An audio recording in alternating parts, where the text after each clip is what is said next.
Hello, everyone. It's Michael Jacob with Unleashing Intuition Secrets. It's Pump It Up Friday, so silver is pumping big. Now, hopefully Dr. Kirk makes it on. We had to adjust his schedule. Looks like he's coming in right now. So lots of great things that are happening out there. We're probably going to talk about this one prognosticator that has predicted that silver would pump past its all-time high this month. Dr. Kirk, how you doing? I'm doing great, Michael. How are you? Very good, very good. So I watched, you put out every week you put out your own video, and I think that's very informative. You talked about a gentleman that had predicted silver would pump this month, so September, past its all-time high. Wow, today it looks like it's getting ready to do that.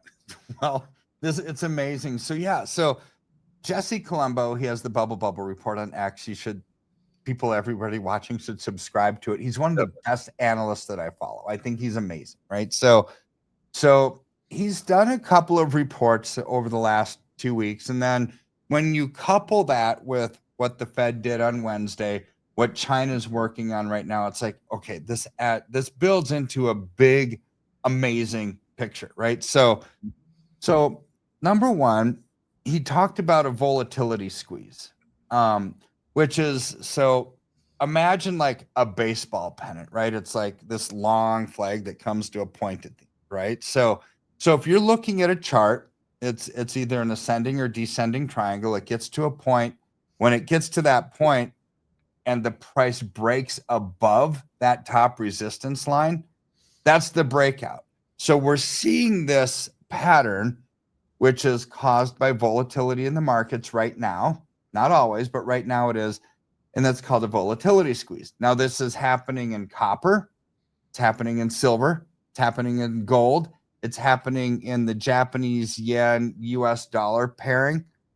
And so what we're seeing is there's going to be some massive breakouts that happen. So in his, as you follow his kind of predictions and these trend channels and everything else, he thinks that gold is going to hit $4,400 on this move, not like years down the road, right? On this move, right? So this is amazing. Silver $100 plus. So you and I have talked for years now about how I expected silver, you expected silver to be $100 plus, right? Triple digits.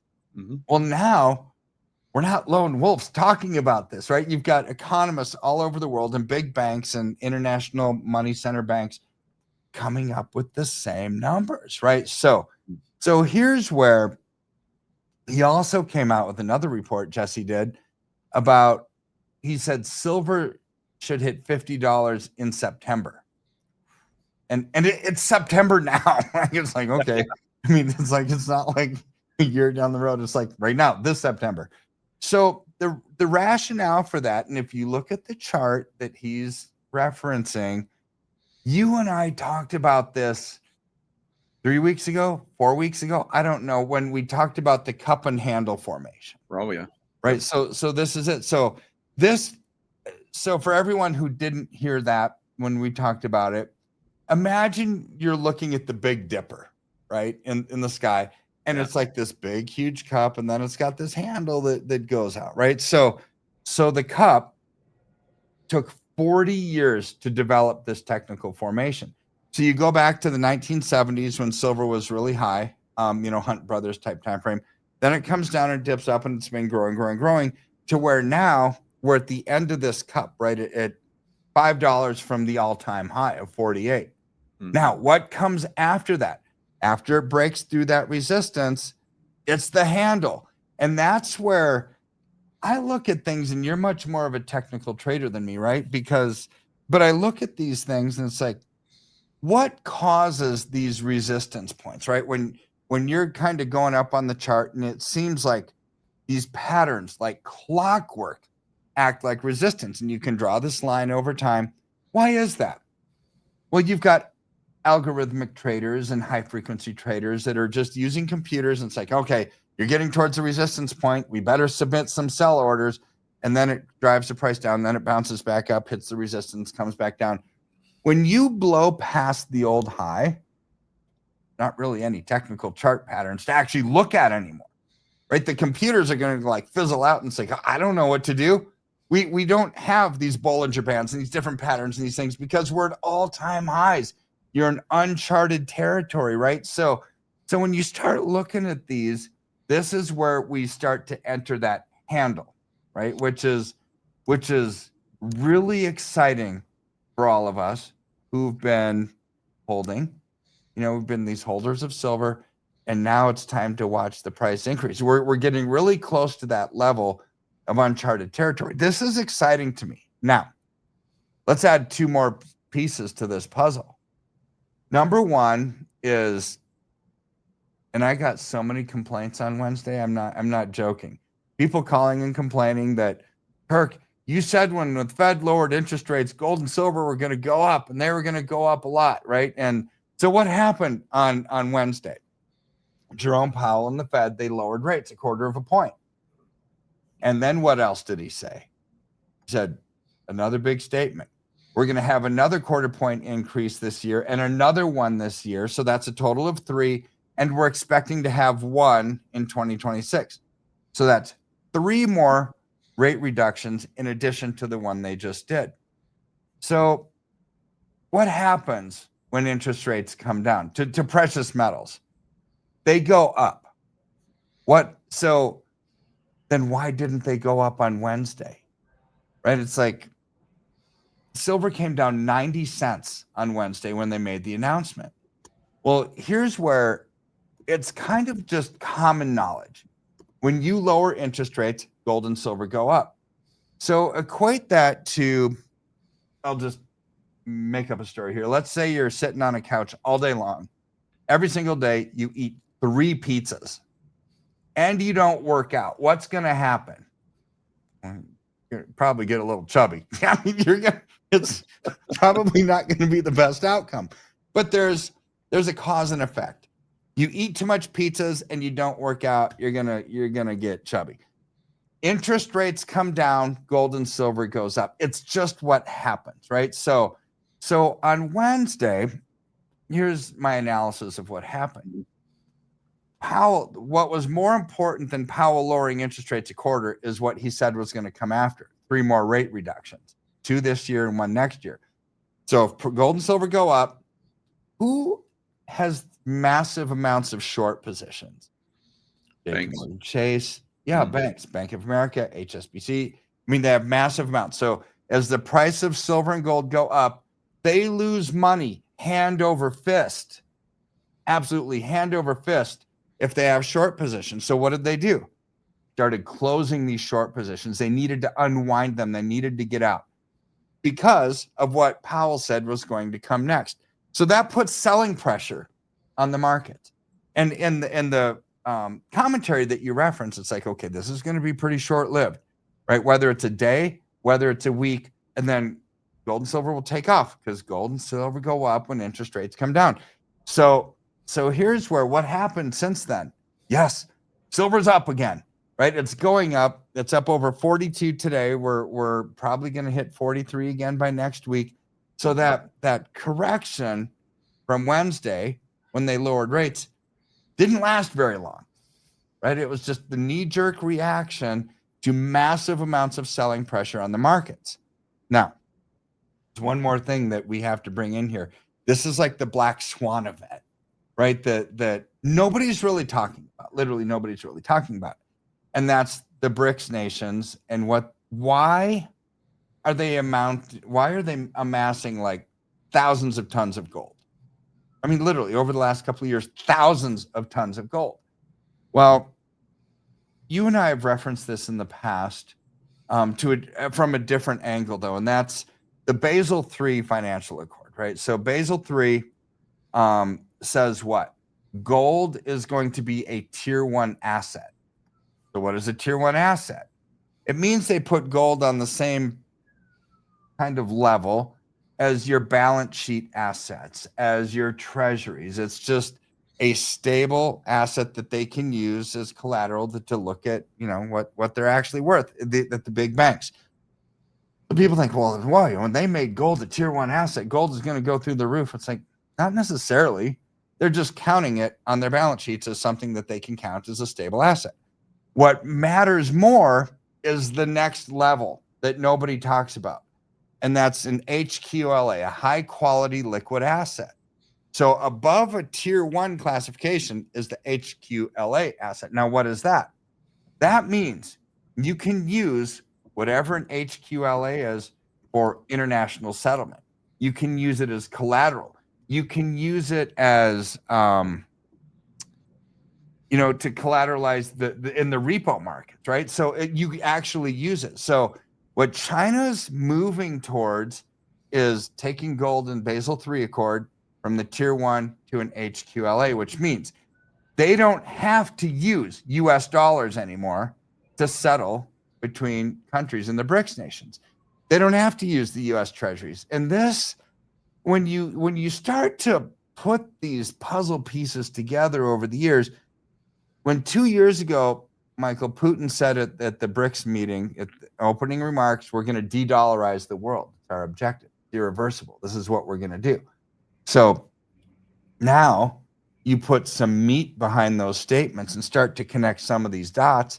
It's like, wow, if they don't have to use the US dollar anymore, and that was the built-in demand for our currency, well, then what happens to our currency? It tanks, right? It's already down 10% year to date. And now they can use gold for international settlement. What's going to happen to the demand for gold? It goes up. That means the price is going to go up. So Trump, I believe, saw this coming, right? Because what did he do? A couple months ago, they passed the Genius bill, the stablecoin bill, right? And it's like, okay, we're going to allow US dollars to be tokenized in the blockchain. Well, that opened up an entire world of trillions of dollars of stablecoins, US dollars, that they couldn't do that before. So he said, yeah, we're going to have private companies like PayPal and Tether and Circle and Trump's, First Liberty and so many others. Gemini says we're going to allow you to issue US dollars in the blockchain rather than just coming from the banks in the traditional system.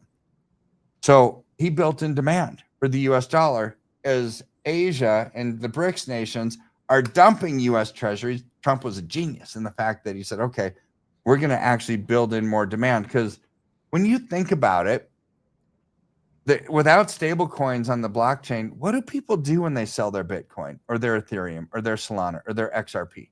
It's not like they're selling it, taking that money, investing it back in their credit union, putting it back. And then when they want to buy crypto again, they have to go through their coin wallet. No, they keep it on the blockchain. Once it gets there, it very rarely comes back in the form of fiat. So what is a stable coin? It's the cryptocurrency version of a money market, right? So Trump, and it sits there until you decide you're going to sell your Bitcoin and buy XRP, or sell your XRP and buy Ethereum. That intermediate step generally sits in a stable coin. This is where Trump just created a ton of demand for the US dollar, right? So as China begins to use gold as settlement amongst the BRICS nations, the demand for gold is going to go up. Now the demand for silver is going to go up more. It actually outperforms gold right now because of where we are with the ratio. So as I look at all of these things that have happened and transpired, even since the last time we spoke, it's like, wow, you've got technical forces and fundamental forces, and Powell's decision to lower interest rates, and the announcement that we're going to have 3 more, and what BRICS is doing, making, going towards gold as a high quality liquid asset. It's like, oh my word, sky is the limit for metals right now. And I've had people call and basically not crying, but very sad, saying, I missed the boat. It's like, no, you haven't. Mm-hmm. You haven't missed any boat. Yes, you've missed from 17 to 42. Right. But if I think silver is going to be 100 to 120 next year, and we're at 42, that's tripling from where we are today. Right. And so we've doubled, basically a little more than doubled, up 150 something percent from where we've been to where we are now. but the best is still yet to come. You haven't missed the boat. Get on the boat, though. You don't want to miss it totally down the road. So get on the boat, right? And take advantage of these trends. Yeah, definitely. And, because everything's basically going to come out of all the other assets that have performed well over the last several years, like housing.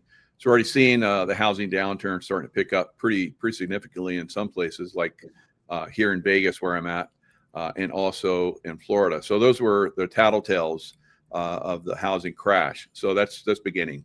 I look all around and other markets, and they're starting to turn down as well. Even California, which is usually the last to go, is already starting to turn down pretty significantly as well. So where's that money go? It doesn't disappear. It goes into another asset. So we'll see the stock market continue to go up. It's the last one to fall. Yeah. So everybody chases profits wherever they're at. Stock market's always the last to fall. So we're seeing the last big push in the stock market. Who knows how high it will go, but eventually it will fall. It will fall 85 to 90%. All right. So will housing. That's the trend. That's what's happened in the past. If you look at the bottom of the cup to the top, you're looking at $500 silver. All right. So does it happen next week? No. Does it happen this year? No. Does it happen next year? No. It happens probably 1, 2, 3 years down the road. So you look at the things that are happening. These things happen when there's societal changes. You see the unfortunate Charlie Kirk shooting. You see in France and in England massive demonstrations. Those and the European Union and Germany, all of those governments are probably going to collapse. And we may even see, raids on the palaces and 10 Downing Street.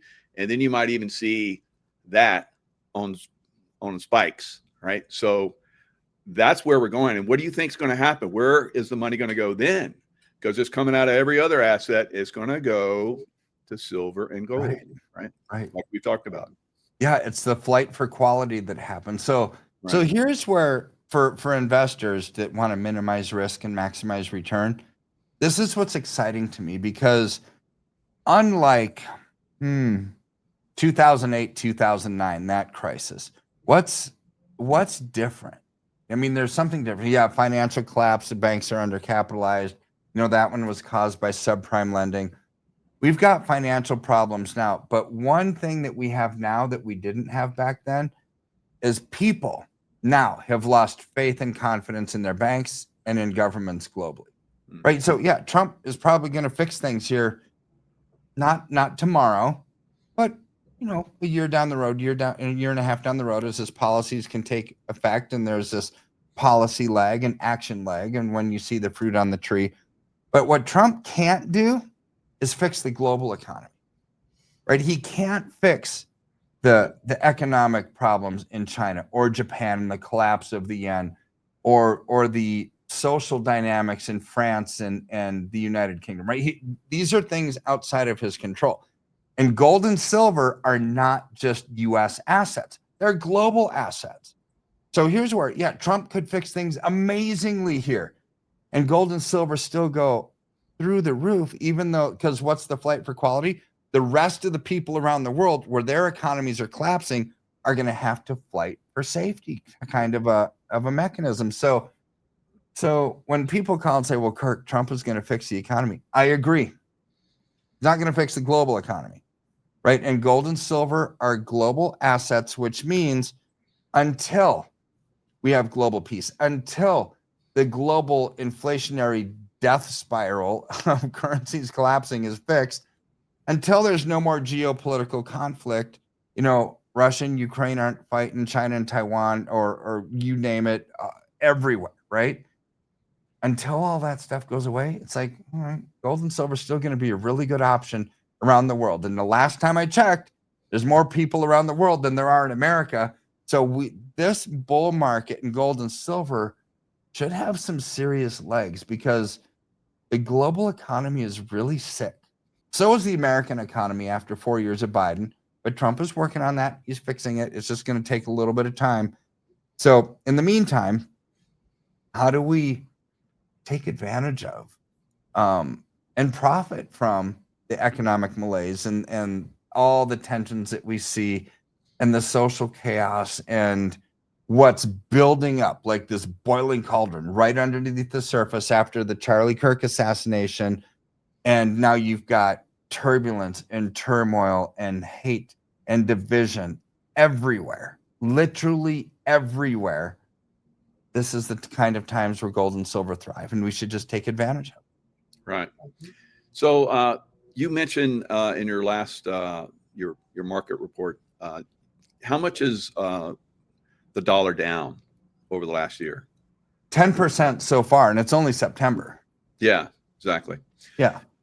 So that's one of the reasons why it's a little bit more expensive for you to buy that silver, but it is still a great opportunity right now.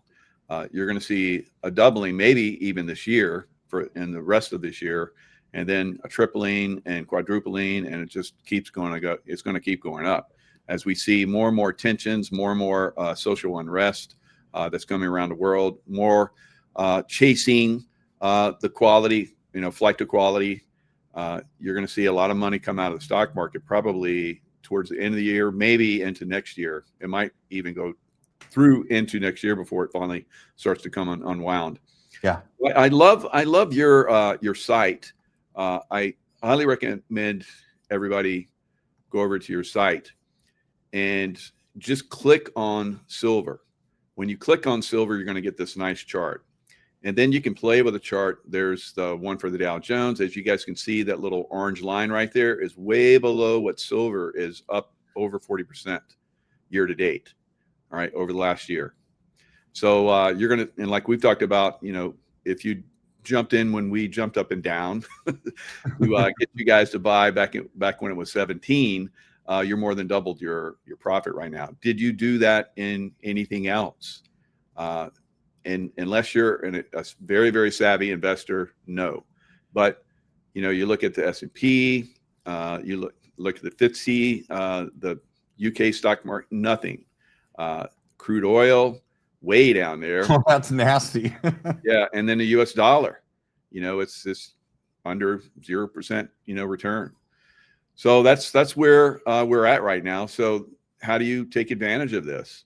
You get a free consultation with Dr. Kirk Elliott's, maybe even Dr. Kirk Elliott. I don't know. Do you still sometimes work with people individually? Very few. Very few, but it does happen. Very few, but it does happen occasionally. But yeah, I'm just busy doing research and shows like you, and sadly, I can't talk to everybody anymore. Like I started with 20-something years ago. I was a one-man band. I did everything, right? But yeah, just different time, different place. But I still am able to talk to a few people a week. Very nice, very nice. So, to contact him, obviously, kepm.com. And then you have the phone number, 720-605-3900. You can fill out the form online and have somebody contact you that way as well. Just let them know what you're interested in. They'll get back with you. So, we're moving into, like we've talked about for years now, it's been a little slow in the making, which has been great.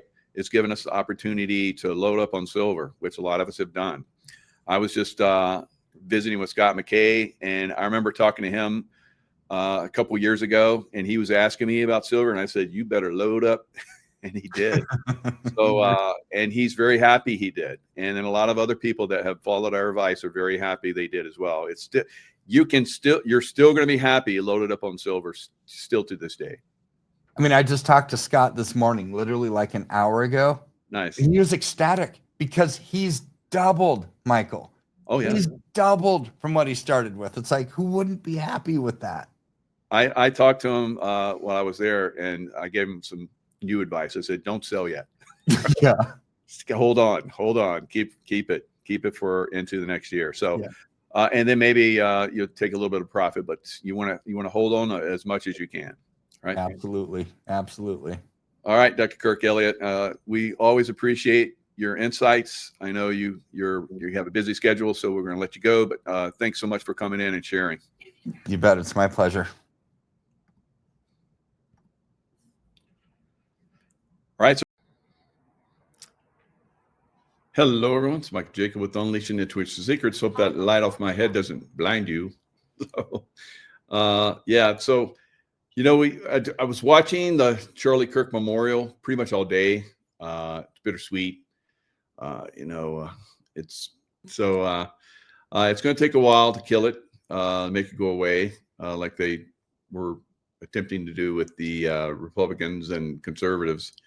But we're as who is it that crossed the Rubicon? Julius Caesar. And once he crossed the Rubicon, it was game over. Right? He was like, okay, here we go. We're gonna kick some ass. Veni vidi vici. All right. I came, I saw, I conquered. So that's basically what's happening now with conservatives. We've had enough of the bullshit from the Democrats.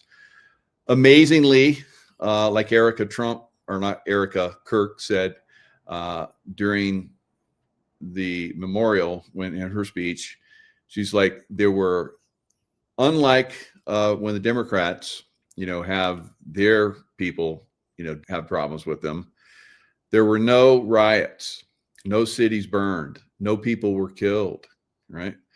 So, but the Democrats continue to shoot everything up. The leftists, the liberals.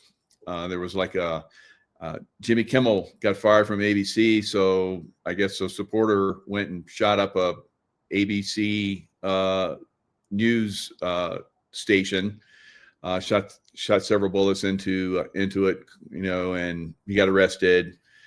So I mean, the violence still happens. They're more pissed off that Jimmy Kimmel got taken off the air because of a comment that he made about Charlie Kirk than the actual killing of Charlie Kirk, or whatever happened there, right? So the latest is there's a guy in the crowd that supposedly has a handgun, fits in the hand, and so he's so accurate he can shoot that handgun between his fingers, and it got Charlie Kirk and killed him. So that's the latest. There's going to be more of those that are probably going to come. That's the latest. When that gets pretty much people, get spun in that direction for a little bit, and some people believe it, and some people are like, that's stupid. Then that'll stop, and they'll start another one. That's the way these things are. So they're going to keep doing that until people are like, stop with the bullshit, right? But they're going to keep coming until people do. So I've seen this many, many, many times. The palm pistol, Kristen. Yeah, look it up. It's a palm pistol. A guy in a brown shirt, and they're like, look at the angle, and it's like just the same stuff. So that yesterday it was a guy in a stairwell, and the angle was perfect for him, and now the angle's perfect for the guy with a hand pistol that you can't really tell, but it looks kind of like there's something in between his fingers, and it fits between your fingers.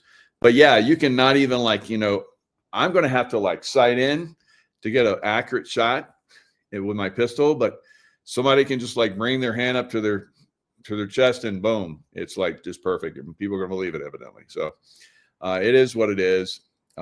People are going to, look at this stuff. They'll continue to discuss it and talk about it until they get tired of it, and then they'll stop. Right?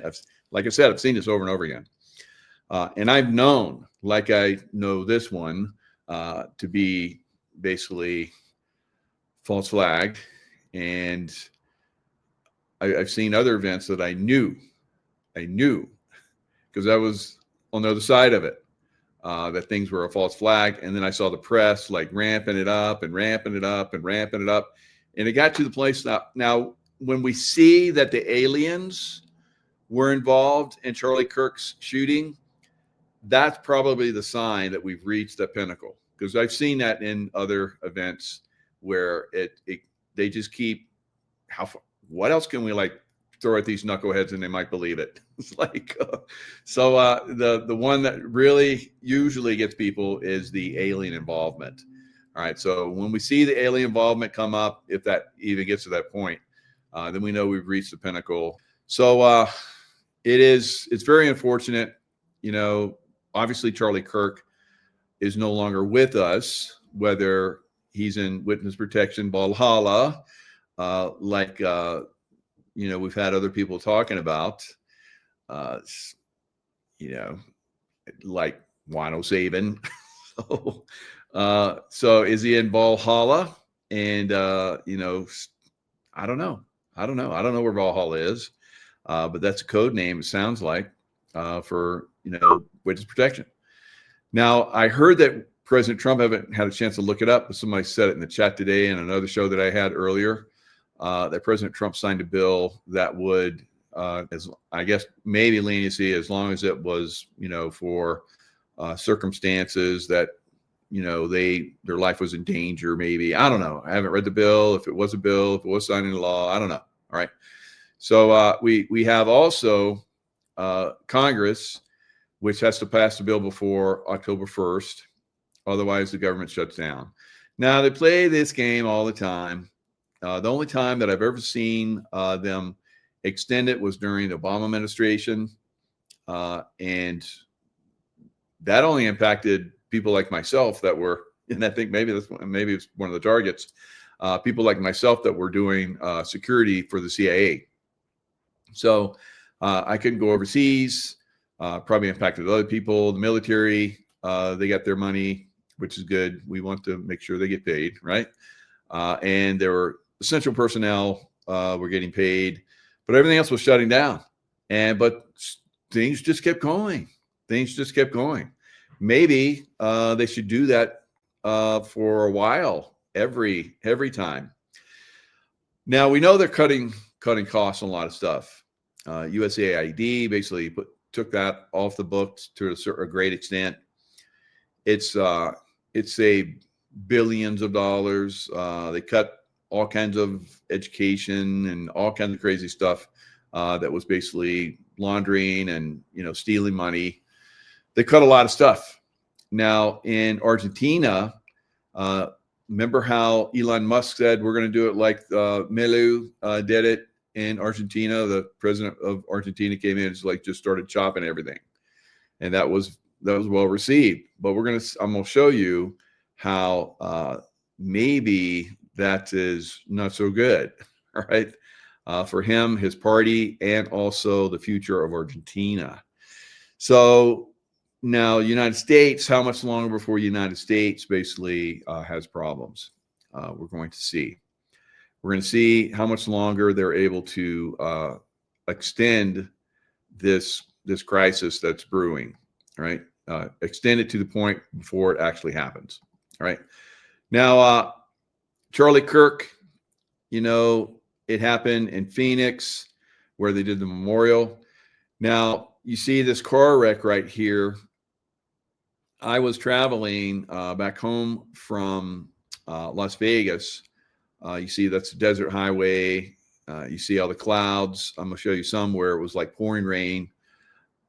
It's kind of clear right there right now, but it was super pouring rain.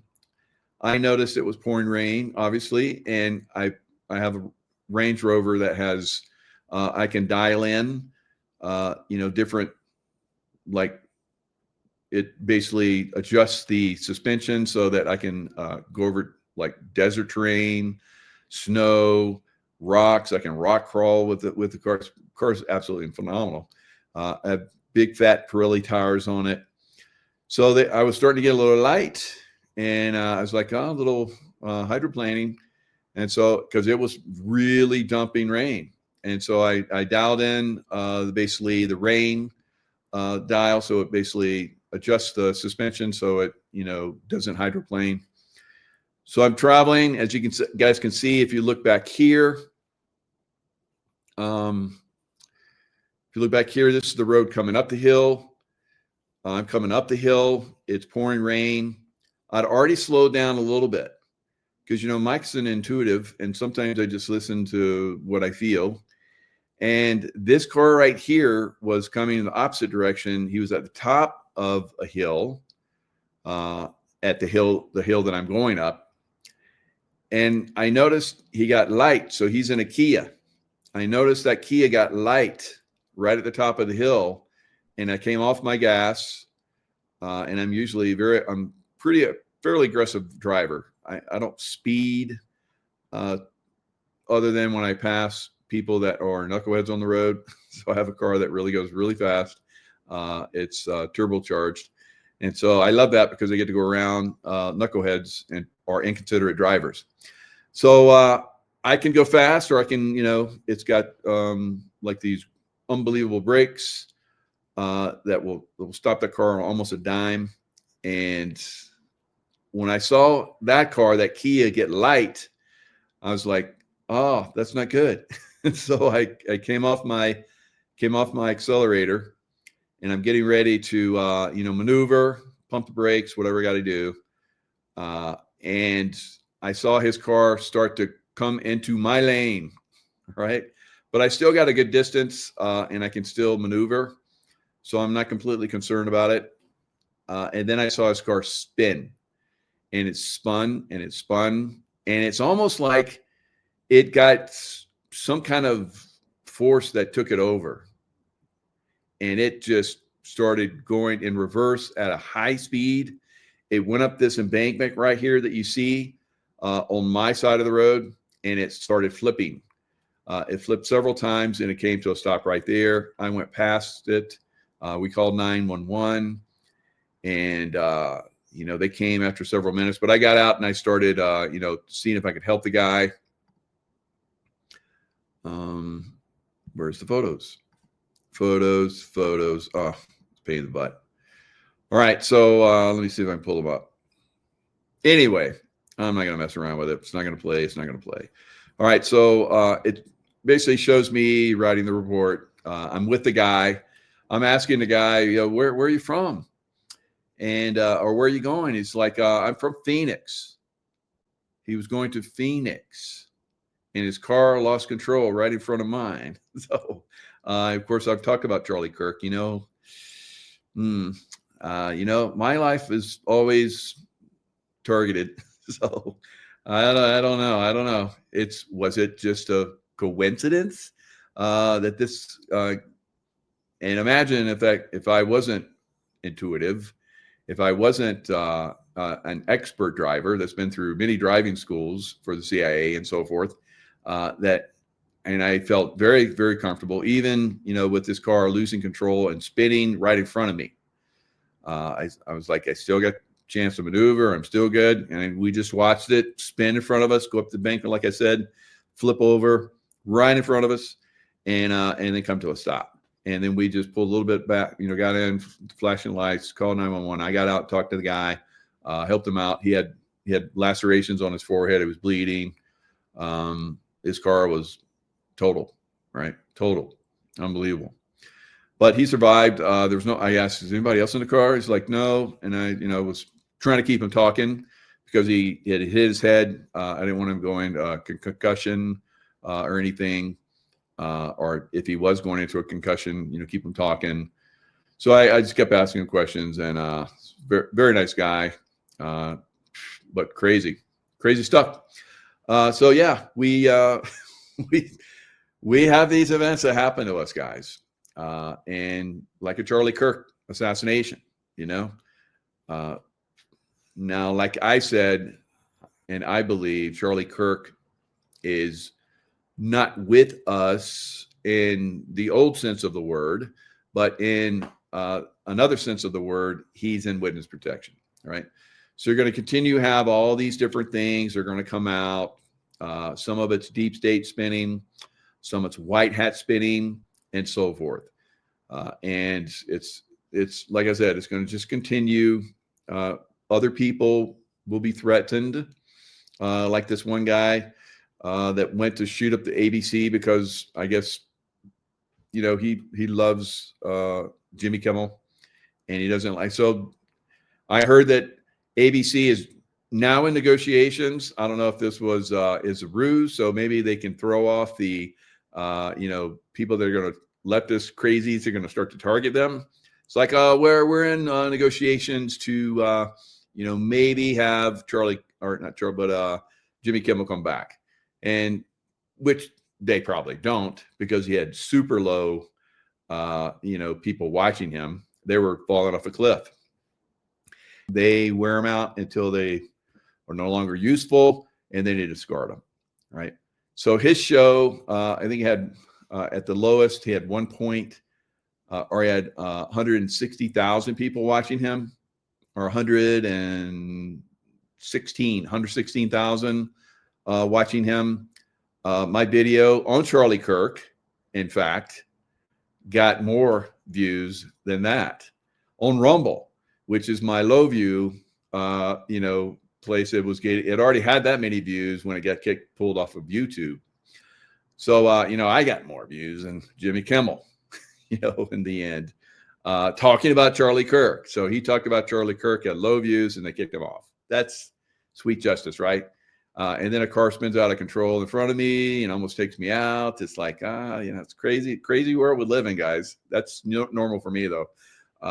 So anyway, that's where we're at now. If you didn't watch the Charlie Kirk memorial, I recommend it. It was beautiful. All right. I think there's pretty much a revival that's going on now in America. People are, coming to God, reading the Bible, taking up Jesus Christ, and I think that's fantastic, because that's where America needs to be right now. All right. Because what does that do to the Luciferians? It pushes them out. Right. Luciferians are real. All right. Those of us that really ascribe to God, and I'm not talking about all the churches, because some of those churches are Luciferian churches, guys. All right. They promote transgenderism, all kinds of crazy stuff. They twist the words of the Bible around. They're Luciferian churches. So just because a lot of people are going back to church, what kind of church? All right. What kind of church are they going back to? So that's a very powerful thing that I think that's happening. It is quite moving to me. All right. So again, Charlie Kirk, whether you believe he was shot, whether you believe he was not shot, regardless, it is a movement that is being built off that. Amazingly, in 11 days after he's shot, they had this massive event, 100,000 people. They couldn't fit them all into the stadium. And President Trump made sure that everybody realized this is not an arena, it's a stadium. Right? Stadium has a lot more people. I don't know how many that Glendale, Arizona stadium holds, but it was full. It was packed. And there was like many more that were watching on other video screens. And that's normally what happens, or what did happen at Trump events. I went to several of them. There were massive crowds they were outdoor events. The ones I went to, pretty cool ones. No way all the people that were at the events that I was at would fit in 2 stadiums, right? So it's pretty impressive. The movement, Donald Trump's movement, and Charlie Kirk, they're crediting Charlie Kirk with helping, if not actually being the reason why President Trump and his whole cabinet, which was there to speak, his whole cabinet. It was like a dictator's dream to take down, Trump and his whole team. If the Russians really did hate us, if the Chinese really did hate us, which they don't, they would have basically taken that stadium out, and they've taken down all of the government of the United States. Right, that counts. The other ones, the Democrats that didn't show up, they can't run the country. They've already shown that in every state they're in. So, and of course, they make really stupid decisions in Congress and Senate and stuff. Imagine those people running the show. Well, we did see what happened when those people did run the show, and it was a shit show. Like, we just had a great example with Joe Biden. Good God, what a train wreck of a administration, the worst administration in the history of the United States. So we know what a full-on Democrat run government is like. It's a train wreck, and that's another reason why in pretty much every state they're in, it's a train wreck. It's falling apart. Chicago. Trump said again, Charlie Kirk was from Chicago, and he begged President Trump to save Chicago. And Trump said that he's going to do that. All right. It's going to happen. But Chicago's going to resist. They're going to absolutely resist, just like the criminal. And they're already resisting ICE right now on a massive scale in Chicago. So it's got to happen. You're going to have to put National Guard in there to protect the ICE agents. This is what we've already seen in Los Angeles. And then if it gets worse, we're going to see the military go in. Now, the military will probably go into almost every town. The military is on the border. The border right now, almost zero drugs coming across the border, almost zero illegal aliens coming across the border. It's like Border Patrol that's been there for generations. People that have had, family ties of people that have been working the border as border security. And they said that there's never been a time like this. So at some point, it will happen in every city in the United States, right? So let's look at this beautiful, all these beautiful people, Americans that are in the stadium. Absolutely fantastic. This stadium is full of people. And like I said, President Trump's entire cabinet came and spoke.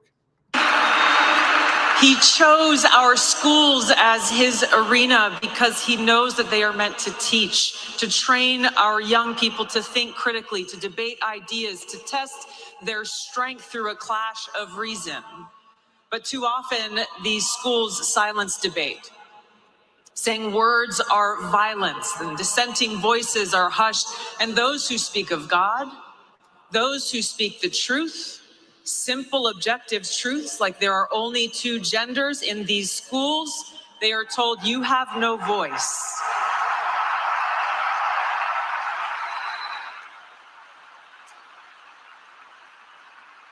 Charlie chose this arena to take these people head on, to challenge these institutions, these students and faculty, encouraging them to come, to speak honestly, bring your ideas, debate loudly, and think critically.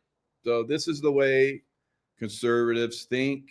It is the way that America was always meant to be until we're infiltrated by the Luciferians. All right. So again, this is going to stop. I've seen a lot of the Luciferians, their comments on social media. It's atrocious, absolutely atrocious. Literal witches cackling, saying that it's good that he's gone, but there's two more that should be next, and they just cackling like witches. It's amazing. So this is what we're going to see going forward, as far as like this exposure of this evil side, and people are just going to like start to turn away from it. I miss him so much because our marriage and our family were beautiful. They still are. So the nuclear family is a revival. The male and the female and children, they represented that. It's moving back in that direction. The transgenderism, it's basically not homelessness, homosexuality, all these things. Probably homosexuality and transgenderism are not going to go completely away, but it's not going to be put on a pedestal. It's not going to be what most of us in the United States and probably the rest of the world adhere to. And if you're living in the Middle East, then of course the way they deal with homosexuality, throw people off buildings. That's never going to happen here. We treat everyone with respect. No one needs to be feel threatened. Conservatives will allow you to do what you're going to do as long as you're not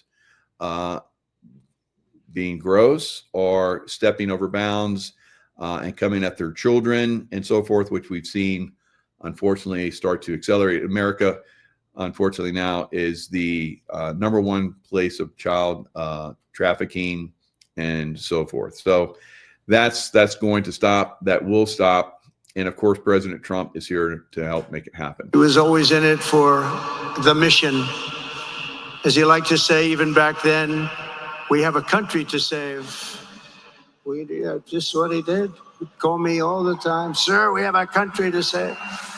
I said, Charlie, thanks very much for telling me that. I appreciate it. All right. So yeah, we, the American people, have a country to save. All right. It's ours to lose or ours to save. Which do you choose? All right. I choose to save it.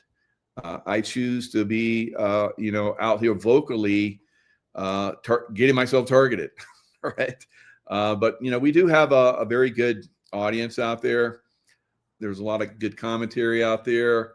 50 years ago, long after the great event that traumatized America, the murder of President John F. Kennedy, and later his brother Bobby, evidence is surfacing pointing the accusing finger at a then unrecognized deep state. Now, the deep state, up until a few years ago, was never, that term was never used on any, if you're on social media, it got taken off. If it was on, it was never mentioned by anyone within the political realm. They never said deep state. Now it is commonly talked about. That word that many of us have been, whispering and talking about and sharing as much as we can for a long time is now well known. We know that we're under threat. We know that the world is under threat. And that is why the world, basically after the Charlie Kirk assassination event, now that is why the world is pushing back on their, deep state, institutions, people that are controlling them, are trying to control them. Now here we have, the deep state trots out Bernie Sanders, Elizabeth Warren, AOC, Jasmine Crockett, Hakeem Jeffries, Gavin Newsom, who is now being investigated. Gavin Newsom, yeah, he made some comments recently. I think about who did he talk about? He talked about who did he talk about? Let me think. It's Kristi Noem, right? Homeland Security Secretary Kristi Noem. I'm pulling up the thing. I don't remember, but I do when it's here waiting for me. So Bill Essayli, the acting U.S. attorney for the Central District of California, on Saturday said he referred Governor, and this is the acting U.S. attorney for Central District of California. Wow, in California.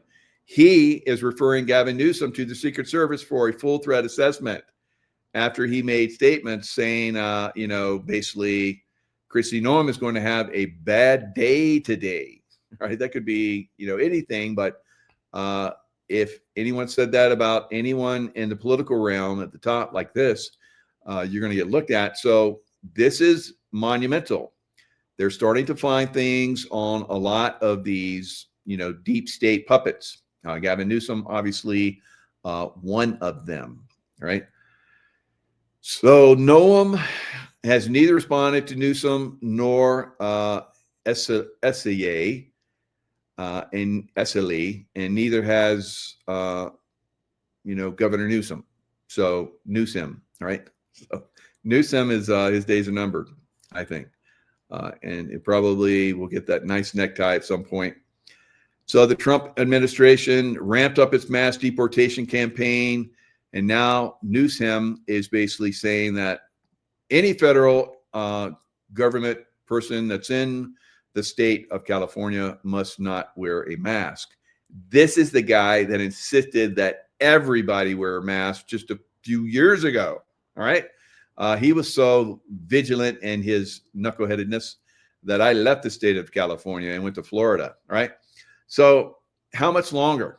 How much longer do we have to put up with Gavin Newsom and a lot of these deep state puppets that are out there? All right. Time's ticking. Time keeps on ticking, ticking, ticking into the future. Yeah. So they don't have much. They don't have much more of that left before they go bye-bye. That's my thoughts on that. So I don't know. Who knows? Maybe they hang out. So is the Fed about to ignite a 1999 style market melt up? So basically, just like what's happening right now, the Fed started to cut interest rates. The stock market, as you guys, some of you might remember, the 2000 dot-com explosion upwards. If it had a dot and a com after its name, it went up 100%, 600%, 1,000% a day sometimes. So it was insane.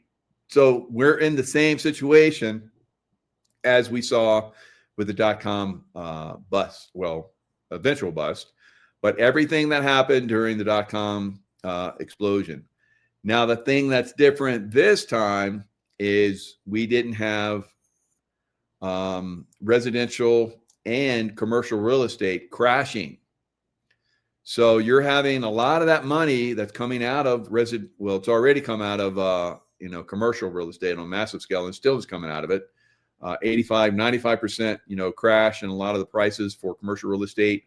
We're already starting to see 5, 10, 15, 20% price declines. Some places even 50% already, in some places in Florida and in Utah. So it's already starting to pick up speed in a lot of areas, and we're just getting started.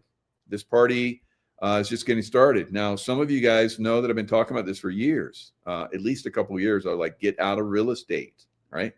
I had the billionaires telling me this is going to be bad because we're already seeing it turn.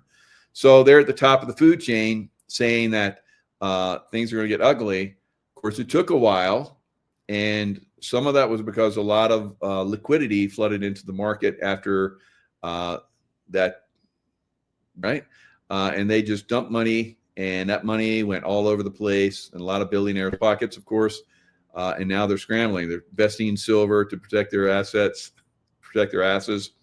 So now, if you have any money left, because I'm hearing from a lot of people that they don't have any money, we're just getting started, guys. It's going to get a lot worse before it's all over. It's going to be 1929 on like the mother of all crashes, right? The mother of all stock crashes, which will extend to everything. So we will have almost everything go up in price. Stock market wise, silver and gold will go to like crazy levels. Probably the crypto will go to crazy levels, but everything else, not so much, right? Everything else, not so much. You're going to see businesses fail. You're going to see housing, like I've been talking about, really start to pick up speed to the downside. I've been watching this for a long time. The last couple months, I have seen prices in a lot of different areas. I've seen, like here where I'm at in, I looked at one property in 2017. The builder basically sold the property, brand new house, beautiful home, for $1.4 million. This is in 2017. Now, this was almost at the bottom of the 2008, 2009 stock market crash. Of course, that was precipitated by residential prices collapsing. And now we've already seen the peak, and we're starting to see it come down the other side. So, and it took it years and years and years before it started to come back. So 2017 was around the time frame. 2016, 2017 was a time frame where it started to turn. And then when we got the money that just dumped into the market, a lot of people bought real estate. Real estate went on a ridiculous ride high. Ridiculous, right? So that $1.4 million home that I was talking about went to $13 million several months ago. It has dropped, or actually $14 million. It's dropped $1 million, right? So it's $13 million. They were listing it as $14 million. Now it is $13 million, but it's probably going to go back down to that 1.7 or even lower, guys. That's what's going to happen, right? Anyone that buys that place is going to get stuck holding that price probably for, you look at the stock market crash in 1929, it took 35 years just to get back to that price, just to that price. And then it went higher, and then it dropped below that price again in I think the 70s, and then it went up, and then it's gone higher ever since. So you saw the Japanese stock market also collapse. It didn't reach its high point until last year. So .com, so that's 25 years that it was down, and now it's back below the point of its high back in the .com era, right? So we're going to see the same thing happen again, guys. We're going to see massive stock markets liquidating on a massive scale, on an absolutely massive scale. And so cutting rates. So we're going to see rate cut after rate cut after rate cut, and probably into the next year. That's basically, I've said that already. I said we're going to see, I said that this rate cut that was coming, I predicted it. I predicted all the other rate cuts as well. I predicted the stock market crash in 2019 that happened in 2020, where the stock market, and I've said this many times, I predicted within 100 points of where it actually crashed, right? And so I'm not ready to predict this one yet. It's not time yet, but it will crash. Just like I said, housing prices will start to crash, and they're going to crash. I said it a couple years. So you've had a couple years to like liquidate and make some money and put it in silver, right? So if you haven't done that, you're going to get left holding the bag, right? And I know a lot of boomers out there that have a lot of real estate, and they're going to get, you better get out of that. You better get out of that. All right. So, I mean, yeah, you were smart to get in it, and you made some nice profits. If I'm giving you advice, hard-won advice, right? So, all right. So we're basically going to see the same thing that we saw during the last .com bust, and you're going to get it doubly bad. 1929 .com crash, 2011, 2008, 2009 crash, all of it, all rolled in one. It's coming. Now, we could see this thing get pushed and stay pushed by the Trump administration all the way into the November elections next year. And then, right? So I don't know. I don't know if it's going to last that long. That's a long time from now. That's well over a year. And, a lot of us have been predicting this, and like I said, I predicted a couple of years ago, I thought, in 2022, that was it. We're seeing the end of it. And it bounced back. It bounced back. Very amazing.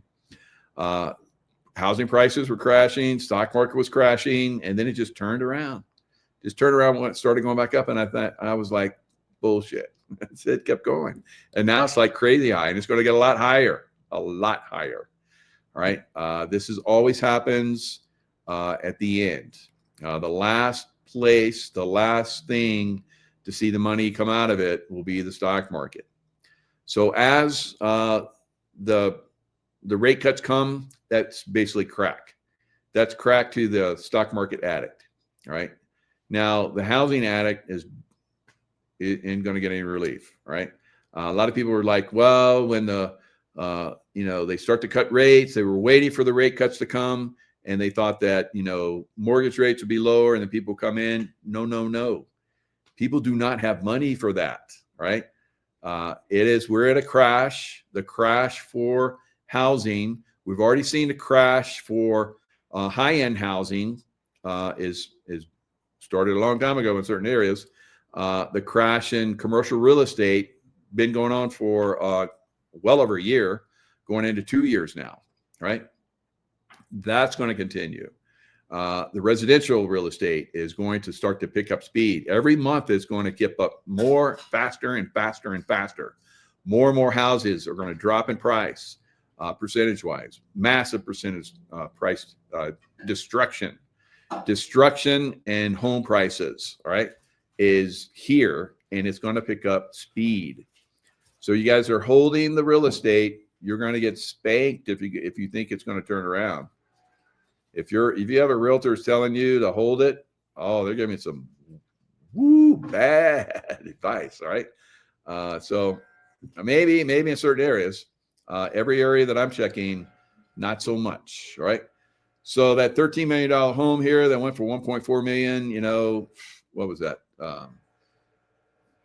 not even 10 years ago, 8 years ago, it went to ridiculous price in 8 years. That's ridiculous.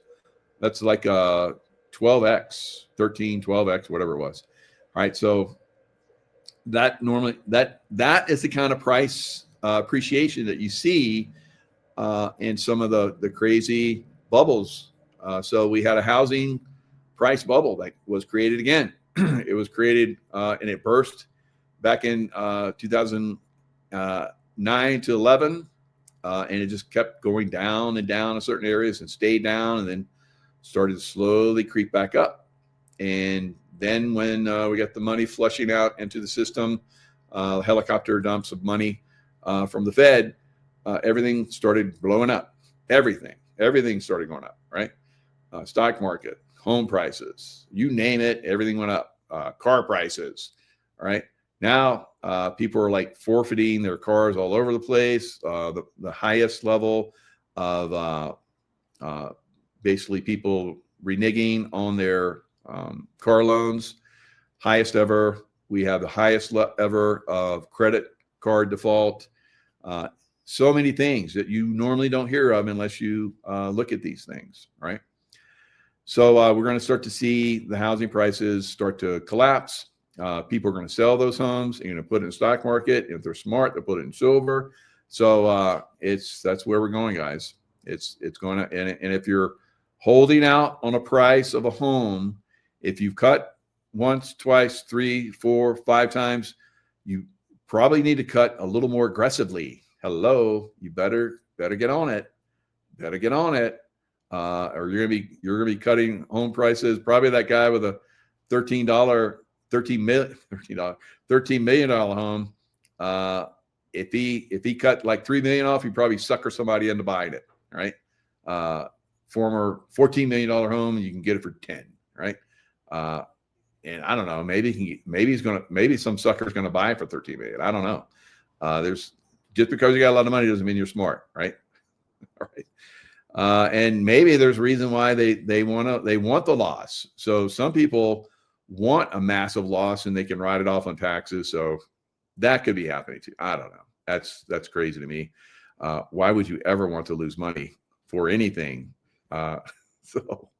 Anyway, so let's look at the screen. I'll show you guys a graph. I like to look at the technicals, but I'm also a guy that looks at fundamentals. I would say I'm very rounded when it comes to picking stocks or homes or whatever. I have stayed out of buying homes for the last several years because I knew this time was coming where everything was going to crash, right? It's not here yet. I thought it was here, like I said, in 2022.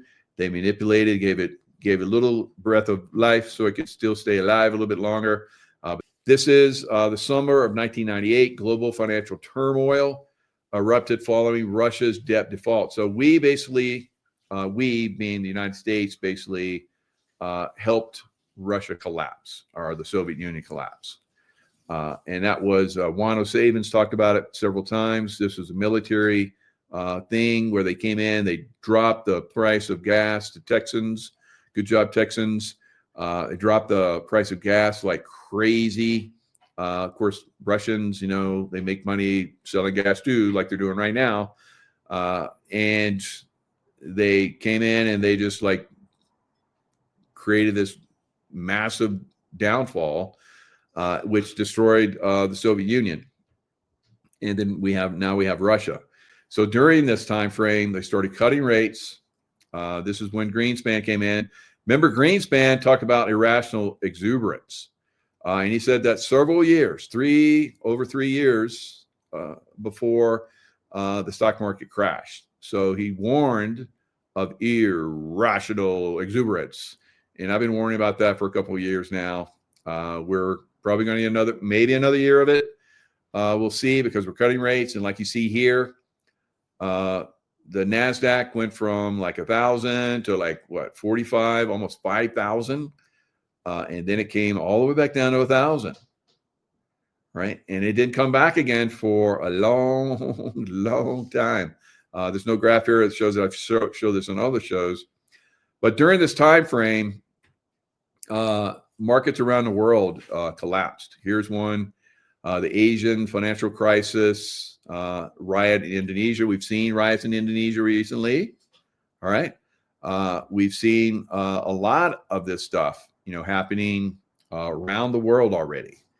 So now where's another place where this has happened? Another place where this has happened is in Argentina, like I talked about earlier. So let me share the screen, show you guys Argentina. So this is canary in the coal mine stuff, guys. Now, Melu admits the market is in panic mode as Argentine capital exodus accelerates. So we're going to start to see the collapse of markets around the world as the most powerful country still in the world, with the dollar being the reserve currency of the world, begins to have its massive, all the money comes to America and will blow up our stock market, will blow up probably crypto, will blow up silver and gold. It will go to a crazy level. Everything will crash. Silver and gold will pull back pretty good because it's a sell everything when everything starts to sell. Then silver and gold will turn around and will never look back, just like we saw in other stock market crashes. Only this time it will just keep going because eventually we're going to go back to silver and gold as it's going to be pegged to the dollar or whatever it's going to be pegged to, right? So in a desperate attempt to satisfy demand for hard currency and prevent the peso from cratering, the 3-day intervention rose to 1.1 billion. So this is a country that only has 20 billion in liquid foreign reserves. So as you guys can see, it is collapsing. Now, will his government collapse? No. Melu basically came out with he had the chainsaw, and he took the chainsaw to all this stuff. He had like whiteboards and all that kind of stuff. Same thing that Elon Musk did. Remember seeing Elon with the chainsaw? So they basically copied what Melu did. And I don't know if I'm pronouncing that right, but something like that. Looks like Melu, but it could be something different. So anyway, you see basically it's crashing. Now, it was the darling at one point. As Bloomberg points out, it's a stark change of fortunes for Melu, whose deep spending cuts and sweeping reforms had been welcomed by global investors soon after the libertarian economists took office in late 2023. So 2 years later, it's collapsing. And if he doesn't get a lot of people voting for him next month in October, it's not going to be good. So we expect continued foreign exchange and asset price volatility between now and the national midterm vote on October 26th, right? So a little over a month away. If they don't go in his favor, which, it's the economy, stupid. All right. So if the economy is not doing good, it's not good for the party that's in power ever, right? So its time is not on Argentina's side. So that's the article. So from Zero Hedge, right? Not looking good. So that's a tattletale. That's basically canary in the coal mine. We've seen this, like I said, around the world where people are rioting. I think it's going to happen in France where Macron gets replaced. Whether he wants to be replaced or not, he's going to be replaced. All right. We'll see the same thing with Starmer in the UK. Maybe in other countries, we'll see people getting replaced.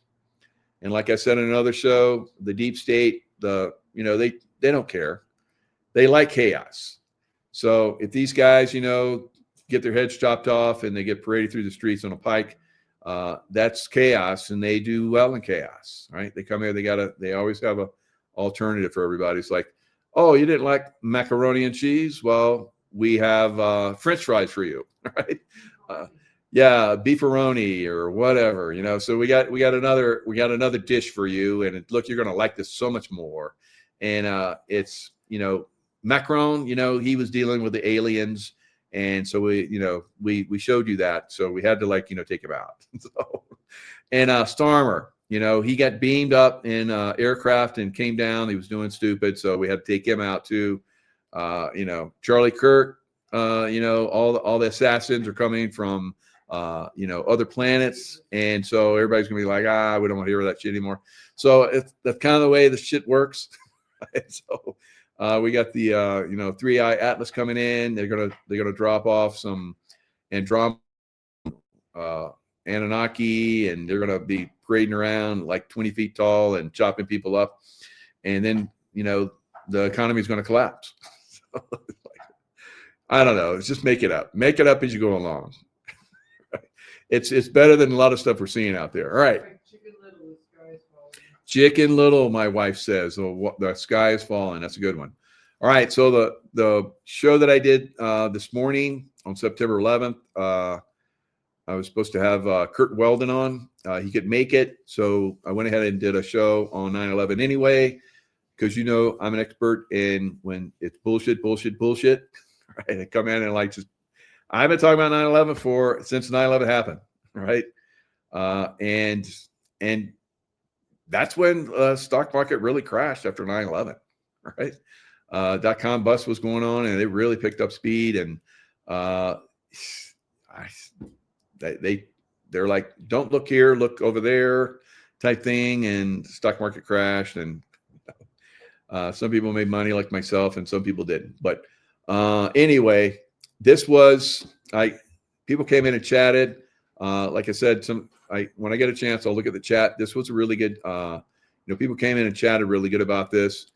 It surprises me that there's still people that believe the 9/11, you know, bullshit in October 2001. So a month later, he's in Toronto, Canada.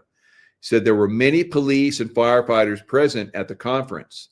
There were many from New York and many who were working on the sifting of all the debris of 9/11. These brave souls were suffering then. Of course they were, because that was when the radiological effects are most intense, right afterwards. And he goes on to say, and are still suffering. Now, if they treated them for radiological damage, they probably make a lot of headway faster in helping and treating these guys, but they're not for most cases, because they can't admit it. They can't admit it. It says both police and firefighters. It was tragic and obvious then, and it still haunts me today that we were misled. Yes, it's very tragic, and it still goes on. The lies and manipulation still continue almost a quarter century later. All right, so here's another one. Retired fire department, New York here. I was off that day, but we were all called in and recalled. We weren't let in, I guess, into the city until that evening, as they were afraid of secondary attacks or devices. So they staged us in alternating slots.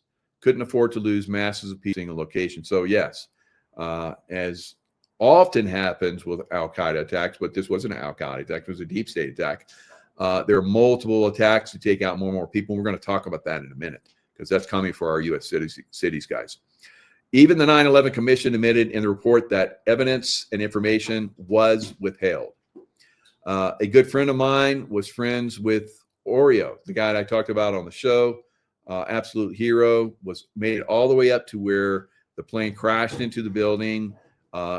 They were on top of the fires, like so they were in the 9/11 fake report. They were saying fires were raging. So here we have this fire crew that made it all the way up there. They had restored one of the communication devices, which all seemed to magically have been taken down. So there wasn't any communication with a lot of the firefighters, unfortunately. But he was able to communicate because he restored one of the communication devices, and he was passing information. He said that they were on the floor, just need a little bit of help, and then everything should be good. They would have control of the fire, and then the building collapsed a minute later. So obviously the deep state heard that, and they're like, okay, collapse it now. So within time after he passed that, there were reports where people on floors that were starting to collapse. So the floors above him were starting to pancake down, collapsing. They were being explosively detonated, and they were collapsing, and it collapsed on all. Right. He says, if you search through many members who stated clearly they heard the explosions right before the buildings came down. Unfortunately, most of the department accepted the standard story of lies. So this is another thing that I keep telling everybody. As long as we have people agreeing to the narrative, refusing to accept the truth for whatever reason, this shit show continues, guys. So he goes on to say, it's such a touchy subject that even members would argue if you question the narrative. I know, because I always try to question and do the critical thinking, kind of like a Charlie Kirk guy with the guys I work with. And yeah, they got really, upset, right? Argumentative and, wanted to fight and all kinds of stuff, but they didn't fight me, right? They knew they didn't want to fight me. All right. There is so much evidence of what really happened that day. Never mind Building 7. Right. So thank you, Johnny Hot Rod, for that statement. Very good. All right. So there were all other people have put other things. Now it takes bravery to come in and make these comments because people might know who you are. All right. And like this gentleman and myself included, we get blowback from knuckleheads that still want to, believe in the narrative and want to fight everybody that doesn't, they become like those Nazis on mask wearing, right? How many of those people that were Nazis on mask wearing are saying they're sorry for having done that now? None of them, right? All right. So Jaco, New York City here. Thank you for all you do and the intel blessings. Jaco, the Dancing Jews, allegedly involved with Bush. Okay, that's another one. So yeah, those were some pretty good comments. There's many more. I know you guys come in here. You do thousands of comments. Of course, I can't read all those comments, but I catch a few of them. And yeah, mask holes. That's a good one. The all-seeing guy. All right, we're gonna have to put that up. Let's show that one. All right. Hopefully that shows up. Maybe my skin tone's not letting that come through. So let me get over here. It's like, all right, that's gray. It's like maybe the skin tone. There we go. Mask holes.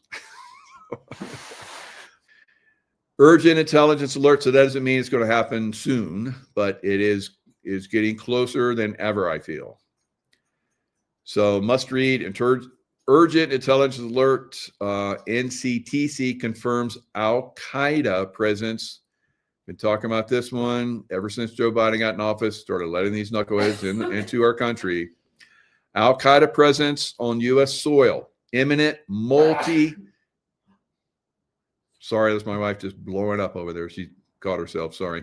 Multi-city Islamic terror attacks. Sources tell me tonight that the National Counterterrorism Center, NCTC, has officially determined that Islamic terrorists affiliated with Al-Qaeda have infiltrated U.S. soil and are actively planning a series of coordinated Islamic terror attacks. Duh, we've been saying this for years, guys. Get out of the big cities. This marks the first time federal counterterrorism officials have openly acknowledged the immediacy of such threats, signaling a potential escalation in domestic jihadist activity not seen since the height of ISIS-inspired plots in the mid-2010s. All right, so according to the latest assessment, shared classified briefing, blah, blah, blah. Group's resurgence in Afghanistan. Thank you, Joe Biden, for pulling out of there. And the North and Central Africa have embedded themselves across major urban centers in the U.S. All right, so because this is going to be on a more widespread attack than has ever been. This is going to be like 9/11 on steroids, guys, because it's going to be multi-city. So they're buying up uniforms, police, first responder uniforms from surplus outlets, online vendors in at least 5 states. The 5 states that I say will probably go away: New York, Los Angeles, Chicago, Houston, and Miami. There'll be a lot more, but those are the ones they're saying right now. So they've, through CCTV footage and credit card anomalies and so forth. So they're getting all this stuff, and they intend to blend in, allowing attackers to blend in, direct panic crowds, or even execute secondary strikes on fleeing victims. And Donna Ferrara. We're going to have a nice little discussion. We're going to talk about the latest and greatest events that everybody's on everybody's mind. ThreeI Atlas. Maybe we'll delve into the recent Charlie Kirk and human trafficking. We can go into a lot of different areas. I know everyone on this panel has deep insights into a lot of stuff, and we'll just move in that direction. We got Mike Barra joining us again, now. Hey, Mike. And hi, guys. How you doing? Good. So we'll start off with Donna. She's going to present, an upcoming event, and then we'll start to do a roundtable. Go ahead, Donna. Hi, everybody. My name is Donna Ferrara. I live here on Long Island, and I wanted to gift Long Island New Yorkers and those near Long Island to this wonderful panel that I'm bringing to New York, Long Island, to share with us some of their insights and perceptions of what's going on, bring a little bit more awareness to our financial institution, how that's been designed, some of our misleading information, how we learned in school, maybe some of the history could be unraveled by Mr. Brad.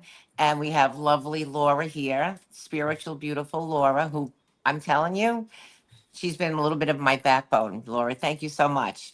And we have fabulous Kerry, one of my favorite podcasters, who is well-diverse and very educated in her history of whistleblowers and her research and studies. And we have a lot to look forward to. And we just lost Michael. Maybe because I brought up the financial institution, he went off screen. Now, I didn't mean to scare him like that. I don't know what happened there, but he'll come back. We'll let him back in. No worries. And Michael, thank you so much for having all of us. Yeah. It's a great honor. I told you I didn't scare him. Thanks for agreeing, everyone. Thanks so much. So let's jump in and let's talk about, we were kind of discussing it a little bit before the show, ThreeI Atlas. So I'll just start it off. ThreeI Atlas, I remote viewed it, Intelligent Life on it. Or we're gonna have interaction with it. Probably some people already have. I don't know how far that's going to go. I think the deep state's going to use it as a Project Bluebeam situation, because they're coming in, I think, for a positive. Now, I do believe they have some connection with Anunnaki and probably Nibiru, but that remains to be seen. So we'll just roll around and we'll see what everybody has to say. We'll start with you, Brad. Yeah, thanks, guys. I was just the moderator on a panel with Mike Barra and Kerry Cassidy 1 week ago down in Las Vegas, and we spoke about the ThreeI Atlas, determining what it is and the trajectory it has and how it lands on these certain dates. And Kerry was saying, just like you, Michael, that it is intelligently guided and it is some kind of craft. So we're in for some fireworks this fall, you guys. It's going to be an amazing journey. We're not through 2025 yet. And I just saw a link from Michael Flynn, and he said that there are very credible threats that the Al-Qaeda sleeper cells are going to activate this fall. So wouldn't it be a coinkydink if we had like some kind of EMP attack or some kind of internal strife. Maybe the lights go out. Everybody has to look up at the sky, and we get this incredible star show. I don't think there's any coincidences here, but could be a very interesting next couple months. Very good, very good. And let's jump to Mike Barra. I know Carrie, you're going to have I've heard some of your conversations. you're going to crush this one. So, Well, by the way, Carrie, I want to sincerely apologize for biting your head off on the panel there. There was a lot of other things going on, and I know sometimes when you get going, it's hard to stop you. So I'm very sorry, and I won't do that again. To me, it's very bizarre because I want to say, oh, it's a chunk of something. You know, there is this theory that it's, at least the theory that I have, that it could be a chunk of a planet that used to be in the orbit where Mars is right now. Mars used to be a moon of that planet, and we can pretty much prove there was a planet there. It was massive, and it exploded God knows when, how long ago. And so it could be coming back on its first return cycle. Now, there's some arguments that support that. One is that it is going to intersect almost like right with the orbit of the planet Mars, very close to it, which indicates an original origin. If this is a returning object, and people right now don't think it is, but if it is, there's that fact, and the fact that it's on the plane of the ecliptic where Mars and the other planets are, which, because again, there's this completely competing theory with NASA's that planets are actually spun off as plasma by stars like the sun. As they get spinning too fast, they get too much spin energy, and then they spit the planets out, they cool, they form, that kind of thing. That's a different argument. So when you look at the intersection, the near intersection of Mars orbit, the chances of it having that orbit are about 500 to 1. Now, Michael, you know, I live in Vegas. You give me 500 to 1 odds, I'm going to the roulette table all night. I'm taking everything out of the bank. I'm spending every dime I have, and I'm going to walk away a millionaire. And then the fact that it's also coming in and intersecting the plane of the ecliptic where all the planets are, the odds against that are like 20,000 to 1, according to Avi Loeb. So you put the 20,000 to 1, yeah, I'm sure you're all going to come down and first give me some money to bet on whatever we're playing. So those are extraordinary coincidences. And I hearken back on the panel to Hale-Bopp in 1998, which of course there was a lot of negativity associated with that. The twin-tailed, one tail was sodium, one tail was something else. Hale-Bopp comment. And the thing is, the exact moment of closest approach to Earth corresponded with a lunar eclipse on exactly opposite sides of the sky. I'll never forget being in Portland, Oregon. I was helping my sister move, and that celestial display is taking place. And the chance of that happening is literally millions to 1. And that, to me, indicated that what they were doing, that somebody arranged that. Somebody pushed Hale-Bopp into that orbit, which, again, if it's a comet or an asteroid out in the asteroid belt, you just take your little flying saucer up there and you nudge it in the right calculated direction, and you create that celestial coincidence. So do we have that technology? Yes. Could this thing be some aspect of that technology? Yes. But if it's a genuine visitor from outer space, if it's genuinely from somewhere else, they are going out of their way to get our attention because of the coincidences of the orbit. So I'm just saying, previously celestial events have had apparently arranged circumstances. This one appears to have those same earmarks, and whether its origin is more natural or completely artificial is unknown to us at this time. But we're going to find out on October 29th. And Michael, what creeps me out, I told Brad and everybody on the panel back then, what creeps me out is that date has had a major significance in my life. I started at Boeing on that date. I've had other major life events happen on that date. And when I saw that, I'm like, oh, please, no, let's not have it. Let's not have, because that's when it's going to emerge from behind the sun. And we're going to know if it's changed course, if it's accelerated, any of those things, we don't know. But it's going to be an ultra exciting day for me because of all those numeric coincidences.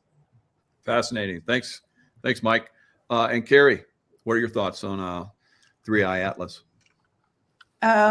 Okay, so I just was going to find a quote from Richard Hoagland, but so I'm on a news group. I want to, that, and maybe, I don't know yet. I haven't heard if Hoagland's going to get online tonight.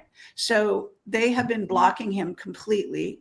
They also blocking his phone. He's now suing the city. He basically is not being allowed online. He's not being allowed to really communicate much with people.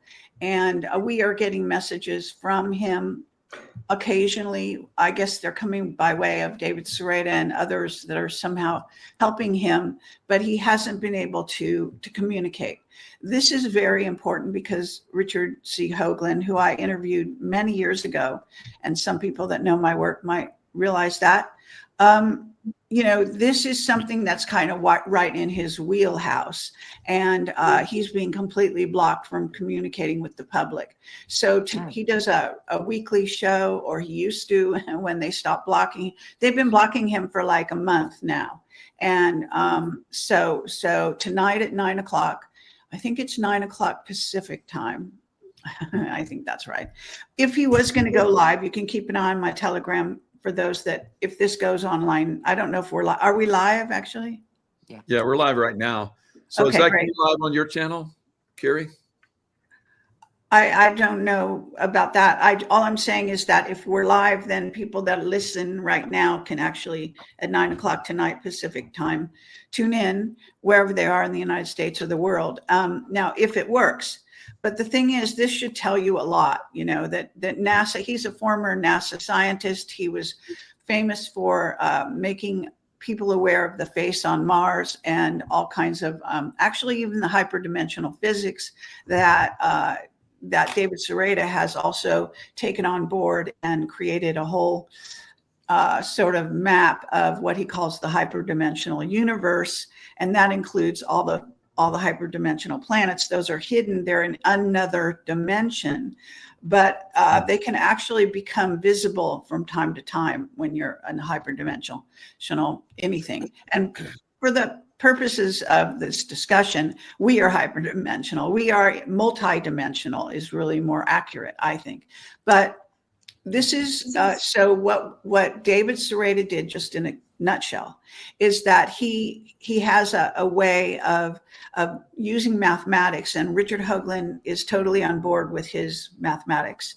And we did shows where he basically tracked what is the anticipated trajectory of ThreeI Atlas, and it is literally going along like on a railroad track in the sky, if you want to visualize it, in this weird trajectory through our solar system. And it's making stops, or flybys, if you will, of important planets like Mars, Venus, Jupiter, and near Earth. Okay. And it's also going behind the sun. I can't remember. So if you watch my videos, I have like 5 of them or something at this point. Richard was supposed to join the last 3, and he was banned. He was unable to do so. So, but he is sending messages, and that's why I wanted to, maybe when we come back around, I can find the quotes that he made. But the bottom line here is also that I've been tracking the Anunnaki for many, many years. And so the weird thing is that I had no idea, like, about the mathematics. That's the last area I have expertise in. But as it happened, it matched my intuition and my download saying this looks like an Anunnaki craft. So indeed, he tracked it back to not coming from deep space, which is where they said originally it was coming from. And there's a scientist, his name is Avi Loeb, and I can get his background description if you need it, and we can in a minute or two and bring that forward if you'd like. But he's a lead scientist, if you will, in the mainstream. He does a Substack called Medium, and he writes articles on keeping us all up to date on his view of ThreeI Atlas. And now we have a sister planet, planetoid. And there's no doubt whatsoever that this is it's an alien craft. It's a artificial craft. Okay. So it's not a comet. It's not a rock. It's actually surrounded by well, they don't say this, but I have a whistleblower called Mark Richards who talked about basically the Dyson sphere, and that a lot of Dyson spheres are constructed out in space, and that aliens often put things into it. I know it sounds kind of bizarre. And well, Earth could be in our solar system, could be even in a Dyson sphere, and we wouldn't necessarily know it.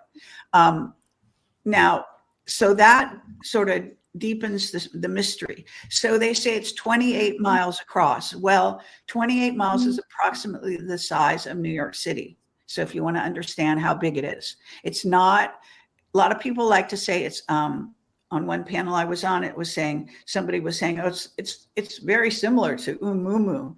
Well, it's not similar. Okay, Umumu, unless they were lying about, which it's perfectly possible. But Umumu is, you know, you've seen the picture, it's like a big rock in space, in essence, kind of a little bit flattened. And this is not that. Okay, it's so far from that, I can't even tell you. And I don't want to dominate, you know, so I think I've talked enough. I have lots to say about it. I've been, you know, deeply into this story.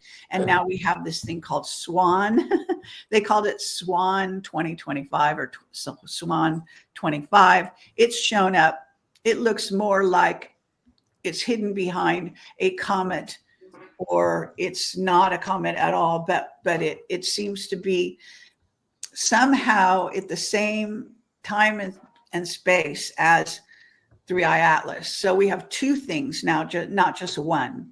And that opens the dialogue to the possibility that we've got, that could be, you know, depends who you want to talk to. Some people think Galactic Federation is involved here, and we can talk about all that. There's a lot of conjecture, a lot of people who are sort of woo-woo into their, you know, cosmic thing. One person was talking about, oh, it's going to help us ascend. No, I'm sorry.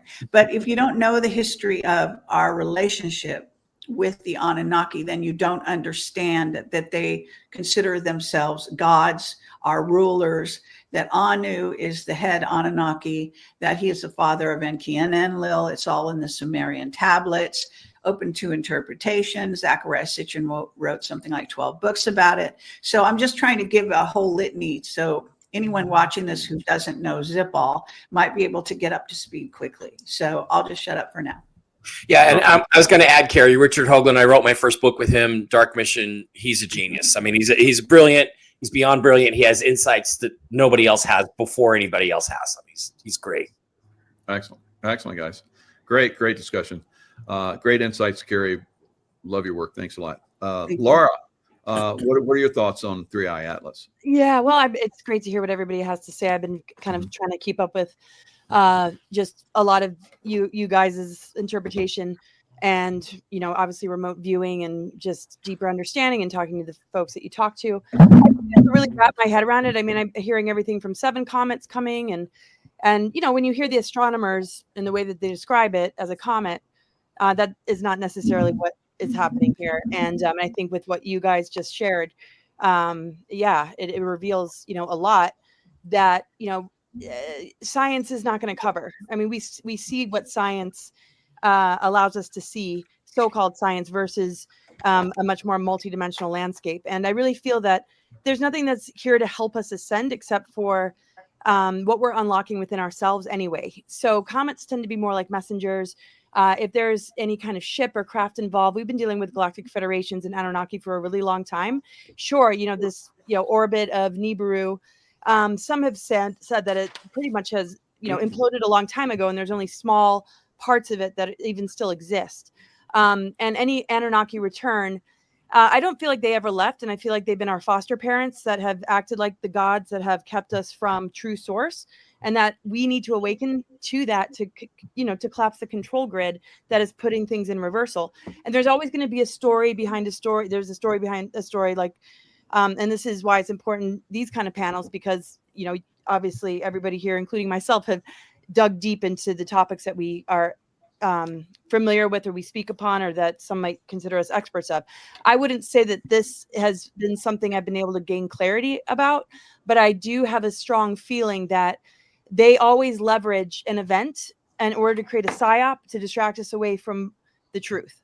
And this is no different. So yeah, I just love these conversations, because as long as we can put it all out on the table and talk about it, I mean, I find it very interesting that Richard Hoagland, out of all people, and well, it doesn't surprise me that much, but I was on panels with him back, and I think the panel you put on, Carrie, at one of the Camelot events, and we had an interesting dynamic because of the recruitment to go to Mars.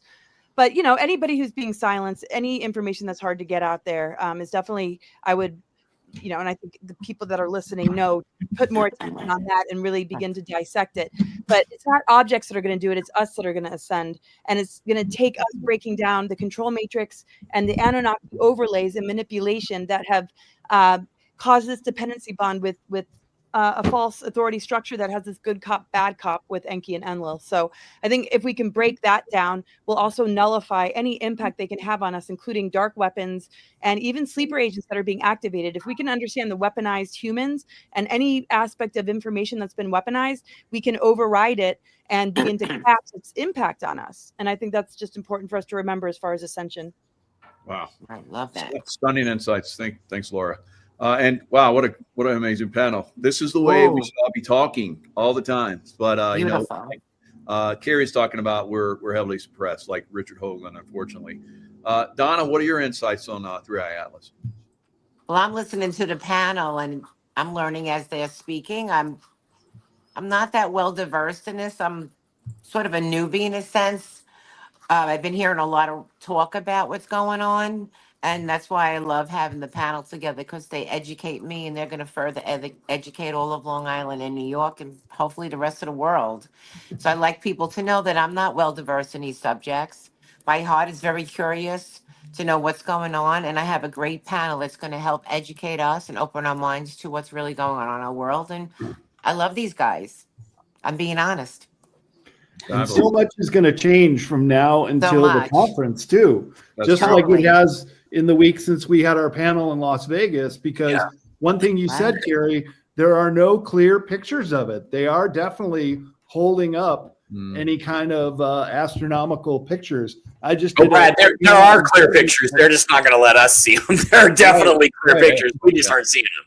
But what if, when it makes that closest connection, if all the amateur astronomers are able to see it and they can't hold that back, what if this is what really triggers a real disclosure in Earth? That's what I'm hoping, more than Project Bluebeam, which could be also part of the cabal's way of ushering in this new world order. That's what they always said it would be. This is a good go-to panel for when the blue beam does come. You want to at least we can look back here and see. I have a question.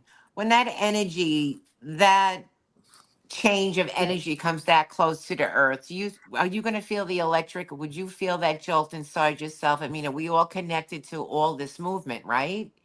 So that kind of movement around that's happening with the planets, aren't we all affected by that? Am I off the charts here, or I missed it? Laura, I feel that everything moving and something like that coming that close to our hemisphere, our moon and our sun, I think we're going to feel it within our own energy within our bodies. I'm hoping it's going to be a huge awakening, whether they display it one way or not. Right. Sorry, go ahead, Laura.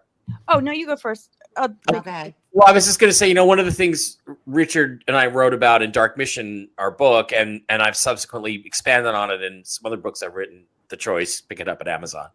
But the solar system is a system, and everything is connected. Primarily, the main functioning force that creates kind of everything is this spin energy, or what they call angular momentum, right? So it depends on if this object is massive enough, if it's got enough spin energy, and if it hits the right angles and configurations as it passes through the solar system, then yes, it can have a measurable physical effect. I mean, Richard's done experiments where he actually measured what's called the transit of Venus, where it's basically an eclipse where little tiny Venus comes across the disk of the sun, and he's recorded it on sensitive instruments, that there is something happening in terms of a physical effect that can be recorded. So you will feel something probably if this thing is really as significant as we expect it to be. You will get a vibe, basically. Yeah, Donna, I think that something weird is going on, and we already do, because of the fact, they're not ramping us up on this so much as we're responding to what I think we energetically already feel, which is that, something weird's going on. And there's so much weirdness in the air right now, let's name all the things, right? I just wanted to mention real quick, the eclipse energy is, it's really powerful. The great thing is that all three outer planets are in harmony with each other. So Pluto, Uranus, Neptune are all in harmony with each other. And the North Node Pisces, Neptune, Aries, Saturn, retrograding into Pisces, moving back into Aries, is really the embodiment of the divine human. But there's going to be different levels that people experience planetary energies, comets. I mean, doesn't matter. Ships, federations, beings. It depends on your consciousness. So a frequency coming from Mars can have its shadow and its higher octave. Same with Saturn. You have the inverted Saturn, black cube Saturn, inversion that we've been, dealing with, but it's self-mastery. It's being our own internal authority. And when we graduate to these higher octaves, we have a different relationship with what we're all kind of feeling. We're not feeling it the same way.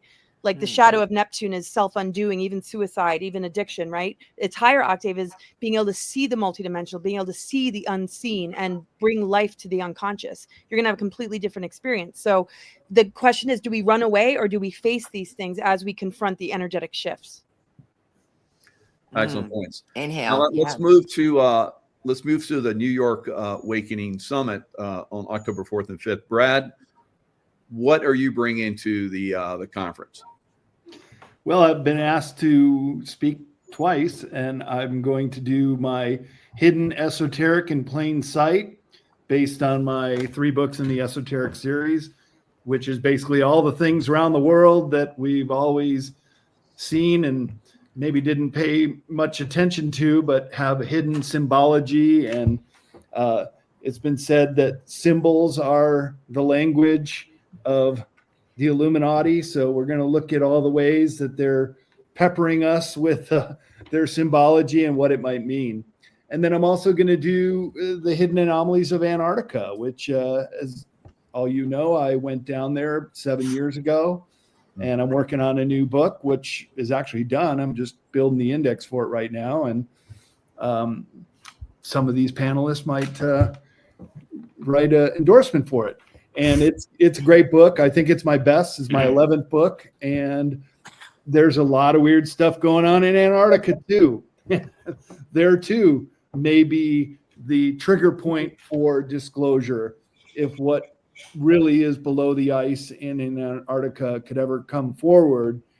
It's going to be amazing. And I now have U-boat maps of Germany during World War II that they show the exact route to get underneath the ice, well deep into the continental landmass to within 100 miles of the South Pole. And that happens to be where this giant hole is in the ice, where Admiral Byrd flew a plane in and saw this fantastic landscape. So there could be high civilization, maybe alien craft that have crashed there that are now coming to the fore, and all the other great and weird stuff about Antarctica I'm going to be talking about in that presentation. So I'm looking forward to giving it. Wow, that's fantastic. Well, I look forward to that book. And, I believe that, Antarctica, I know all of us could probably go deep into this subject, but I believe at one time it was ice free. There was, pole shift, and maybe we'll see it free of ice again in the future. But Mike Barrow, what are you bringing to the conference? What's your focus? At this point, I don't know, because I don't know which thing I want to talk about. There's so many things to talk about. There's ThreeI Atlas. There's the political situation. I'm thinking about writing a book, and I'm talking to Brad. Brad, maybe you'll publish it. I don't know. Somebody will, I suppose. About the 3 coups, the 3 presidents that have been removed because of the alien presence. President Kennedy, President Nixon, because he had the audacity to show Jackie Gleason the alien bodies and stuff like that. And they said, we got to get rid of this guy. And then Donald Trump, who's the one under whom we created Space Force, which I believe is like Shadow from the old Jerry and Sylvia Anderson show UFO, which is supposed to be the space defense against the aliens. I think that's why he created that branch. And he also was releasing information about JFK because he was going to tell people about aliens. And it seems to me you have to set the table for that revelation by convincing people aliens are actually a thing, which seems to be what Donald Trump did almost immediately after he took his first oath of office. So then, of course, he was removed, and we all know what happened with the EF, the thing we can't really talk about on certain open channels.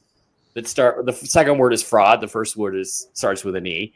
And so, but it's interesting because it seems like the dark state, the deep state, is getting weaker and weaker. But they've gone from to just using EF to remove a president.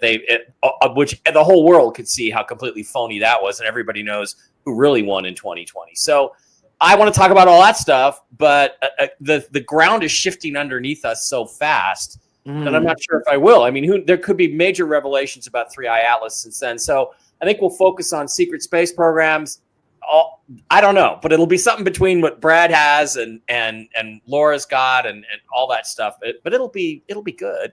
And then the other thing is, look, we got these congressional committees showing videos of what looked to me as an aerospace engineer, former aerospace engineer. They're saying these are videos of UAPs being hit by missiles, and it looks to me like a target balloon being punctured by a drone. So the question then becomes, if I'm right, let's just assume I am, why are they lying to the people on these committees? Why are they setting up Anna Paulina Luna and Tim Burchett to look like fools when they can expose it? You know, I mean, they're saying these videos are UFOs and aliens. I'm unimpressed by any of them at this point. The USS Omaha or the Hellfire missile one. To me, it just looks like a drone pops a balloon. And you know, so I mean, they just don't make any sense. Yeah, but Carrie, I hear you, but I understand. I know balloon, what they do. Really? Do you have to use that? I mean, it's not a balloon. Trust me. It pops like a balloon. It actually survives the impact of the missile, so it's not a balloon. Right. Get a I want to get into an argument with Carrie. Okay. I want to get into Carrie. I'll put just don't myself keep out. us in the same room. That's all I can rip me suggest apart. at this Yeah. moment. So, I mean, I don't know what I'm going to talk about, but I think let's just pretend that I know my shit and that it's a balloon being struck by a drone and it's punctured. Let's assume that. Let's assume I know a little. No, let's not assume that. Then the That would question be- is, Do you want to Comcast? How about that? what's going to happen, Michael? But the question then is a bigger question, Carrie, that I think it's more important that we should both be addressing is, if that's true, why are they setting up these congressional committees to look like fools? There's an underlying narrative that they want to push, and they're going to try to undermine these people in the political realm. The question is why and to what end, and what are they planning on springing on us instead? That's what I'm looking forward to. Very good. Very good. And you're like me, Mike. I just feel the audience out, and I just talk about what comes to mind. So it seems to work out pretty good for me that way as well. Gary, what are your thoughts? What are you going to share? Are you like, besides ripping on me, what are you? Yeah, right. No, I do want to talk about the Anunnaki, ThreeI Atlas, the Charlie Kirk. I just made a major video about the Charlie Kirk situation, the White Hats, how they're conducting themselves, how they created that basically false flag, and how he's in witness protection. So I think my information is absolutely unequivocal. And there are a couple other people out there that are, sort of on my side of the spectrum. But I found the quote from Richard that he wrote to this small group that I'm part of. And it says, "It's time for every human on Earth to face the truth. They're here. In fact, 2 ET groups seem to have arrived simultaneously, each in very different planet-sized spaceships." So we have this thing, he says, and I'm continuing a little bit here. He says, the latest Swan 25 now image is taken by another amateur astronomer. So we're not, yes, they actually have made AI videos where they've talked about this Event Horizon hacker group that supposedly hacked NASA. But then when you look at the video, they don't give you any new real pictures at all. They say they hacked them. They say they got all kinds of pictures and they don't show them. So somehow something very weird going on with that. This thing, he said, this is Richard's words. He's saying that this latest ET vehicle is heading right for Earth. This is, there's this sort of amateur astronomer called Philippe Romanov. He got, I guess, some good images, and I can show you this. So I actually have a lot of images for you. I could just go through them really, really quickly. So let me see if I can share my screen. Is that all right? Yeah, absolutely. Go ahead. Because, pictures are better than 1,000 words. Totally. They say. So So I hope that I can get to this. So hold on one second here. I just need to show my desktop. That would be the best thing. Okay, I'm not sure how to do that. Hope Okay. nobody out there thinks we're like Heaven's Gate here when hail come through and I'm kind of Well, suicide. I have a major image right here to show you that Richard sent. So, you know, it is useful. Share screen. I think we can do that. Hello. Okay. Chrome tab window. Let's try entire screen. Okay. Let's try window. Okay. Can you see? Oh, are you able to see anything right now? I think, Michael, it'll pop up as another window. All right. So do you see this? up This there. is it. Okay. I think I got it. Right. Is that it? You see that? Yeah. You got it. So this Richard Hoagland sent through, I guess the image is captured by this.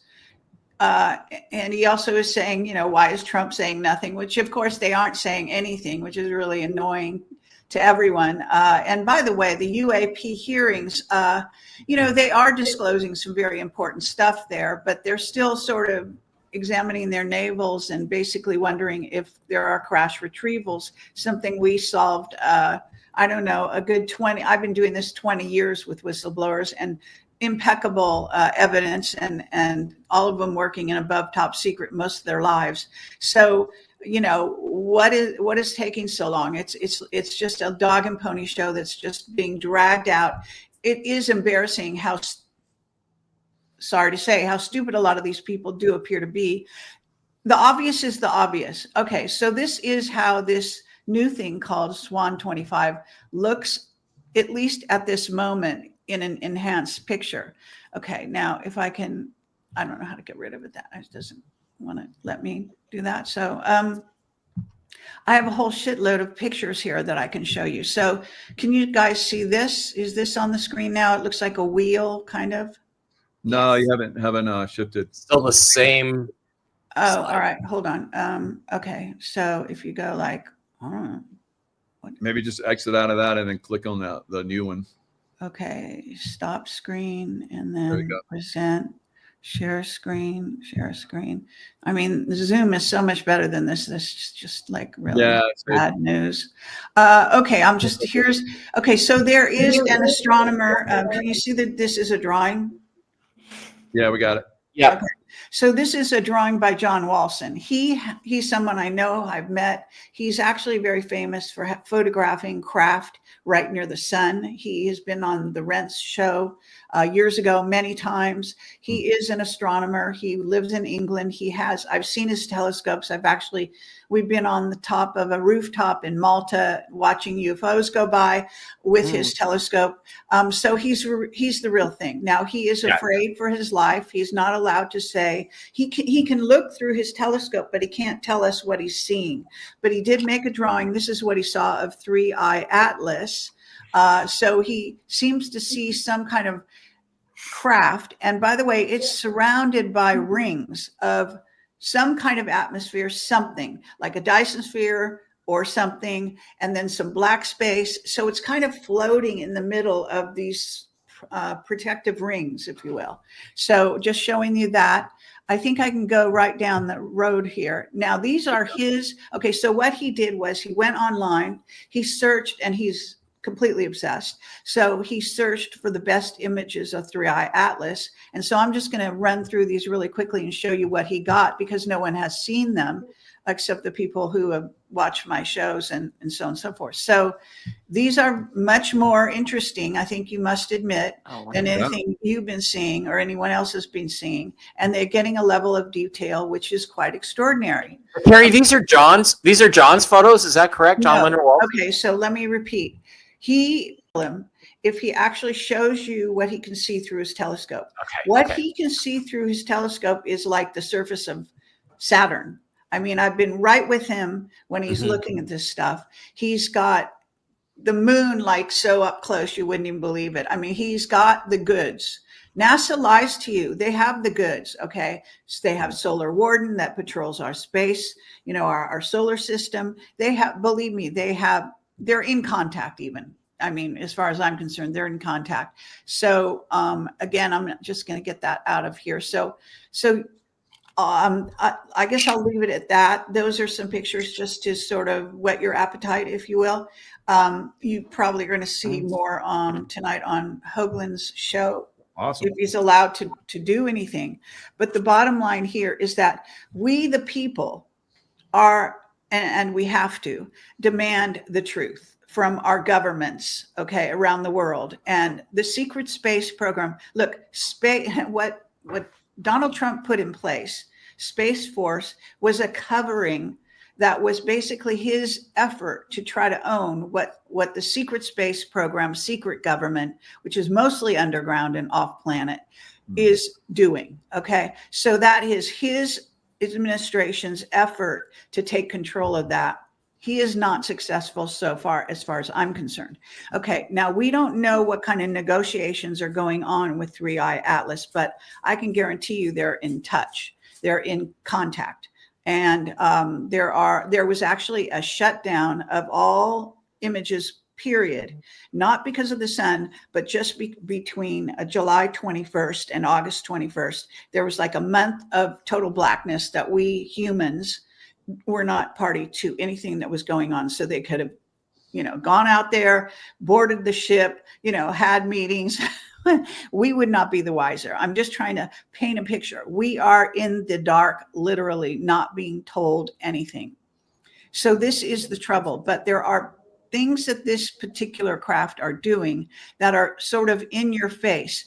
When it is going on a trajectory, what David Sereda talked about is that every point that it's crossing relates to a historical event, especially religious historical event back in our history, which means they know us intimately. They know how humans think. They know, what you believe, and that, Methuselah lived for 100 years. I mean, all these different correspondences are mathematical.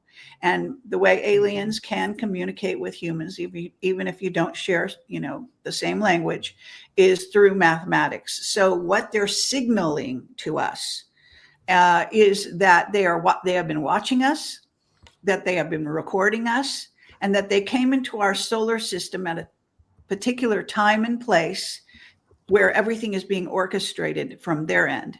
Okay. And how we react. Well, we react secretly because we've got a secret government, a secret space program, and it goes from there. And the evidence, if you don't believe me, is also that Richard Hoagland is being blocked, because I think they're afraid this is a moment for him as a scientist who goes out beyond, where I think is saying of his website or something, where no man dares to go or whatever. So that's why they're afraid he's going to, he's kind of a drama queen. And so he's going to take this moment and make a big deal of it. In a sense, he's been waiting for this all his life. Okay. So now you want me to, this is kind of, I will talk about this. I tend to link up the dots. I connect the dots. They tried to do a, false flag. Let's save that, because that's the next part of my discussion. And okay, you said what subjects? These are subjects. I'm not going to talk about it. Subjects. Okay. Very good. Yeah. So I just wanted to say, that's the kind of thing that I will talk about, is everything under the sun and link them all together. Wow, that sounds absolutely incredible. Laura, what are your plans? What do you plan on discussing? I always enjoy your discussions, your insights. So what are you planning on? Well, I'm really excited to hear everybody. My gosh. Well, I there's a lot of different layers, different kind of subjects that connect. I share a bit about my great grandfather Eisenhower, not because I want to make that my focus, but there's a lot that they're trying to keep from us about what took place during his administration, and it's not just about him; it's the voice that he had for many of us back then, for sovereignty, for freedoms, for liberation from the deep state. There were things he set in motion to dismantle that, but of course, it's us dismantling it. But touching upon a little bit of that, the millions of dollars that are spent every year to silence people like us, Richard Hoagland, all of us that have dealt with censorship, how hard it is to, bounce back. I mean, we do, and that's maybe 2 slides, right? The rest of it, maybe a few, just on, just some of the deeper layers of all this that some really extraordinary people have helped me to understand, including a lot of folks here, just about that particular era, that particular time in our history.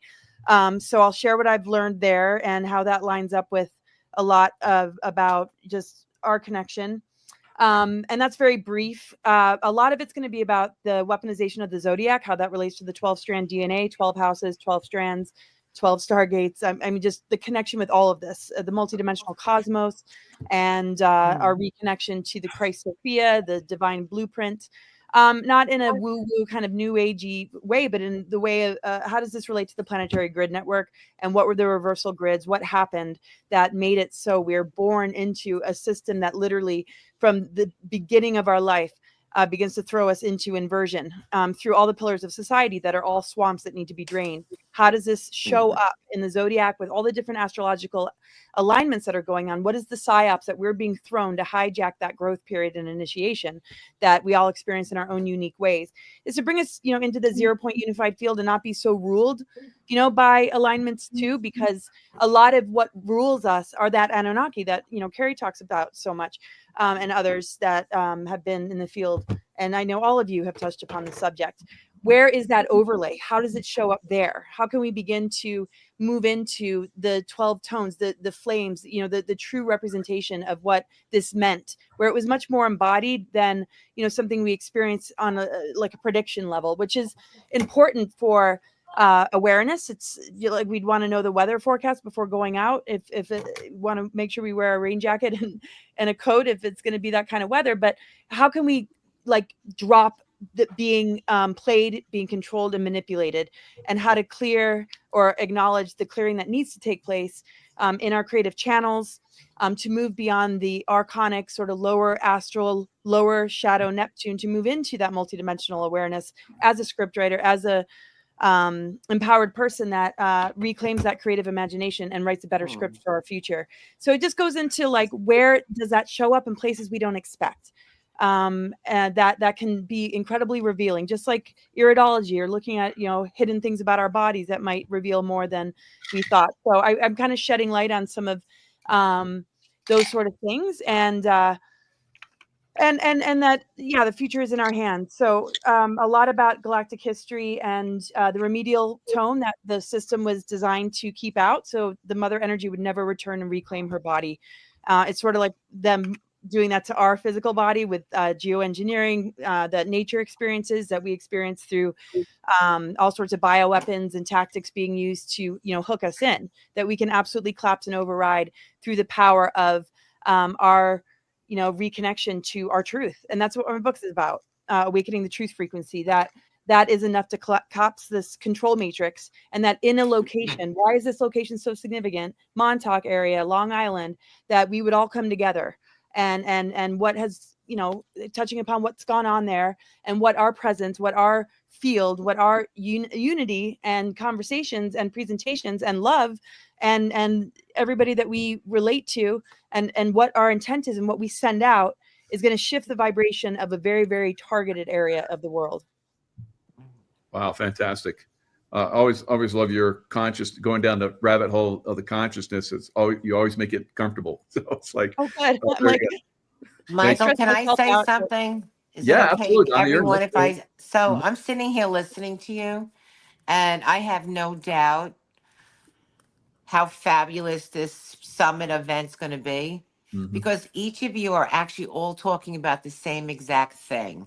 You're putting it into a timeline because we're prepared for the information to come forth now. Whether you use pixels and numbers, how everything is number coded now, plastic, we're in a transition. And however we want to formulate it, your grandfather with the 3 presidents that Mike brought up, we really should start with you and what went on with his history first, and then how Kennedy and all the other presidents followed through with that, in my opinion. And I love that Mike and Kerry can go at it a bit, because they're both right in their own ways. And there are that many people that will hear both sides. So I love that we can be together and really roll up our sleeves and pitch it out there. And I think the history that Brad is bringing forth is just another unraveling. We wouldn't have been able to be here a day sooner than we are. We are here because we've been prepared to be here today, whether it's through the zodiac energies of the planet. These programs that we were born into have been well illustrated years and a million years ago. We're just part of the timeline. This is all that this is. It's an energy awakening. And the matrix about the federal government, the IRS, that's all part of it. We're ready to hear and think different because we're being turned on, or whatever we're going to call it. And I really think the urgency of putting this together in like a half an hour, and you guys are great to be on board with me. I appreciate that. But it isn't about any of us. It's about spreading the message and getting people more prepared to, and we are in for a magnificent season. It's going to be wild. Look what happened when I spoke to you till today. The events are happening so quickly. They're shocking. You believe them, you don't believe them, where they're coming from, but everyone's starting to think a little bit. That's the best part of right now. So having you here to sit with the audience and resonate that information that you're rising, your consciousness is rising. So how it was designed, how the numbers are pixel and computerized, and how this is coming in, and the transition we're into going forward. This is the exact right time for all of us to be together. And I just want to say once again, Michael, thank you so much for grouping us together and letting us share our message to the Long Islanders of New York. Yeah, definitely. And I like what Laura said about the Montauk project. And Brad and I and you were talking about the Montauk project before we went on. Brad brought up the excellent point that one of the seats from one of the craft was taken to Montauk and put people up. And that Netflix show Stranger Things kind of like can lose to some of these things that have been used for the Montauk. And other people have talked about the Montauk project for many years. But let's jump into other controlled information and thoughts and all that kind of stuff. And that's a Charlie Kirk event that just happened. Brad, what are your thoughts on Charlie Kirk? Oh boy, so many inconsistencies. We're not being told the truth. I had high hopes for Kash Patel, but he seems to be going along with this lone nut shooter. I mean, it's the same script over and over and over again. But now I just saw today that they've done the analysis on the gunshot, and it was at close range. So this is just throwing everything into a tizzy to try to stick with this old narrative. It's just, I don't know how people could really go along with it anymore. But this could very well be the linchpin we need to turn the tides against this deep state who keeps doing these kind of things and keeps trying to tell us, oh no, it's just a one-off lone nut shooter. And I also saw that the governor of Utah said the kid has not talked yet. So everything you see, all these fake inquiries into his texts with his lover and all this, it's just, once again, it so reminds me of Lee Harvey Oswald. And I think, Mike, you might want to chime in with this, all the parallels and the one-off shooter kind of thing, and how this just doesn't really add up. And unfortunately, I might have to go here in a minute. I'm in the library and they're closing up in a couple minutes. That's why I want to close by saying I can't wait to see all you guys in Long Island. And Donna, thank you so much for bringing us together. It's going to be a great event. And I'm going to watch the replay on this and see what you guys have to say after I got to jump off. All right, and I will try to get you your little book blurb by Monday. I promise. Okay, I'll get on it. But tomorrow's football day, so forget that. Yeah, give me that. Appreciate it. Thank you. And so from I think within an hour, maybe 2 hours after the Charlie Kirk incident, I come on and basically destroy the narrative right away. I've seen these things. I've studied these things over time. And then was basically they hijacked a deep state event that they knew was coming. That's my thoughts on it. But the narrative continues. But this is something we see in a lot of these events where they'll continue all these different narratives. Oh, the shot came from here, and you get all these experts to come on and talk about it. And we just see so many anomalies. Every day there's more. It's 21 days to create a habit. They want to just keep force feeding us and controlling our consciousness until at some point we just accept it. Even though all of us were out, saying, this is false, this is negative, don't go for it. Still people went and got it. So it is something that we're doing again.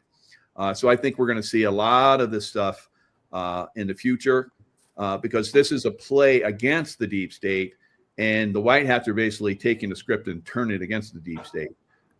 So I don't see it as a huge negative, although Carrie and I and all of us here will agree that, yeah, we would like to say the truth, and that's our business to put out the truth. We're not attached to anyone. No one's controlling us or puppeting us, although I see some people out there that are. We're out there sharing the information that's true, and you're going to get it from us. We're going to constantly give you the true information. You can decide for yourself what you want to believe, and that's just the way it's going to be going forward until everybody wakes up. So that's going to take a little bit longer. Carrie, what are your thoughts?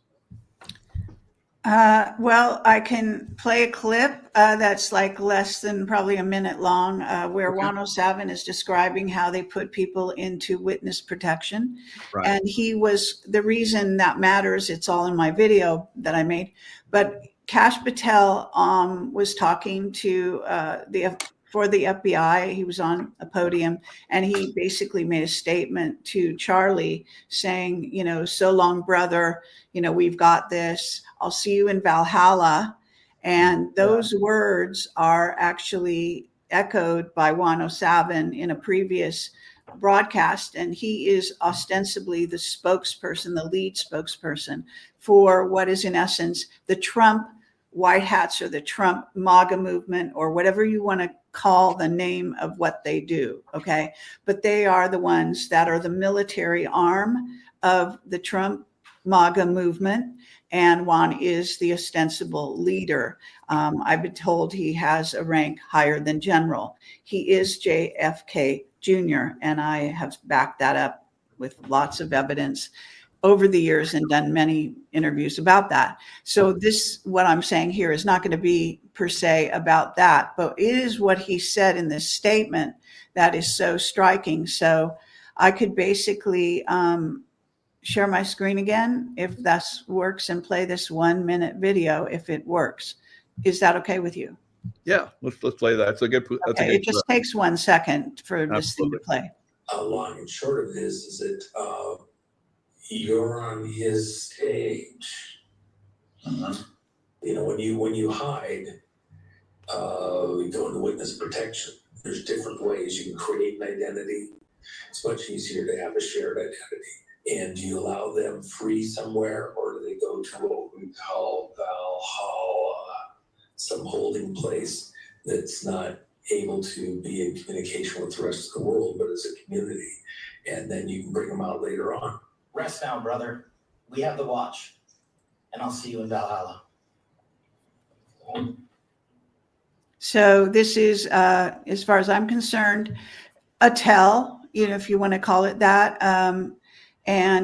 So this is kind of what we're talking about is getting these tells from one, Kash Patel, and two, somebody unearthed this piece of video footage where Juan was explaining. So Juan himself, being JFK Jr., is also part of the package. So he knows, he orchestrates this. I believe he's behind a lot of the orchestration of, and the reason they brought Charlie Kirk into witness protection and staged a whole assassination scenario for the world is to stop, to hide him, to take him off the world stage at a time when he was being threatened by Israel. That much is evident in, a lot of the press information, a lot of his speeches towards the end of his so-called life, and so on. So they had to put him into hiding because otherwise they were going to lose him.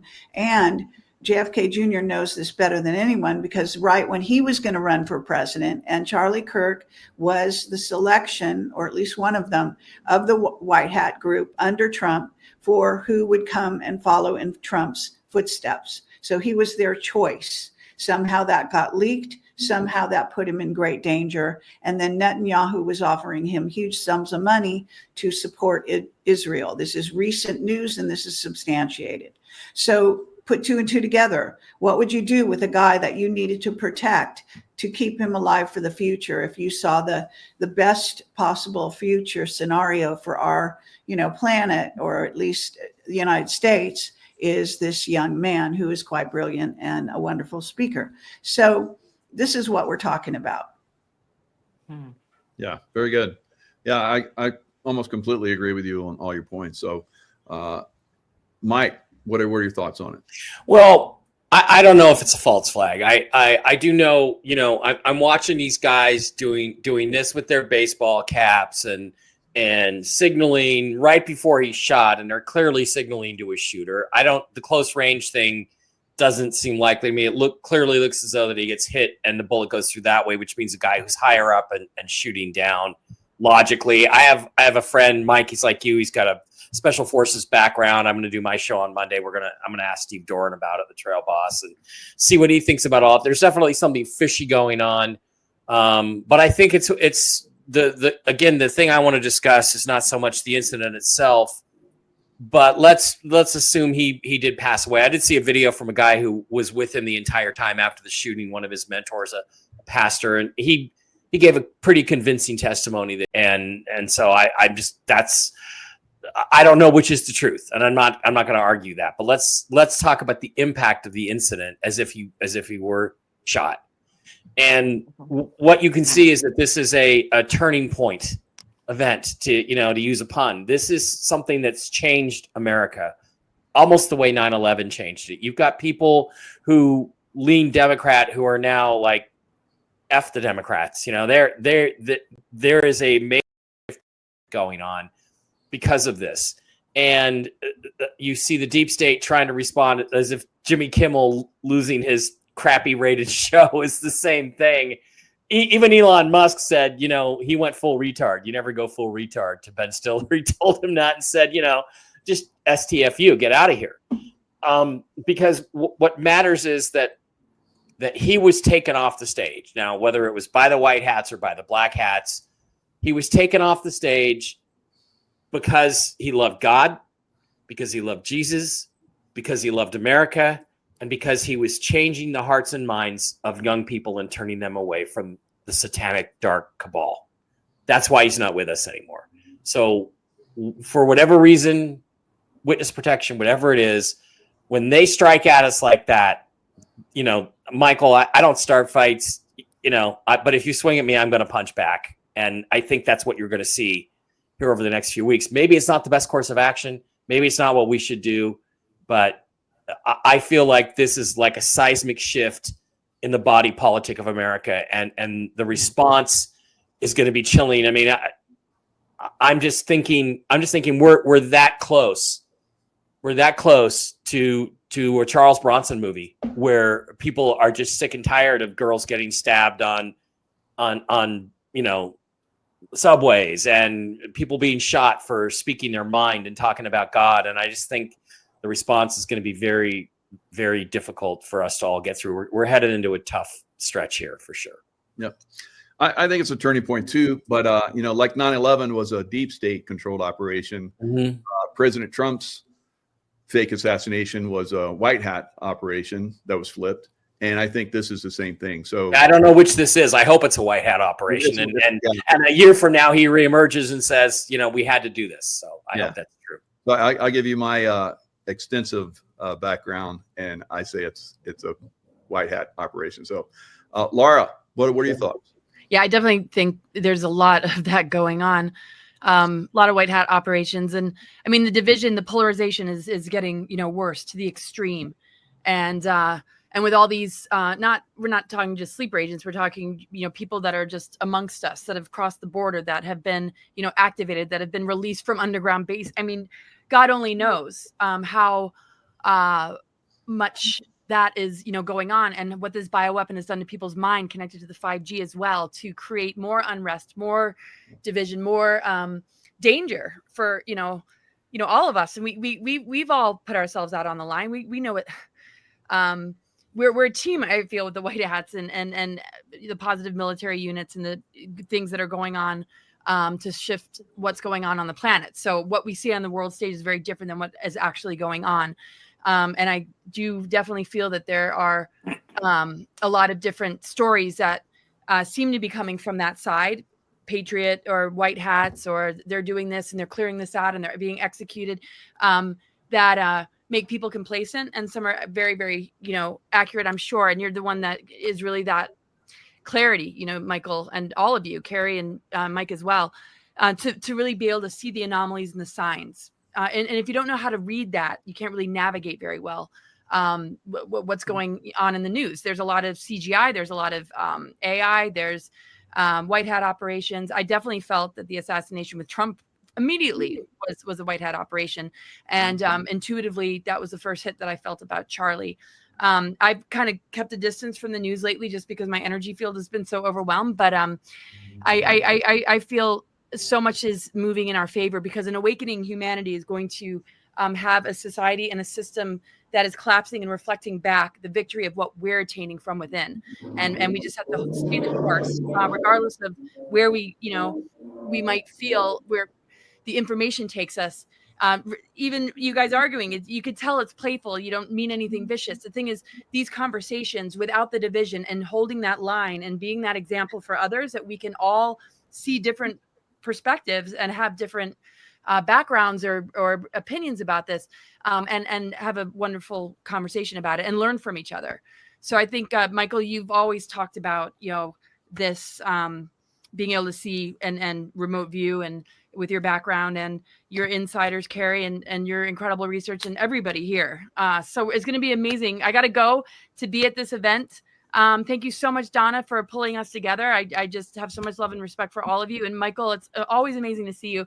And I look forward to seeing, where all of this goes. And it'll be interesting to see how the next couple of years unfold. But yeah, I definitely see something spiking, and will override and help to de-weaponize the humans that are becoming weaponized, and that the white hat operations are happening to protect a lot of people right now too. Thank you, Laura. Yeah, Love you, Laura. Love you Thank guys. Love you too. Thanks.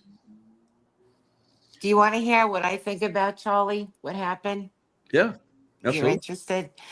Yeah, just sorry, I'm going to have to go as well. But I can stay for your, whatever you might say here, Laura. Thank you, Carrie. Donna, Thank you. but I actually have to go.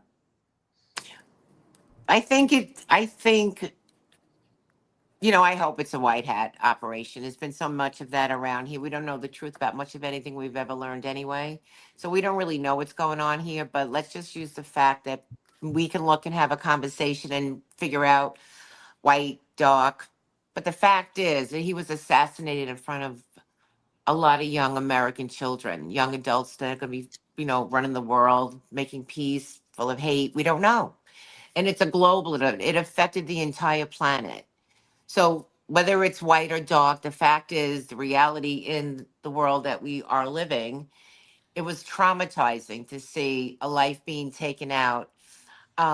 Young father, upcoming, someone's son, husband, father, and all he did was have peace rallies and conversations, spoke to people who had nothing in common with him. It was a very peaceful exposure. And then he got shot. And I think the message is, America, you wave your flag, you're an American. Don't let anything keep you down. Don't be afraid of anything.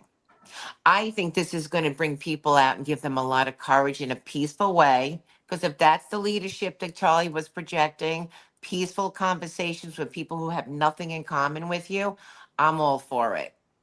And I think that shakeup was not only based here in America, but it hit globally. The millions, the billions of people that don't have these conversations, but it affected them. So it's time to stand up with pride and not be afraid to speak freely amongst other people who are different from you. And that hate and that division, how they're constantly dividing you to hate somebody. He was a peaceful man who spoke to people who are very different. That was to try to make you afraid of being a free soul spirit. Let's not forget that. And one other thing, while I'm an American, I'm not agreeing with all of what America did, right or wrong, but I'm an American and I am going to wave my American flag. And if you're an American and you're living here and you don't like seeing that American flag, that's a sad day for you. but not every other. All the Americans here, put your flags out, be proud to be an American, support what Charlie's efforts were. Freedom of speech, the loving people that we are here in America, stand up for America, the loving, peaceful people that we are, support Charlie. Do not ever be afraid of being shut down. He did what he did. Believe it or you don't believe it, future adults of this world. They're trying to frighten you to not speak. And I don't want anyone ever to say that he was a brave man. You don't have to be brave to speak freely from your heart. You just have to speak freely from your heart. And we have to stand behind what happened there. That's how I feel about what happened to Charlie. Beautiful, Donna. And Thank you. your Awakening Summit, again, it's October 4th and 5th.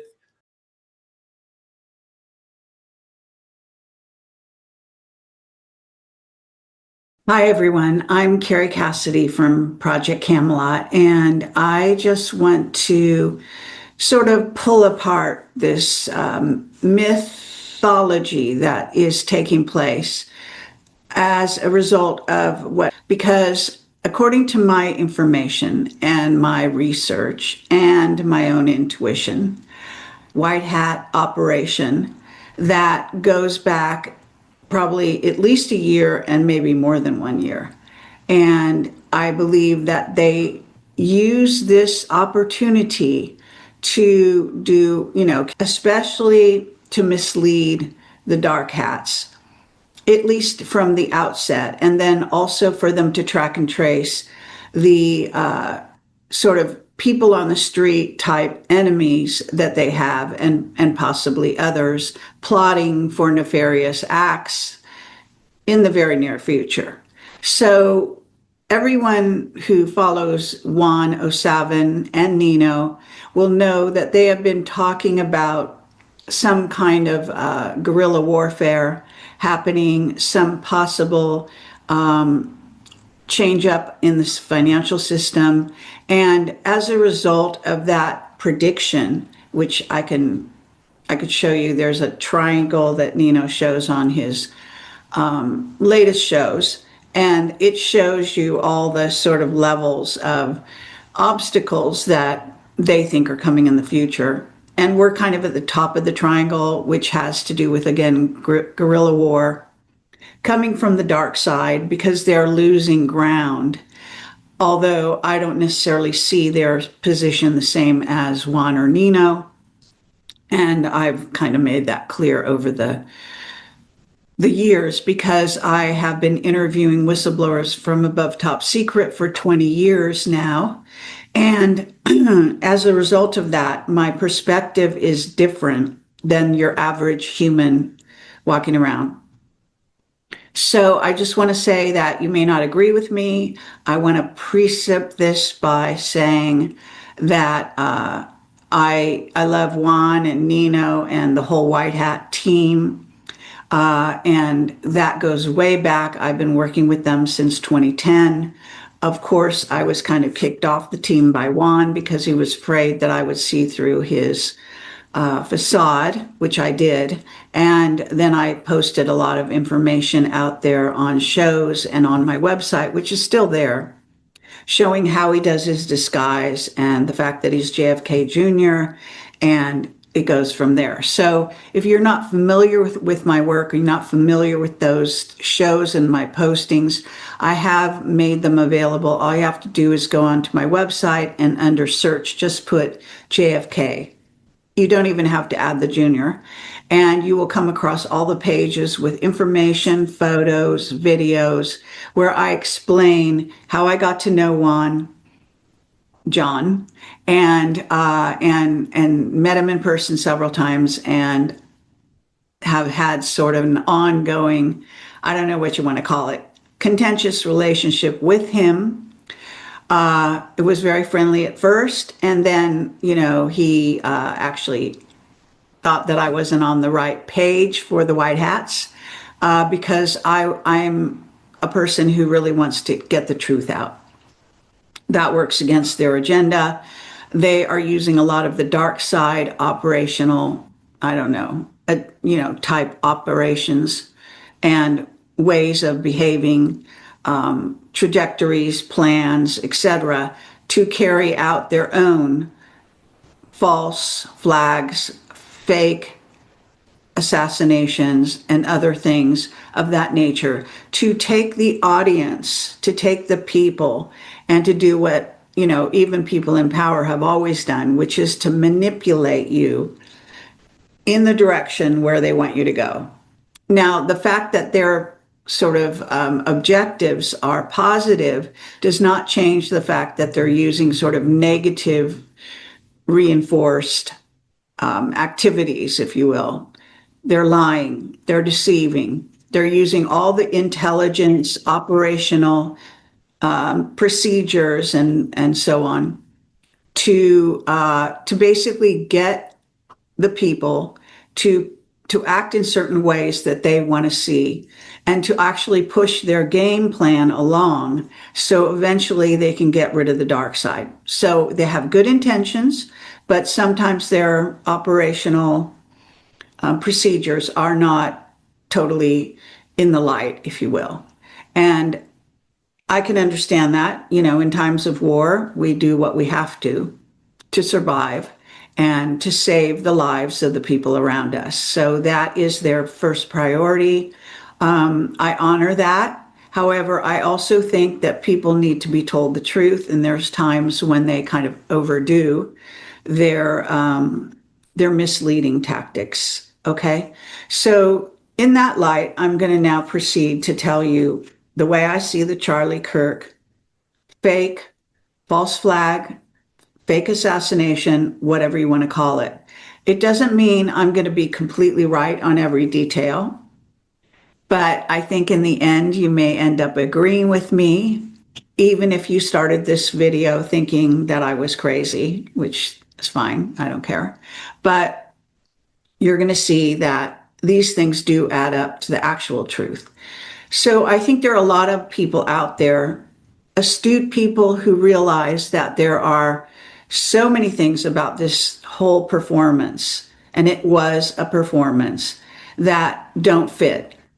When I tell you my points of view, which I've already put on my Substack and on my Telegram in bits and pieces, kind of backed up with videos and clips and this and that, you're going to understand why I see things the way I do.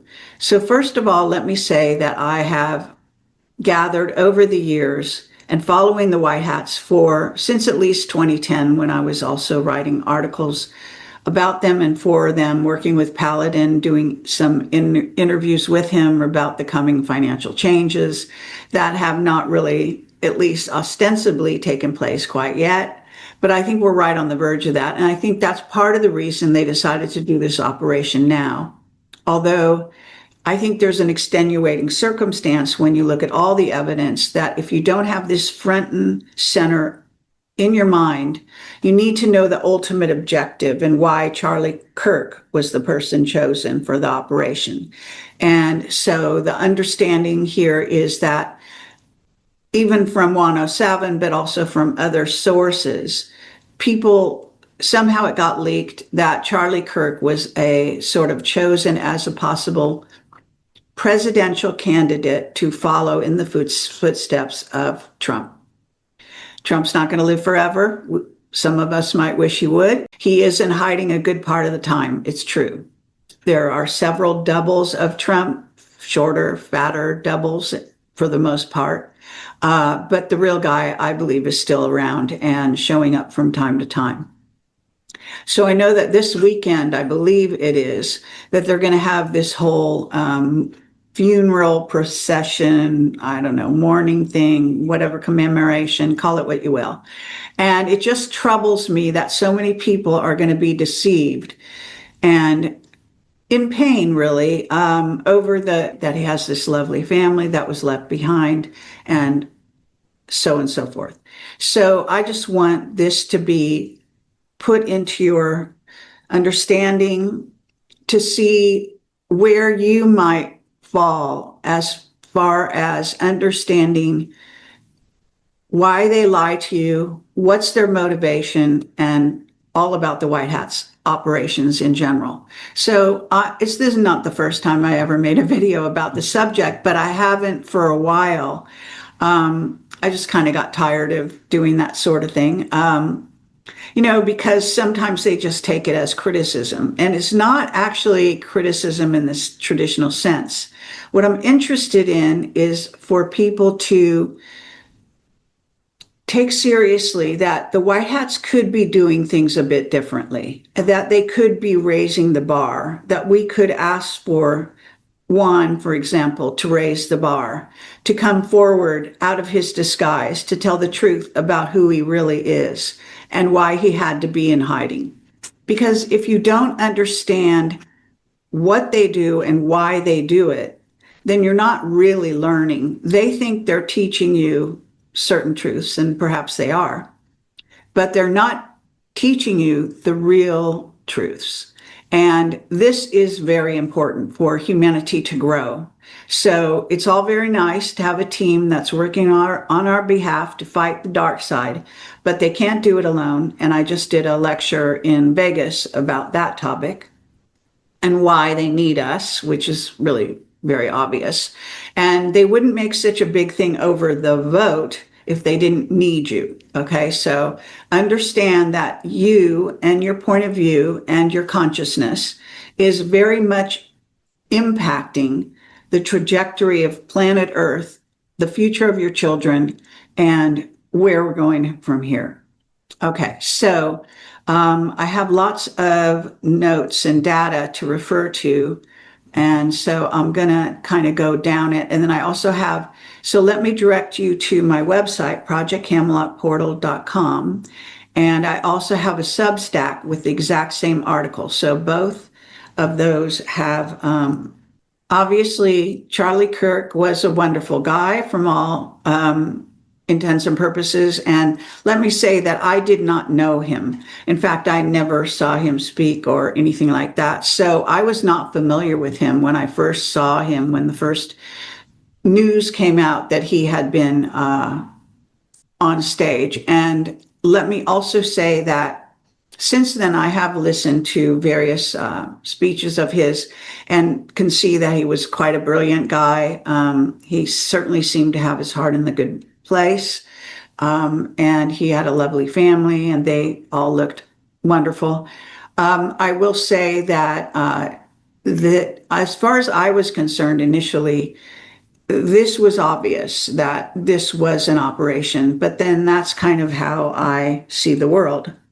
I'm totally aware of how much deception is out there, and most of the time I get it right for what it's worth, and so on. So in this situation, I will say that if you read my banner here, you will also see that it was staged, and I'm basically saying this is a great opportunity to come forward and tell the audience the truth. But they are going to choose not to do that. They're choosing to continue what I call the dog and pony show, which is unfortunate that they're doing it that way, but that's kind of how it's been. So I just want to say that I believe the best way for them to start approaching the people, since this is going on now since 2016. So I'm not sure how many years is that, maybe 11 years or more. And the bottom line is that they've been lying to the people on and off whenever they, decided to do an operation or decided to try to change the trajectory of, what they're doing. And I think their excuse would be, well, they put it on the Q posts, a lot of it. And they did. A lot of the Q posts do have hints about various things that they'd be doing. And they did work with an AI, so they got a lot of that stuff maybe pretty correct. However, it's more important on the human level. As I say, who is going to save your soul if not you? And if you're not going to make decisions that are actually in the best interests of humanity, in spite of what fight you're fighting, throughout the centuries, we have had all kinds of people, whether they're in armor, like in the days of Camelot, or, you know, fighting wars and so on and so forth. They're fighting under a king, supposedly, or a queen, and this is how it goes. But they make decisions for you by and large, and all they do is sort of ask for your support. Basically, put up and shut up for the most part. And if you speak up, then you are in sort of danger, I guess you might say. You're not just in danger from the dark side, you're also in danger from the white hats themselves. But I have been risking this for a very long time. I've gone through this in more than one century of my life or lives, and even going back to the days of Camelot. So, interestingly enough, King Arthur's Camelot Round Table is made up of most of our whistleblowers, I believe, and it's written about in my book if you want to know more about that whole saga. I will say it's no accident that 107, who is leading the charge, he's a high level, I don't know, someone told me he's higher than a general in this war of worlds that we're involved in. And so he's making the strategic decisions along with generals. Supposedly 200 generals chose Trump. And then the AI they're using, which they say is quote unquote carbon based. That doesn't mean it's honest. And it still can be manipulated as a carbon based human can be manipulated. But they think they know what they're doing. And oftentimes it does look like they do. Sometimes not.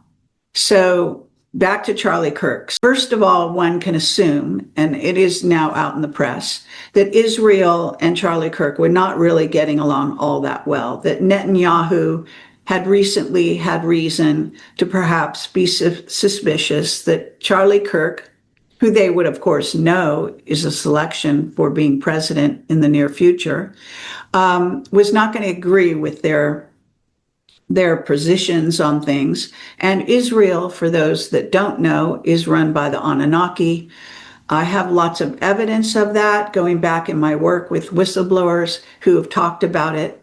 One of my most famous whistleblowers was Command Sergeant Robert O. Dean, or Bob Dean, and he said that the Anunnaki are walking the halls of the Pentagon.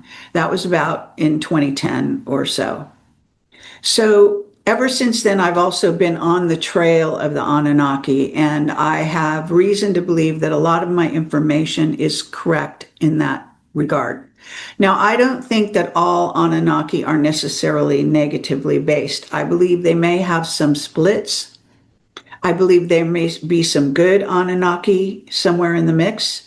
I also believe that there is a race of beings helping me do my work.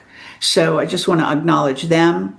I've got evidence of that. I could perhaps talk at more length at another time. I have talked about it in the past, but suffice to say that I have many people that try to come to me and tell me what they think is going to be in the future, what they think like 3i Atlas is all about, what they think this new swan, so-called craft or comet or craft disguised as a comet, so-and-so, is about, and so on and so forth. They talk about the Galactic Federation, etc. And the Galactic Federation is infiltrated, and it didn't just stop being infiltrated because of some arbitrary something. There are certain people out there saying things about this that are absolutely wrong. I have found over the years that my intuition is very strong, that I'm often correct when it looks like everybody else around me thinks the opposite. So I've learned to, I guess you might say, rely on my intuition and downloads. And so that's how I'm coming forward at this time, understanding that I know there's a lot of naysayers out there and people that think they know what they're doing more so, and so on and so forth. That's fine. So I just want to say that in terms of Charlie Kirk, and I'm going to go to this article again. If you look at, and I've got tons of articles, so let me just click on this. So it's called The Charlie Hoax and the White Hat Operations, Enough with the Lies, and that speaks for itself. And the bottom line is that JFK Jr. is a very important part of this whole design, because he actually designed the false flag, or the so-called assassination of Charlie Kirk, along the lines of what he went through and how it's worked for him. And I have no doubt that he's trained Charlie, or given him training to make him able to handle everything that's happening to him right now, being in hiding, going into witness protection, however they decided to design that. And like I said, I believe that the actors involved, which includes his wife, I wouldn't include the children, probably don't know much about that aspect of things. But certainly all of the people that are the top level MAGA people, if you want to call them that, or the white hats or whatever, that means Kash Patel, Dan Bongino, are having to play their role. They're having to toe the line, to go with the party line that Juan sets forward, Juan and the team set forward. And they set this forward again and trained for this operation at least a year ago, possibly longer. You can think of this as an acting job. Okay, so let's go to Tyler Robinson, who is supposedly the quote unquote, shooter, and understand that he was trained. Okay. And he's basically an actor. He's also a brilliant young soldier. He was probably recruited by the White Hats. So you can imagine, how could he be trained, you might be asking. And you can tell him, well, let's watch Robert De Niro movies and Taxi Driver, and try to understand, how do you look when you're being MK Ultra'd, and how should you act, and what should you do to play your role, and so on and so forth. And these dialogues, supposed messages between him and his so-called lover, all of that can be manufactured. All of it can be planned in advance. Both guys can be on the payroll of the White Hats.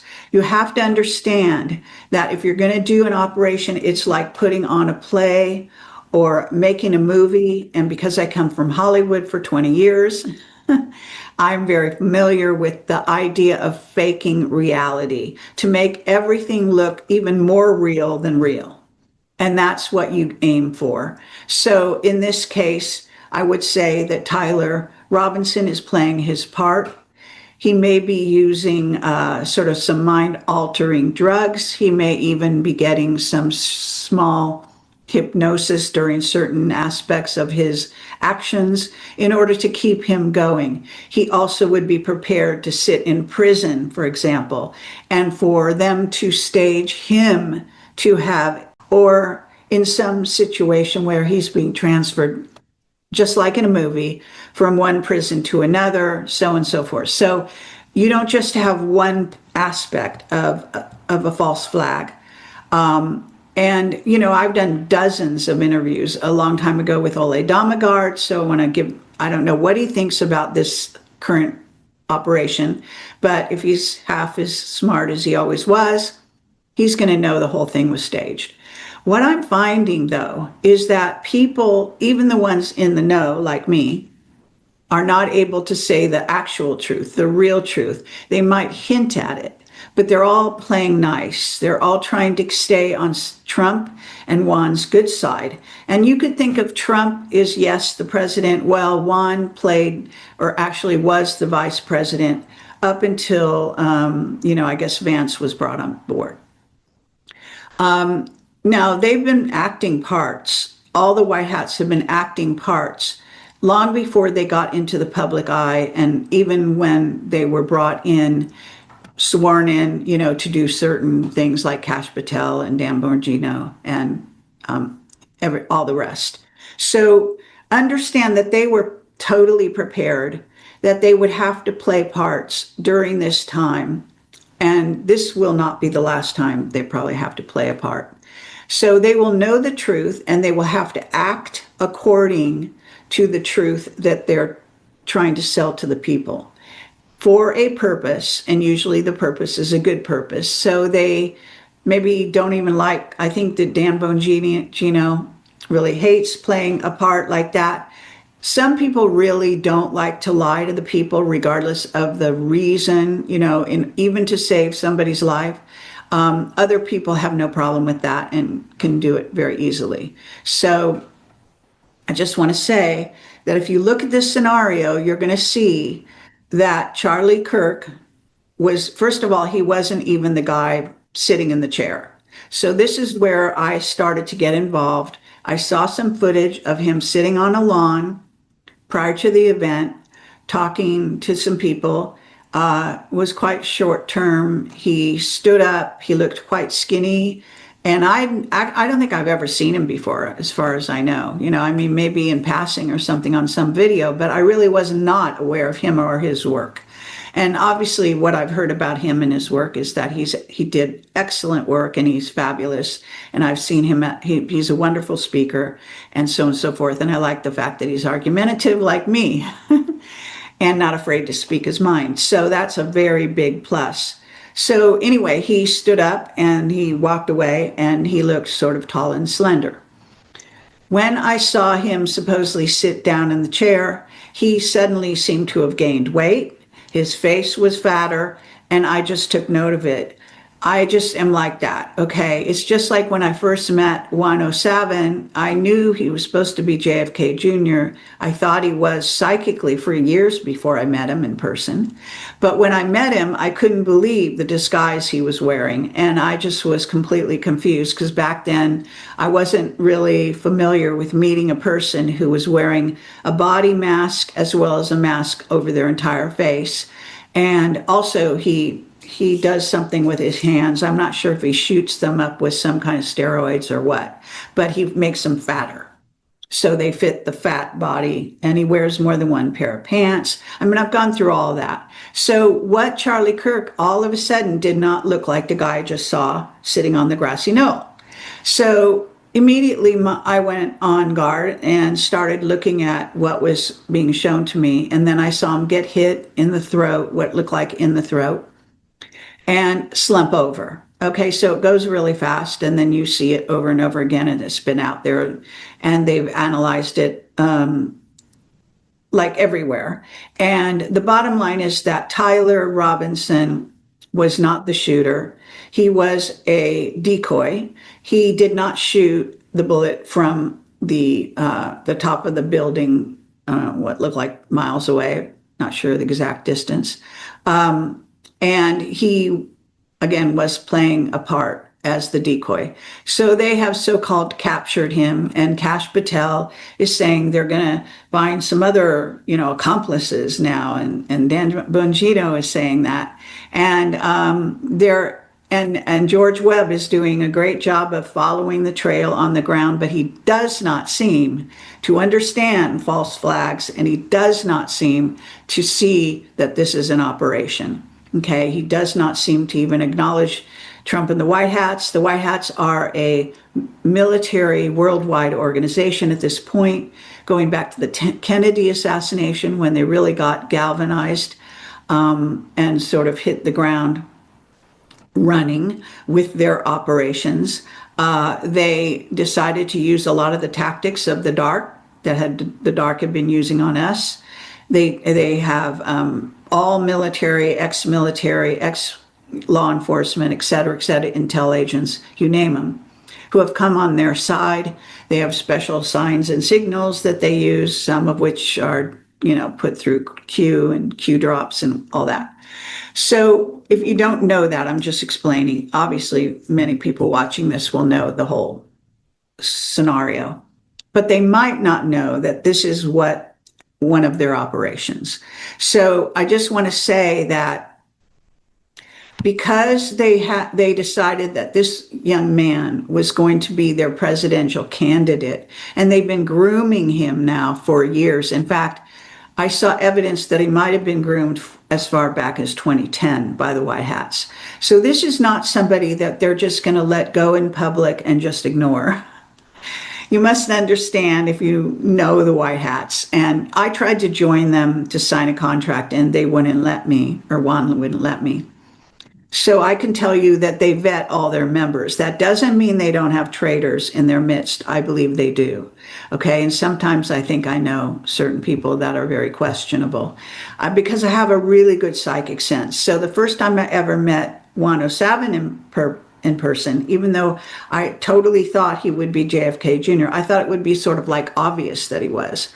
But I had no preparation to see him looking like this fat, middle-aged guy with this total mask on. And so I had to, so I looked at him and I said, all I got was on my intuitive level, I got there's something wrong with his face.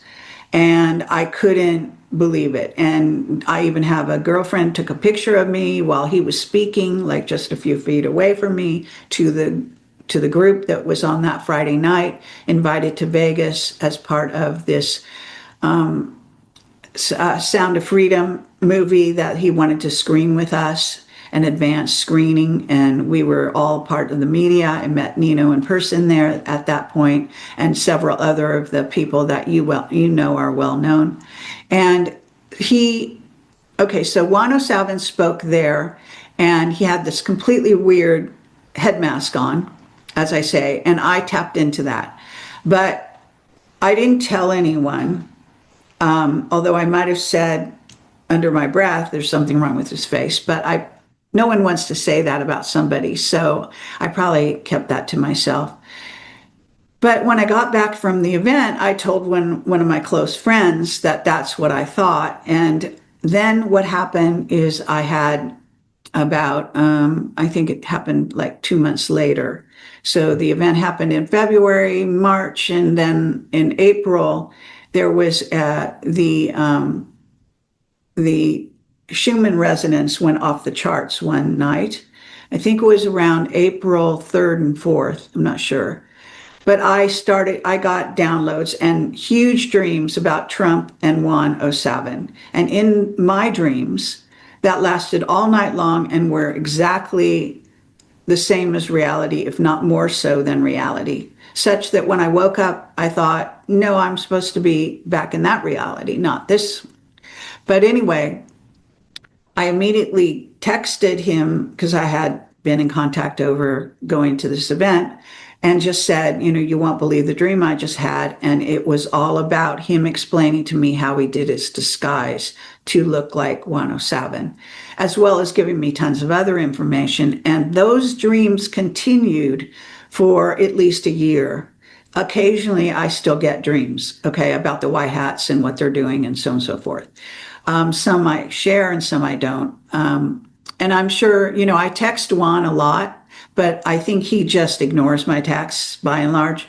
But the NSA, I'm sure, reads them all. And so they still go through to someone. I don't know who. But I do also think on a psychic level, he occasionally does see my texts. Maybe someone brings them to his attention. Who knows?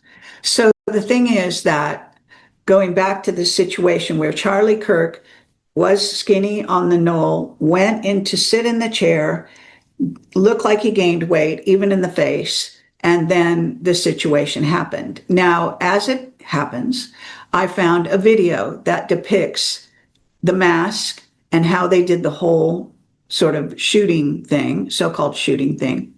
And the fact that, there were lots of good videos showing that it was a squib, that yes, he had a mic there, but there was more than that. And that, there was a special mask that allowed for, this operation to occur. And that there was also some kind of, I don't know if it was a fake bullet or what it was, from the phone behind him, not from anywhere else, and so on and so forth. So we're looking at a designed operation. Okay, so I'm going to go back to my my notes here and see and make sure that I don't forget to say anything, because I want to get through all this. Okay, so I'm going to play this clip. I hope it's right here. Okay, so here's a clip I want to play that's going to show you, actually encapsulates the entire thing. And these are in Juan's own words. Long and short of it is that you're on his stage. When you hide, you go into witness protection. There's different ways you can create an identity. It's much easier to have a shared identity.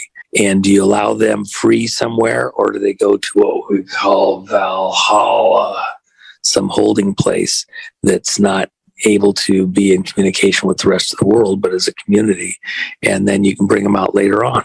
Rest now, brother. We have the watch, and I'll see you in Valhalla. Okay, so I just want to draw your attention to the Secret Service security guy that puts his hand next to Cash. I believe he's a bodyguard. I'm not sure what his real name or job is, but he is actually patting. So the body language is telling me this. Cash Patel has just dropped a bomb telling you the real operation, telling you that, as Juan just said, and I'm going to back that up and play it again, that he's in hiding, that he's in witness protection. Now, Juan has come out on Nino's show numerous times since I was one of the first people who said, I believe that Charlie Kirk is in witness protection. So since then, he obviously is trying to run a narrative having to do with this operation they just did. So they have to act it to the end. It's kind of like, it's like if you saw, there's a great con movie with Will Smith, and it's called The Focus, and it's fabulous. And that shows you like a con job, how it's carried out, all the cons. And the one thing they tell you in that movie is they can never give up on the con before they achieve their objective. So they have to stick with the con. So right now, the con is basically this left-wing radical who has a trans boyfriend, girlfriend, whatever you want to call that person, and was out of his mind, not liking Kirk and wanting to cause mayhem.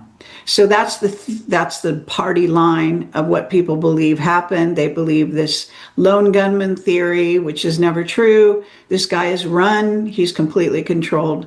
And in my view of it, I think he's trained to be part of the operation. So I think Tyler Robinson, if you look into his background, was absolutely brilliant. He's a soldier. He's a trained military guy with a great mind who excelled in his schooling. And he was a really sort of probably gung-ho to be part of anything. And in this case, he was faking being a left-winger, even if he did have some left-wing sort of holdovers in his mind. He was recruited by the White Hats, and I'm sure he would see it as a good cause behind the scenes. So when you look at what Cash Patel just said, I'll see you in Valhalla, it's clear that he knows that he was breaking with the con and telling people the truth. But he wanted to do that, I would imagine, because either he was under orders that he could do that, because there are a good part of MAGA that are really trying to figure this out. And this is throwing us a bone, in essence, to let us know that we're on the right track, that this was faked, but they have to stick with it. Okay, so Cash, I think, was given that, role at that moment. And then he goes right back into, having to lie and keep up the facade and say they're going to look for other gunmen when they know exactly who the gunmen are, whoever they had chosen to hold the phone, to have the cons on the stage, and all the signaling that went on and this and that. So now I'm going to back this up, because what you have to understand when you listen to this is that when this was shot, which I don't know the exact date, but it was a long time prior to this whole operation happening, I believe. And by the way, he's in the Trump Hotel. I recognize it because I just stayed there, and I stay there all the time when I am in Vegas. So And Juan stays there all the time too when he's in Vegas, as most people know. So what happens is he is explaining to you what happened to him, what he was part of. So he knows this intimately. He's speaking from experience. So listen again, understand who's talking and his level of expertise in this particular area. Okay? Long and short of it is that you're on his stage. You know, when you hide, you go into witness protection. There's different ways you can create an identity. It's much easier to have a shared identity. Now let me stop it there. So a shared identity. Why did he say that? Okay, about a person who was going to go into witness protection? Because he has a shared identity. There are two Juan Sabins. I've met both of them. I've talked to both of them in person. I've looked in, very close to their faces, looked in their eyes. I even went up to the real Juan and just took my hand and actually opened his eyes. He didn't even stop me. And just to prove, because the real one has brown eyes and the fake one has blue eyes. And so I just want to say that that's why he's talking about having a shared identity, because obviously that's how they set him up. When he went into witness protection, they decided the best way for him to operate was to have a sidekick, and his sidekick is called Wayne Willett. Okay, has blue eyes, totally different vibe, but is about the same height as Juan, which is, I think they're a little over 6 feet. And I, like I said, have met both of them in person and talked with them at length. Okay, so let me continue. And do you allow them free somewhere, or do they go to what we call Valhalla, some holding place that's not able to be in communication with the rest of the world, but as a community, and then you can bring them out later on? Rest now, brother. We have the watch, and I'll see you in Valhalla. Then they say that they'll bring them out later, meaning they're still alive, they're in witness protection, they're in hiding, and they obviously probably have disguises in that, but they also actually are, brought out later. I think that's the plan. It's always the plan.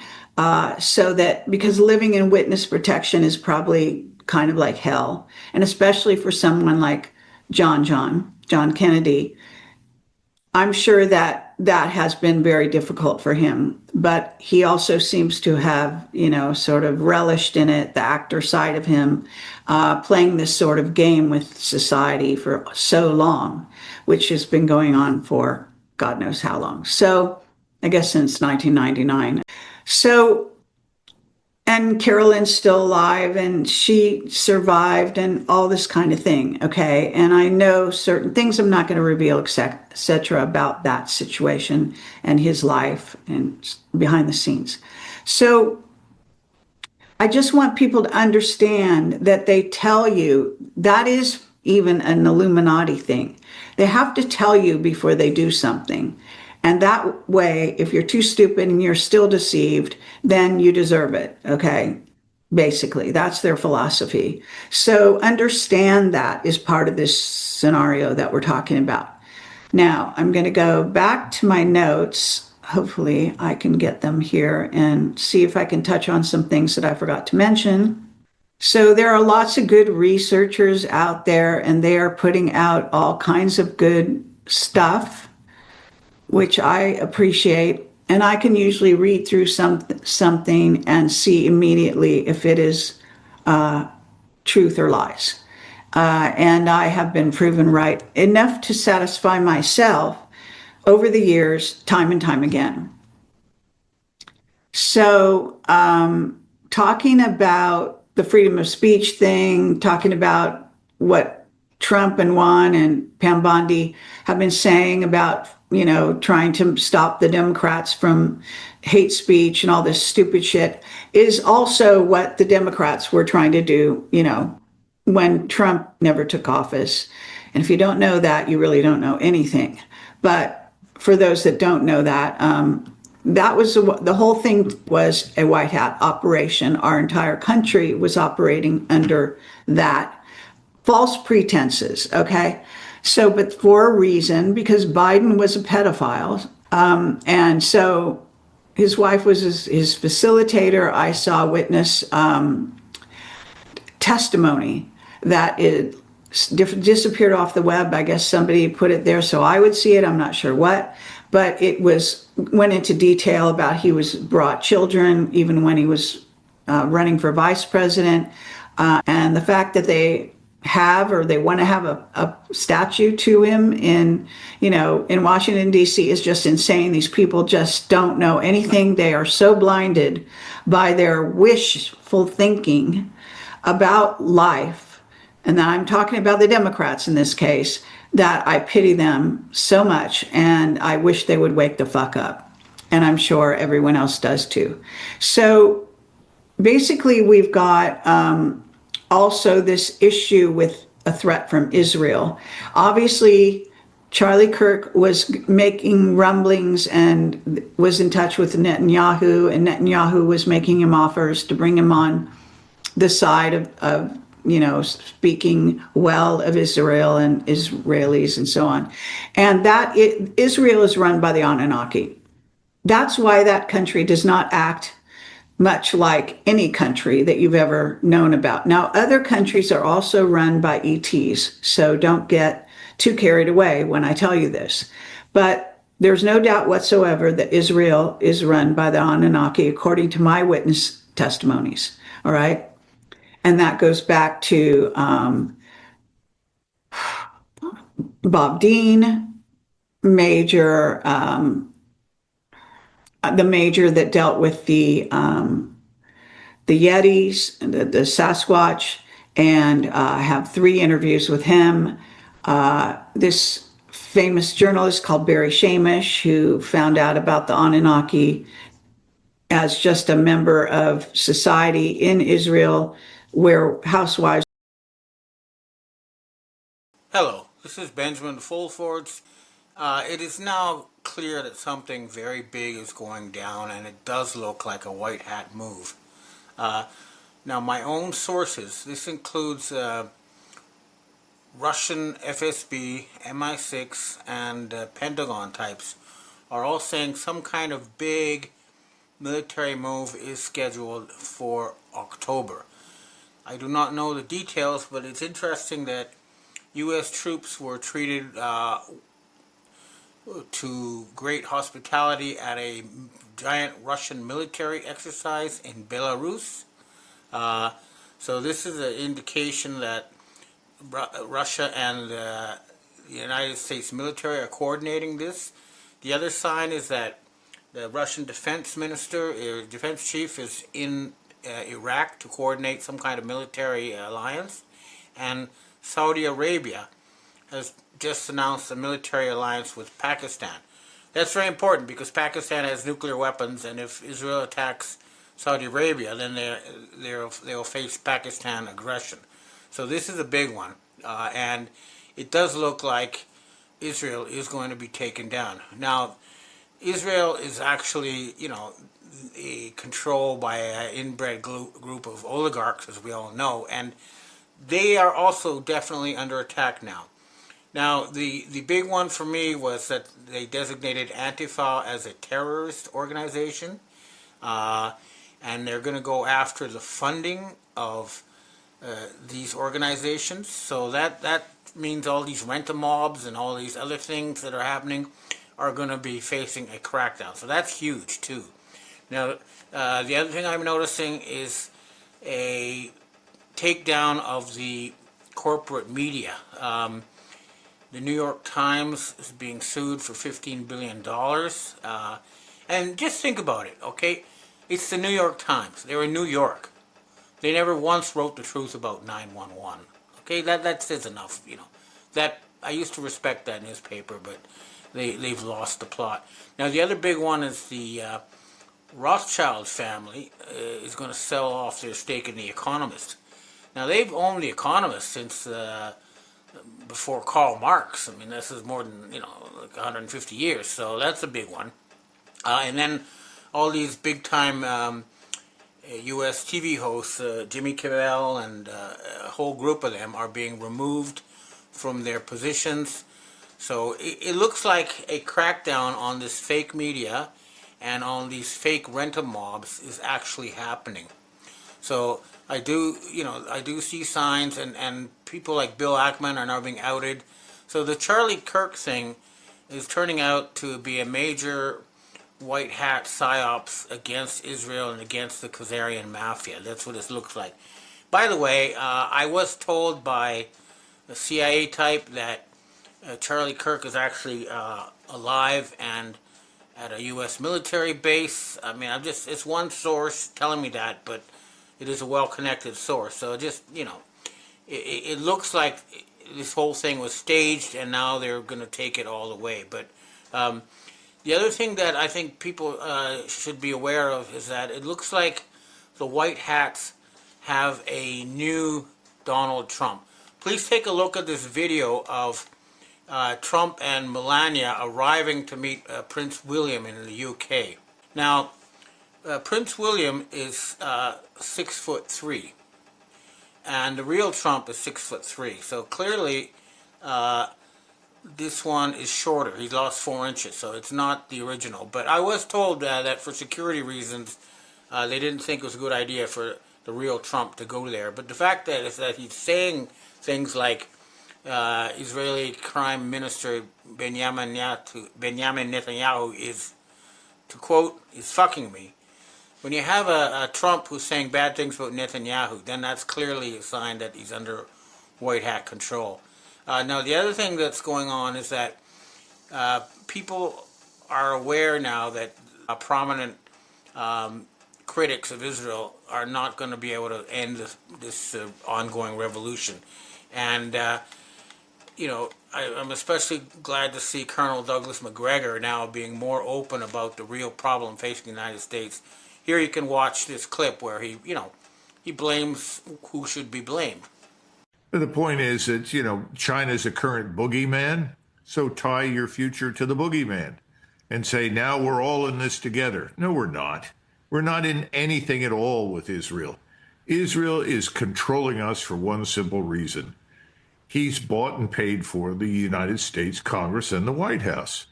And there's an old saying, there's nothing more reliable than a man you can buy for cold, hard cash.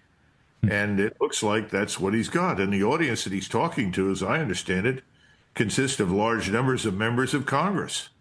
And I'm sure they've been handed cue cards for the 29th visit so that they all know when to stand up and give a standing ovation.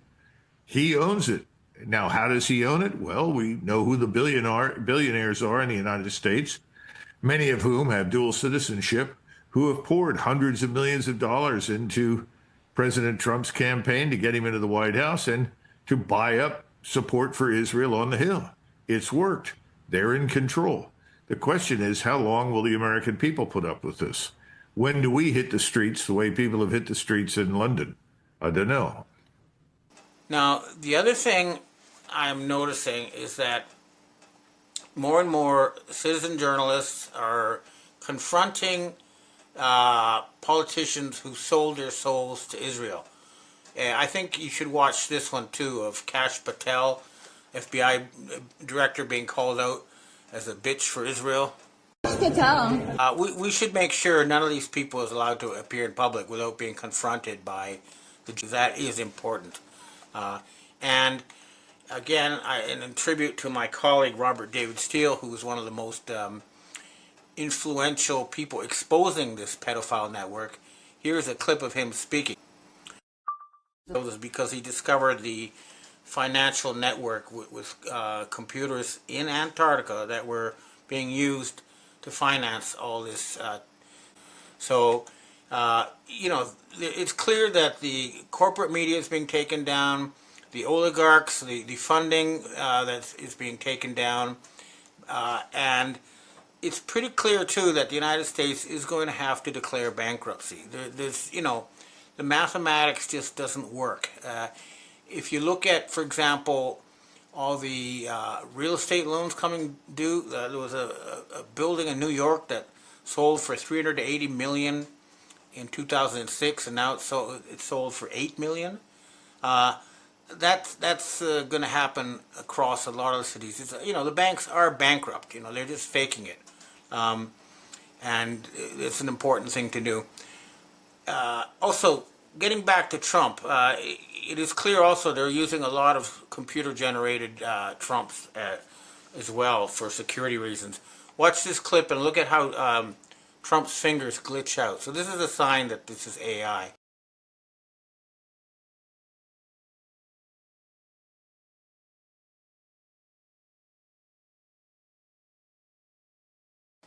But again, it seems to be white hat AI, and that's a good thing. But clearly something has clicked, something is changing, but we still have some very prominent people who need to be removed, and I, for one, would like to see, the BlackRock World Economic Forum, Larry Fink guy, removed from positions of power because he's been associated with using directed energy weapons to force people from their homes for real estate development purposes. And here in this video I'm about to show you, you can see he talks about how they co-opt government officials around the world before they come into power. I mean, there are a lot. They talked to a lot of people, but I do believe because of the business model of who and what we are, our reach, we're heavily involved in most countries' retirement. Whether it's in Mexico, we're the largest third non-Mexican, non-Afore retirement manager. We're the largest retirement manager non-Japanese in Japan. We're the largest retirement manager in the UK, including the domestics. And so having that position, it's all about long-term issues, but it's things that you can't replicate because it's based on years of relationships and trust, and whether it is.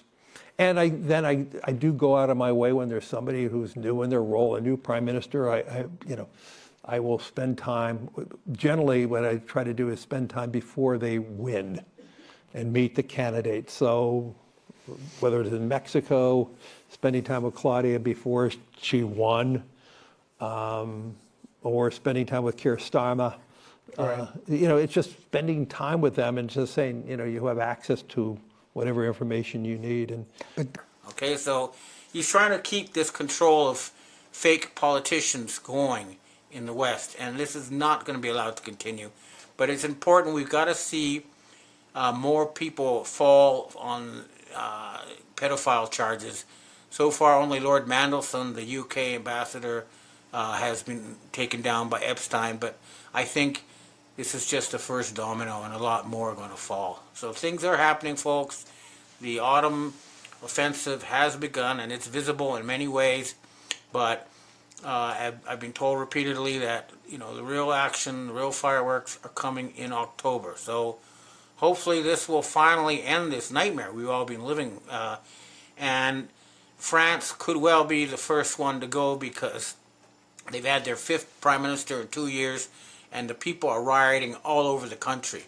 They've got $300 billion in debt coming up, which they're not going to be able to roll over or refinance because their credit rating has been cut. So France is heading for some kind of collapse, and I expect also the U.S. is going to have to declare bankruptcy. And I have repeatedly said the Dragon family has a plan to help the American people and the Western people once their criminal government is removed. You're not going to be left with any debt, and you're all going to get paid back the money that was stolen from you through more than a century of central bank fraud. We're not going to punish legitimate businessmen, but a lot of people are going to get big checks of money that was stolen from them or from their ancestors. We're going to end this network of control through money, and the West will once again become strong and free and at the very forefront of human progress. That's what we're aiming for, and that's what we all got to push for. Remember, though, everybody has to do their part. Even if it's small, we all have to be involved to make sure this finally ends. Okay, well, that's what I have to say for myself today. Now I'd like to answer questions from readers and viewers. Hi, Ben. I know you touched on this a little bit already. Charlie Kirk was starting to turn on Israel. Gen Z already hates Israel and forever wars. If Charlie gained traction with his huge following of young people, it would have been devastating for the Zionists going forward. He's also a great friend of Candace Owens, and she's 100% anti-Zionist. That 1-2 punch could not be tolerated by the KM, and I do believe it was a Mossad hit, unless you look at it from a standpoint of Netanyahu trying to get rid of him, or was he in danger? What are your thoughts? It's hard to say, but the expression used in cases like this is cui bono. It means who benefits. So if you look at what's happened with the Charlie Kirk assassination or staged fake assassination, I really don't know which it is. But the clear thing that is being taken from this, though, is that even though a lot of people came out and said, "See, this he deserved it, and you're next," all those people are being arrested or removed from positions of power or influence, and it is being used for a huge anti-Israel campaign. So whatever, even if it was Israel trying to silence critics, what's happening is that it has unleashed a storm against Israel, and it's about time. I mean, that country needs to be replaced with the nation state of Judea, and that's what's going to happen. Next question. Hi, Ben. Just touching on this a little bit more. We do see, like you said, the arrest of critics of Charlie Kirk. Do you think this is going to end up being a threat to our free speech? I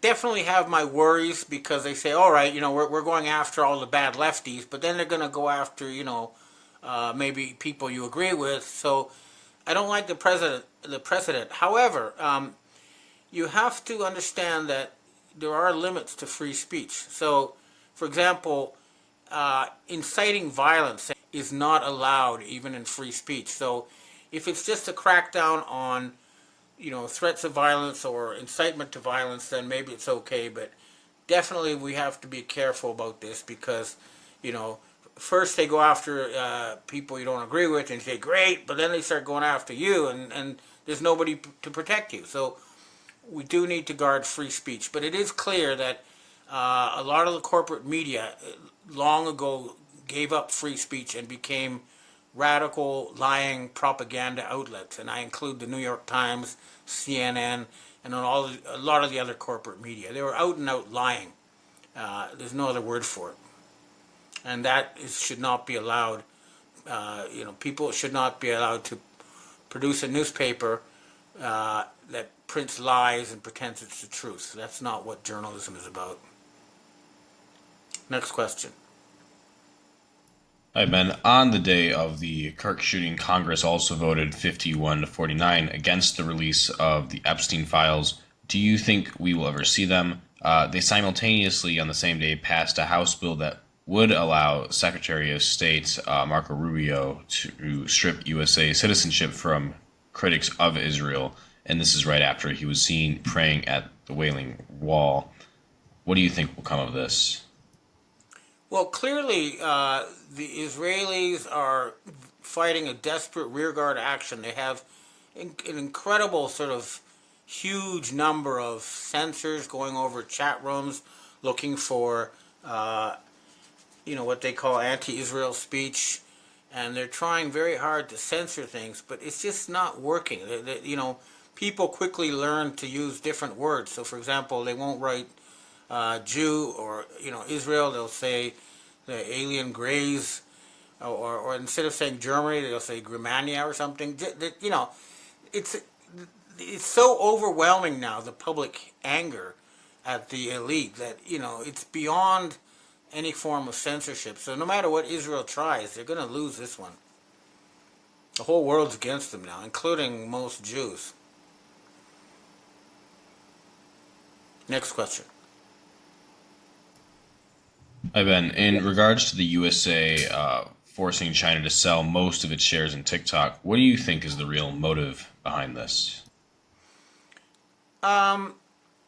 This is definitely something to do with Larry Ellison of Oracle, who apparently has just passed Elon Musk is the richest man in the world, but some sort of deal was reached with China on that issue.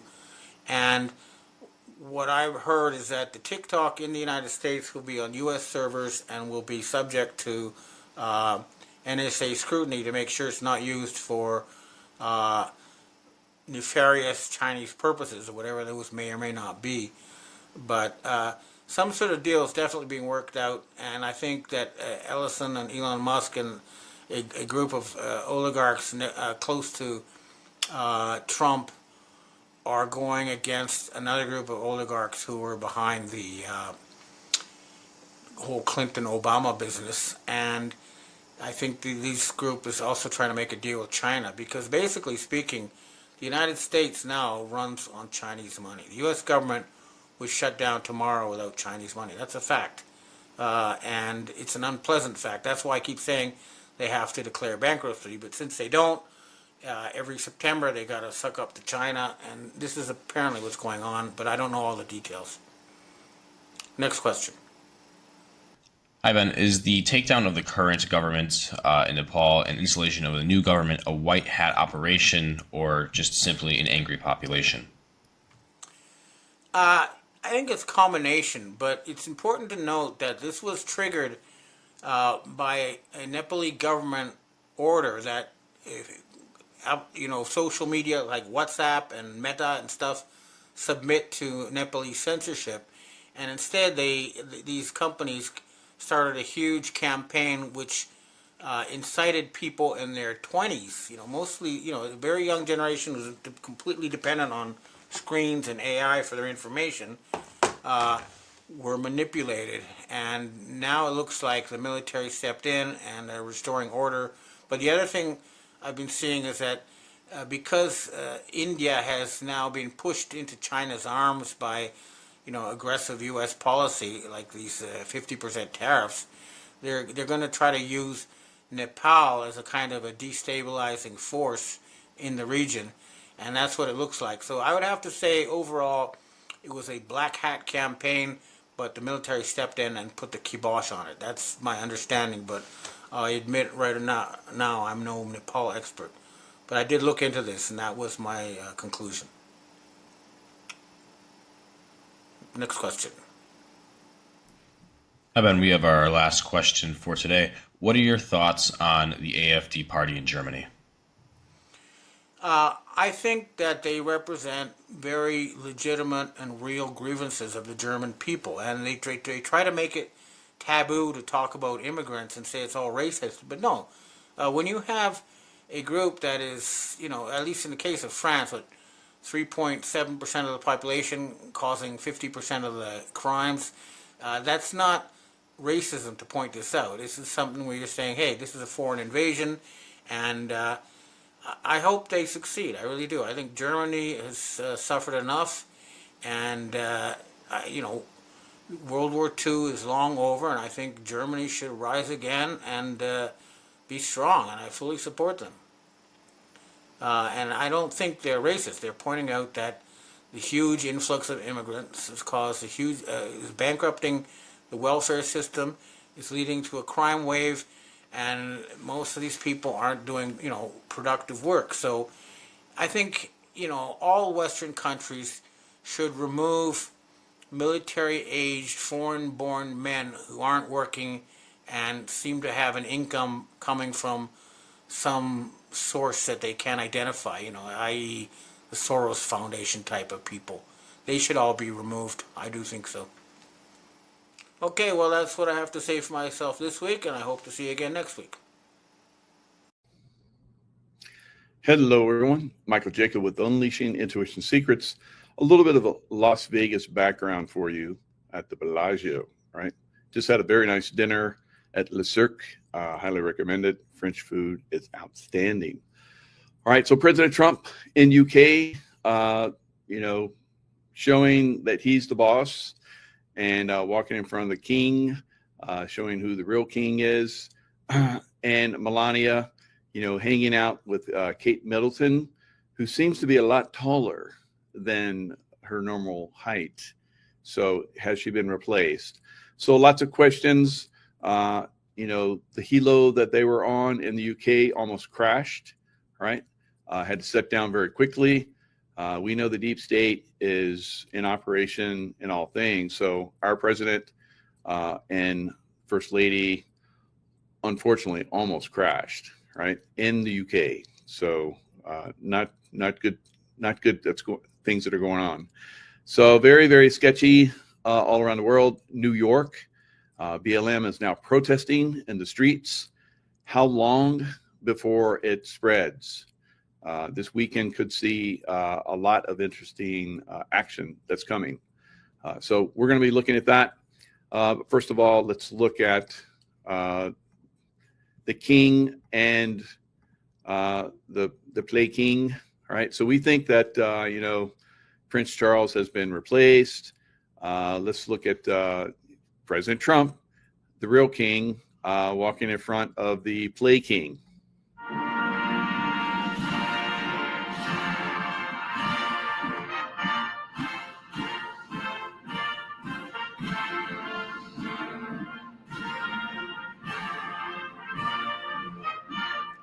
So we see the King's Guard saluting Donald Trump, right? The king. This is some of the things that we're seeing, guys. We've been talking about this for many years, that, you know, President Trump is really running the show around the world. Everyone else basically is, you know, bowing to him. All right. So not a good sign, though, all around. So we know that Kate Middleton, we know the Queen passed. So let's look at Kate Middleton and Melania. They step out for a monumental first outing together. So as you see here, Melania Trump, 5'11", and Kate Middleton, 5'9". Do you see a problem here? All right. So here's another picture. Of course, Melania with no heels, and these boots have massive inserts in them so that she appears taller. Is that some kind of play that's going on there, or is Kate Middleton replaced? Because we know that Kate Middleton, very sketchy stuff that was happening. We saw some very strange things that were happening. Kate Middleton. And then they kept having a Kate Middleton type looking person that kept coming out. And it seemed like a lot of CGI that was going on with that. So is that the real Kate Middleton? I don't think so. Right. So, you know, we're going to see more of this as we move forward. And again, we saw, you know, President Trump and Melania in the UK. You know, doing the tour. Do the people of the UK like Donald Trump and Kate and Melania? I believe they do. I believe they like him a lot. And it seems like everybody all over the world like them. So let's look at, you know, here we have the helo. Seems to have had some kind of helicopter, Marine One copter scare. Trump and Melania an emergency landing. So there seems to have been a hydraulic problem. All right. So these are the most maintained, the best helicopters in the world, yet one of them has a hydraulic problem. Very, very unlikely.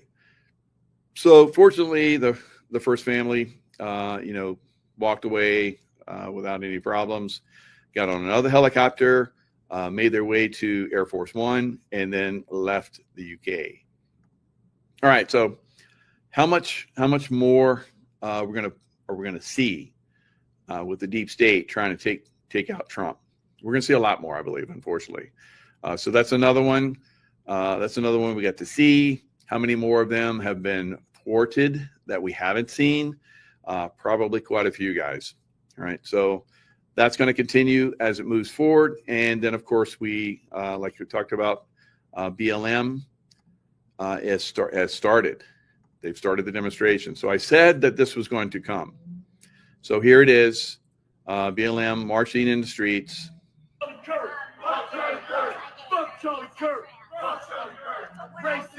So they're saying, F Charlie Kirk, spit on your grave. All right. So there's not a lot of people that are involved in this, but very, very likely we'll see the numbers grow. Piss on your ashes. Spit on your grave. I'll never be a slave. I'll never be a slave. I'll never be a slave. Well, you're a slave to the Democrat Party and also to the New World Order. So, I mean, it's a play on words. These people are paid, as you guys can see. There's not a lot of them, but these numbers are going to grow. These numbers are going to grow substantially in the days and weeks and months ahead. We're going to see the fall is going to be very tough, right? We're going to see a lot of violence that's coming. I've said this. Now, I had somebody come in the chat talking about how the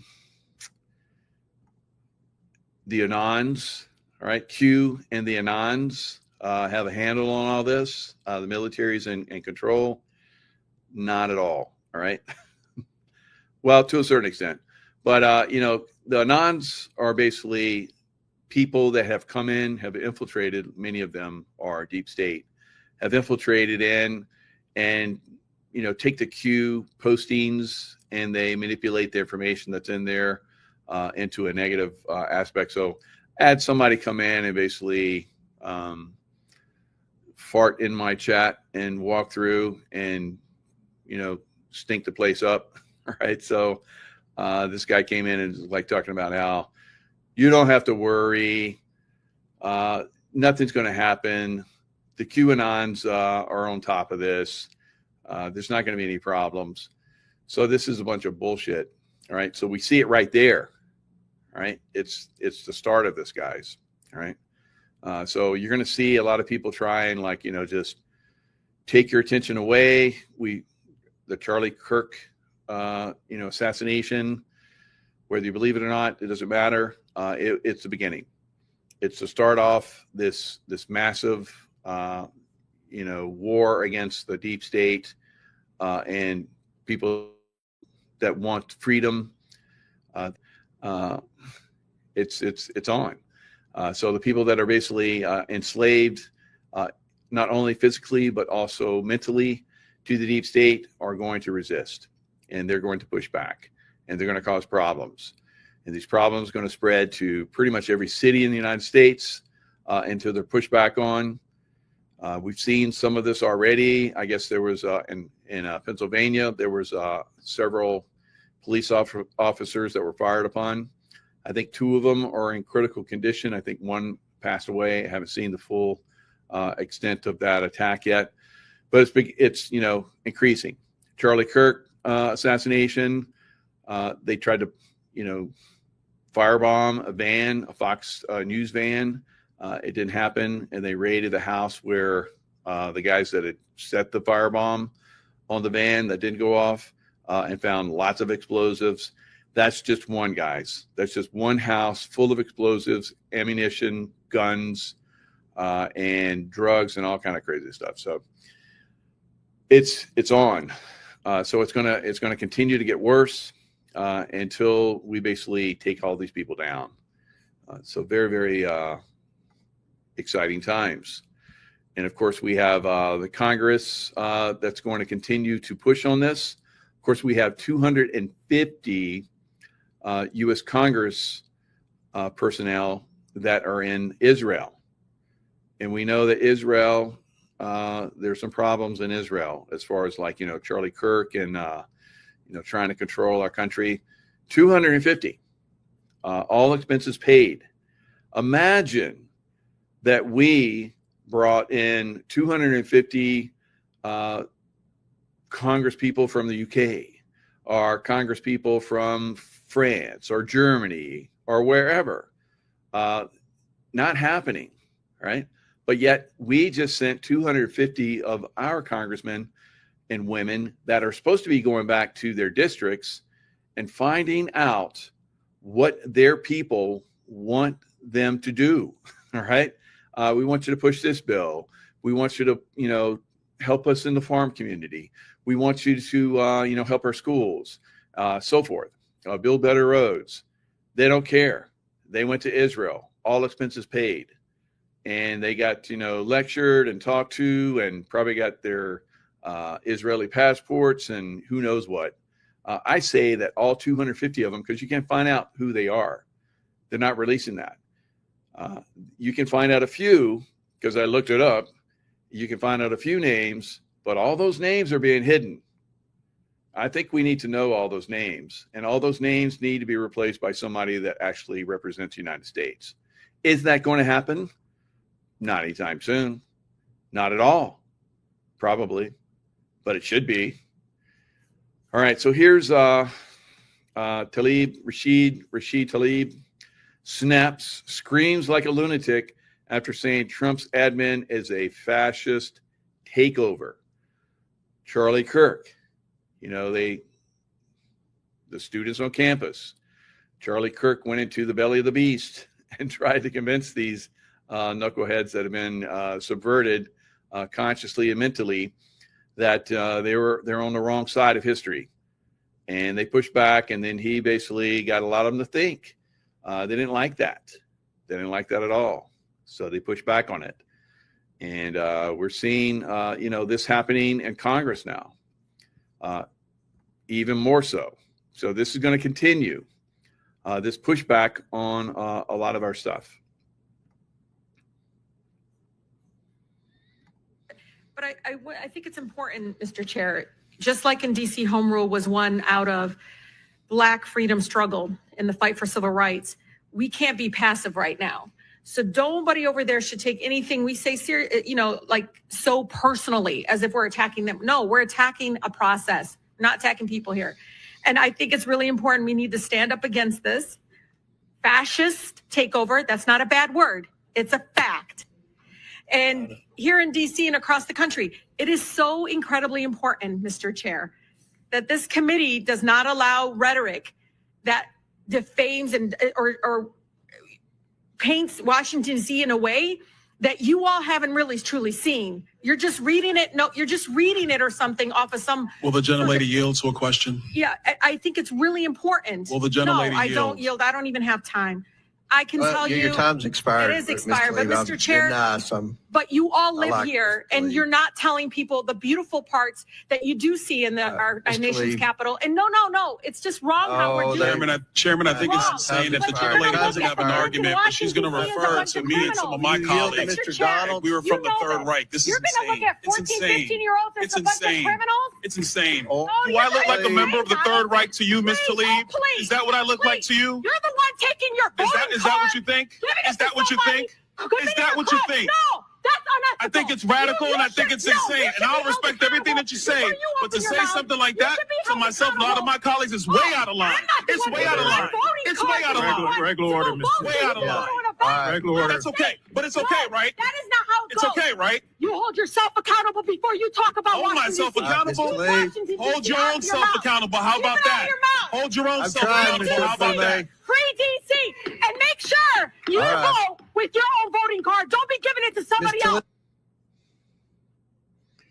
All right, so we're seeing, the meltdown of a lot of these leftists. They're being pushed into a corner. They're losing numbers massively. They were losing numbers before Charlie Kirk, and now people are leaving the Democrat Party in droves more than they were before. And people that see that are going to leave even more. Right, so it's a complete meltdown of the Democrat Party. I've been talking about this for years. Right, the Democrat Party will go away, and we're seeing, the result of, basically they're being exposed. They don't have anything. They don't have any legs to stand on anymore.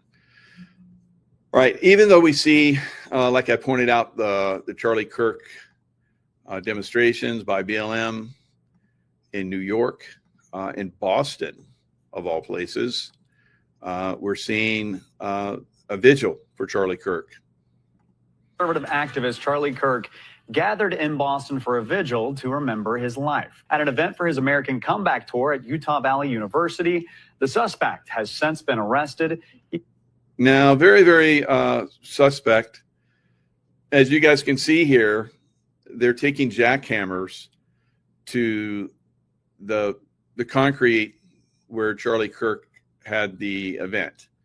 So they're basically taking away the crime scene. It's very, very similar to what happened in New York, where they basically took all of the building and took it over to like a holding place, loaded it on the ships, and sent it to China to be melted down. So they just basically took away a crime scene. Same thing is happening here with the Charlie Kirk crime scene. They never, cordon it off with yellow tape. You can see people coming in right after the assassination, taking a camera that was right behind Charlie Kirk. Somebody who knows who it was, maybe in Charlie Kirk's team, came in and just took that camera down.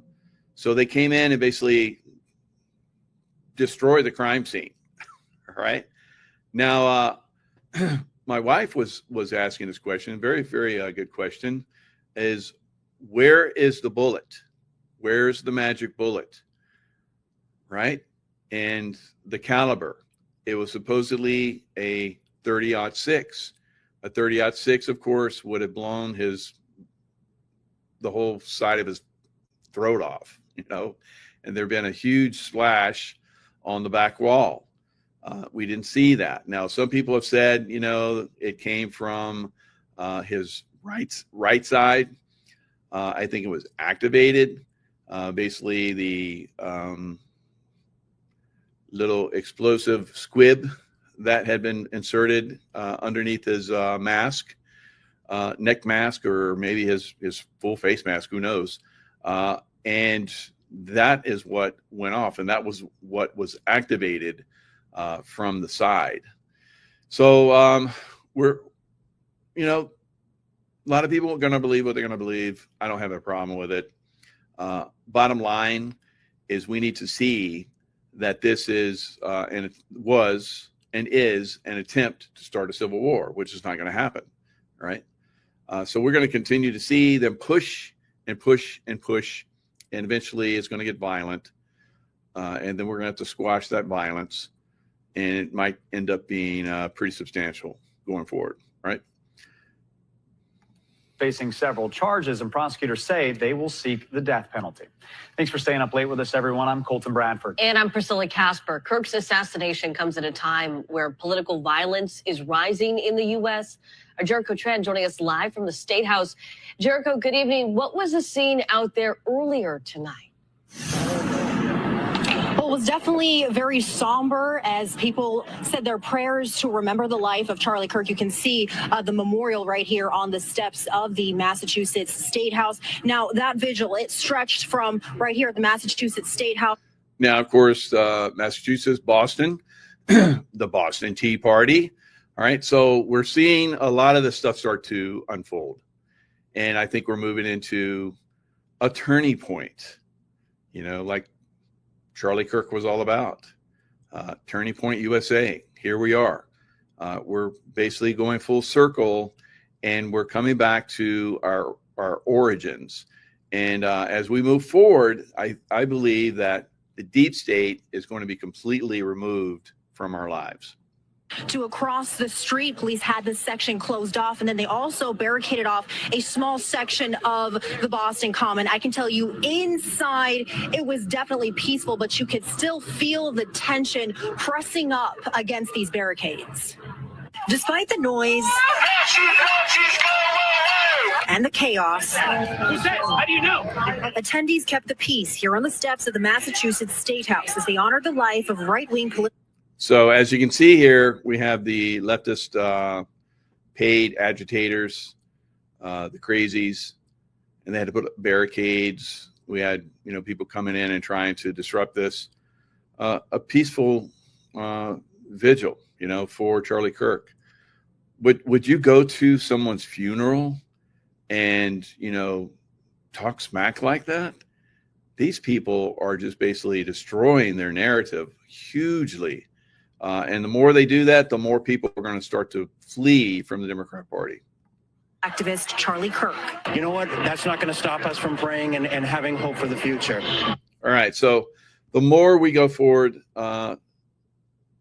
with this type of stupidity that's coming from the left, the more people are going to turn away from it.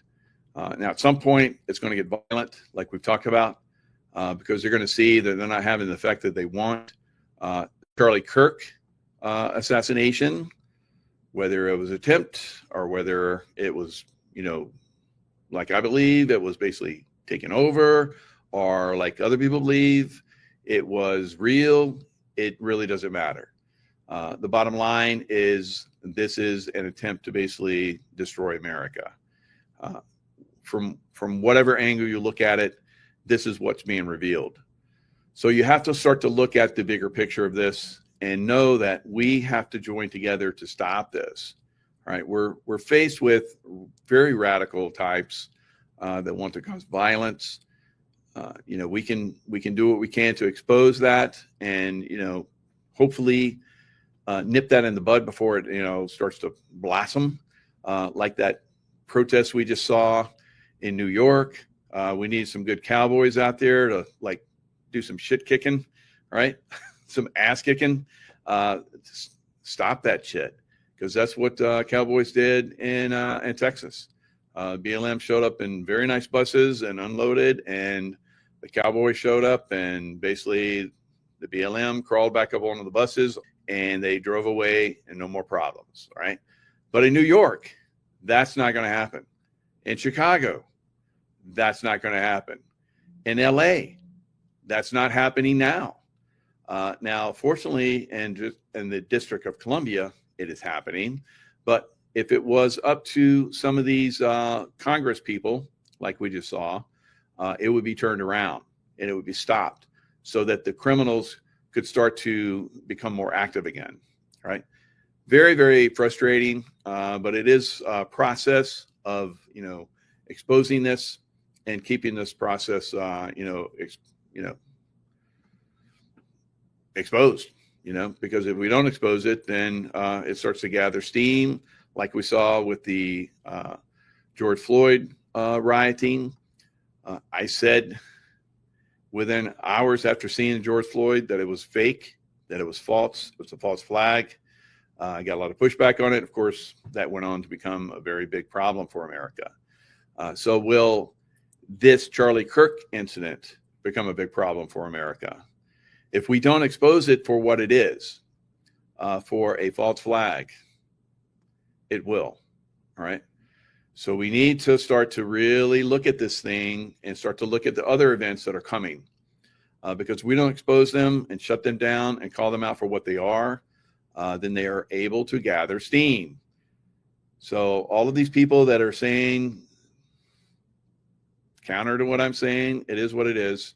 Now, Charlie Kirk had Navy SEALs, former Navy SEALs as his security. I can tell you the Navy SEALs probably had a very good secure situation going on there, and that's what I'm seeing. So a lot of people were talking about how there was signaling going on. They think that's a negative. That I believe was a very, very big positive. They had control of that situation, and that situation turned out, for some people that looked at it as a negative, and then for some people that look at it as what's going to be a positive, right? So for however you look at it, I still see people, confused about it. I try to give you guys as much information as I can on this channel. You can go to my YouTube channel or my Rumble channel. I have a couple videos over there where I go into detail about it. They've got massive views. If one of those videos, which was going ultra viral here on YouTube, had been able to stay here, probably have 1 million views by now, right, or even more. But we know that there are elements that want to control consciousness, and they're not going to let us talk about certain things. I was very surprised. I thought that YouTube had basically opened up But it still seems there's some manipulation that's going on. But it is what it is. We'll work both sides. YouTube wants to see both sides get equal action. So Charlie Kirk, assassination. Charlie Kirk, somebody else, maybe not. So you have to look at it from both sides. You be the judge. You use your critical thinking. Now, you don't have the background that I do and other people do. So I know that's a problem for a lot of you. You don't have that background. So you depend on, people like myself and other veterans.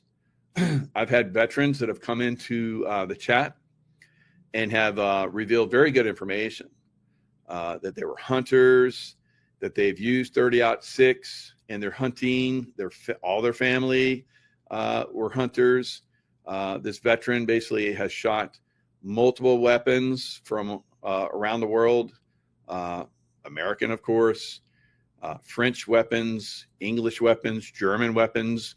And he's like, this does not compute, all right? What happened on that stage, all right?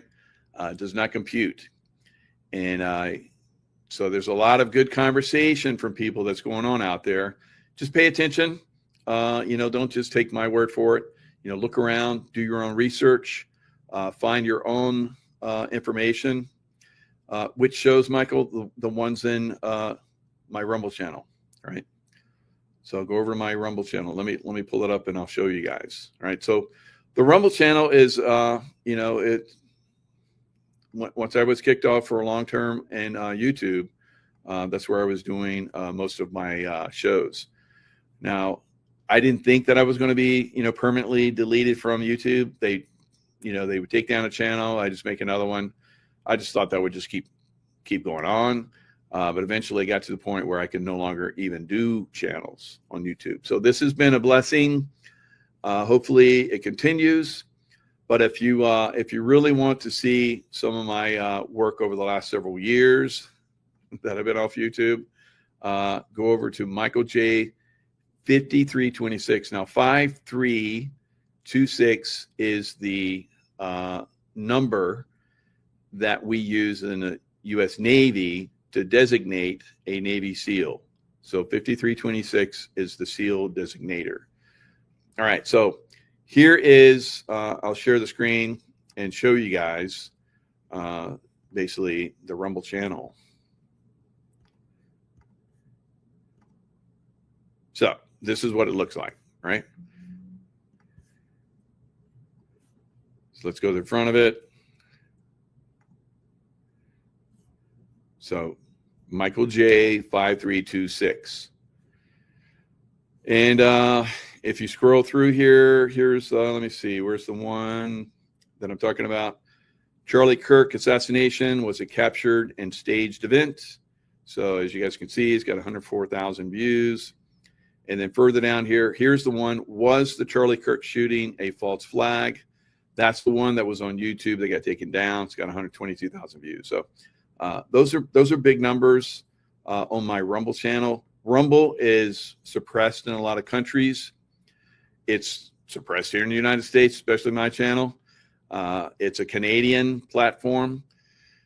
So, my numbers have been pretty much the same for, I think, a couple of years. Around 100, there were like 119, I think, 2 years ago, and today they're 121. So it is, Rumble is heavily suppressed as well. But at least we get some videos on there. I think that's because of you. Yes, cool. 5326 Navy SEAL. Janet, thank you. Yep. So Navy SEALs were part of his protective detail. We don't fail, right? So, a lot of people have said they couldn't cover, the building tops and all that kind of stuff. Bullshit, guys, right? You don't do an event unless you have complete protection. I wouldn't come in and say, let's we'll do an event here, but we can't see on top of those buildings, but we can't cover everything. Really? Really? Come on. Right? So, another thing, there's so many things about this that shows you that it's something different, right? Now you're hearing from other people that, they believe that he's absolutely gone. I don't know. Maybe he really is. And they had somebody, come in and do an acting job. Who knows, right? So there's many different levels to this. When I, as an intuitive, look, he's still alive, right? And I've been fairly good at that. Now, I know a lot of intuitives are out there saying that, he's gone, a lot of them. But a lot of those intuitives and some of the newer ones, they weren't, back in 2016, but I said that President Trump was going to be president when a lot of those people said, no way, right? So I feel like I'm pretty tied into some of these people and what's going on, guys. Again, you don't have to believe. You can believe whatever you want. Your mind is free. We all have, our own individual ideas and connections and backgrounds and so forth. Believe what you want. It's okay. You don't have to believe what I believe. You don't have to believe what somebody else says. Maybe you're just kind of like in limbo until you get more information. That's cool too, right? In fact, that's really good. Yeah, Valhalla is a witness protection place. So, and then Kash Patel said, good luck in Valhalla, right? So many things. If you have eyes to see, all right, you see some of this stuff.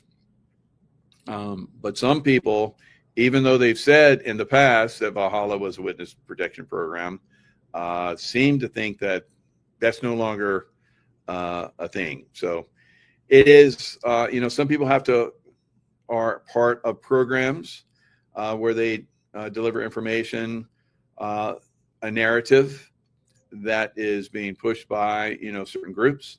They're part of those groups. They don't have the free will that I do. So fortunately, I have free will. All right. I think for myself, and there's other good people out there to do the same. So I think for my background and for my intuitive ability and for my remote viewing, that boy's still good. All right. And he and his wife and family are good to go. All right. So, think of it what you will. It is okay. Now, the other things that we really need to be concerned about, and this is kind of like a warning order. So a warning order is basically for you to get plans to be ready for activities that you may have to be involved in, right? And that's what we would get before we went off on a mission. So we get a warning order and we're like, okay, you need this gear, you need this gear, you need this gear. We're going here, all right? And so we go get our gear ready, put it in the bags, bring it out to the pallets, put it on the pallets, and then we get another brief, and then we'd load the pallets on the planes. We'd get on the planes, and then we fly somewhere and kick some ass, right? So that's what a lot of that's going on right now. A lot of that's going on right now. So I just went through. I'll give you an idea, right? I just went through Albuquerque, New Mexico, and kind of traveling back and forth across country right now. So when I came in Albuquerque, I basically got online and reserved a room. I'm not going to say where. And it was like almost completely booked. And I was like, that's weird. Albuquerque has turned into a shithole. What is going on? Why are so many people going to Albuquerque now all of a sudden in the middle of the week? So I get into the hotel and it's got pretty good security. Like most hotels don't have security, right? If you're like a casino and stuff like that, a big building, you're going to have I used to work a couple different casinos as security manager. So you got security, but most hotels that you've been to and I've been to don't have security. this hotel in Albuquerque had security. Now there was a lot of homeless and drug addicts all over the streets in Albuquerque, all over Albuquerque. It's a